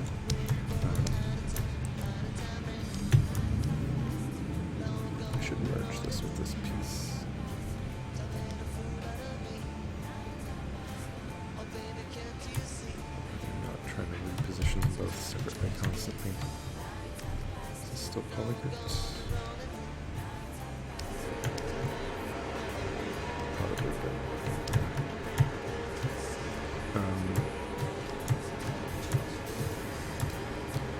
But yeah, it's really just a process of kind of drawing out the line and using it to kind of orient the piece. But there's no real, it can be difficult to control and get precise with, which I guess is kind of the thing.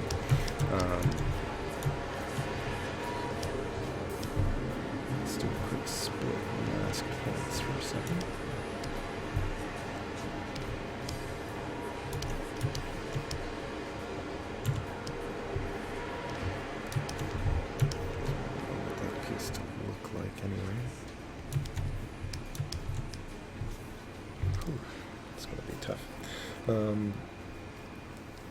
There's definitely going to be some things that 3D Studio Max is going to make a lot easier to do as well. Hard surfaces is tricky in ZBrush, but that's mostly why I'm here too, right? Well, not why I'm here, but why I'm doing this inside of ZBrush to begin with. It's because I really want to kind of get a better hang of it, right? A little bit better feel for it. So I'm just kind of messing around with that.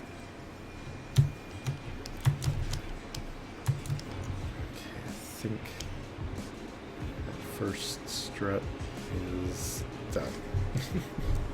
Only took all day, so this is clearly going to be a rather long, slow, drawn-out process to get through all these different pistons and points that I got to build up, because each of these is going to need some sort of anchor, and each of these is going to need some sort of attachment point modeled in. So I'll probably be continuing on with that going into the next few days. But let's see. Maybe trying to think if there's anything else major that I wanted to do with this before I'm trying to decide. There's a few pieces that I have in here. Just trying to think if there's anything else design-wise that I wanted to add. My original shape is a fair bit different from this, but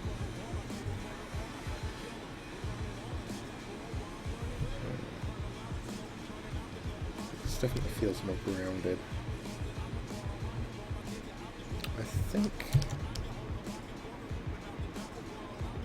think I'm gonna think on it. I'm gonna need some time to figure out what I'm going to do with the rest of these pieces, I think. This is the back piece, so this is going to be one part of a bunch of pieces, I guess, right? So for those of you that aren't clear as to what I'm building all of this for, as I'm wrapping up here, I might as well let everyone know that basically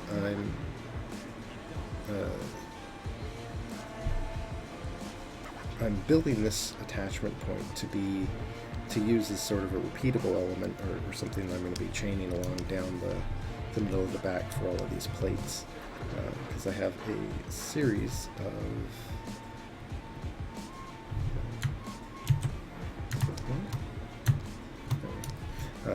of plates running down the back, and they all need to kind of sit up off the surface and move around. So I need some sort of mechanism in there to allow it to manipulate and adjust and orient and all that sort of stuff.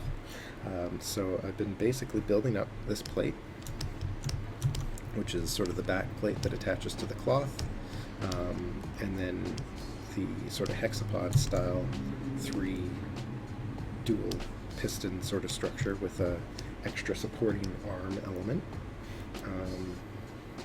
And I may add a little bit more in here by way of sort of a bent, sort of an angular piece, and then another small set of plates to cover this section up a little bit, offer some protection there. But for the most part, this is supposed to articulate this plate so that it can kind of cover the various areas in the back as sort of an interactive armor element that you can kind of fold and adjust to the person's movement and provide additional protection by sort of fanning out as it needs to. Now, this, of course, on his character isn't always exposed, but it should be fun. Well, I'm hoping that it doesn't make it too difficult. As cool as I hope it ends up looking, you know, this sort of detailing takes a lot of time, and I always find, you know, some of the most annoying things to kind of dig into on this sort of stuff. So, yeah, that's kind of what I've been doing. Let me just unhide the shoes here real quick, because he's got his little bare feet sticking out here.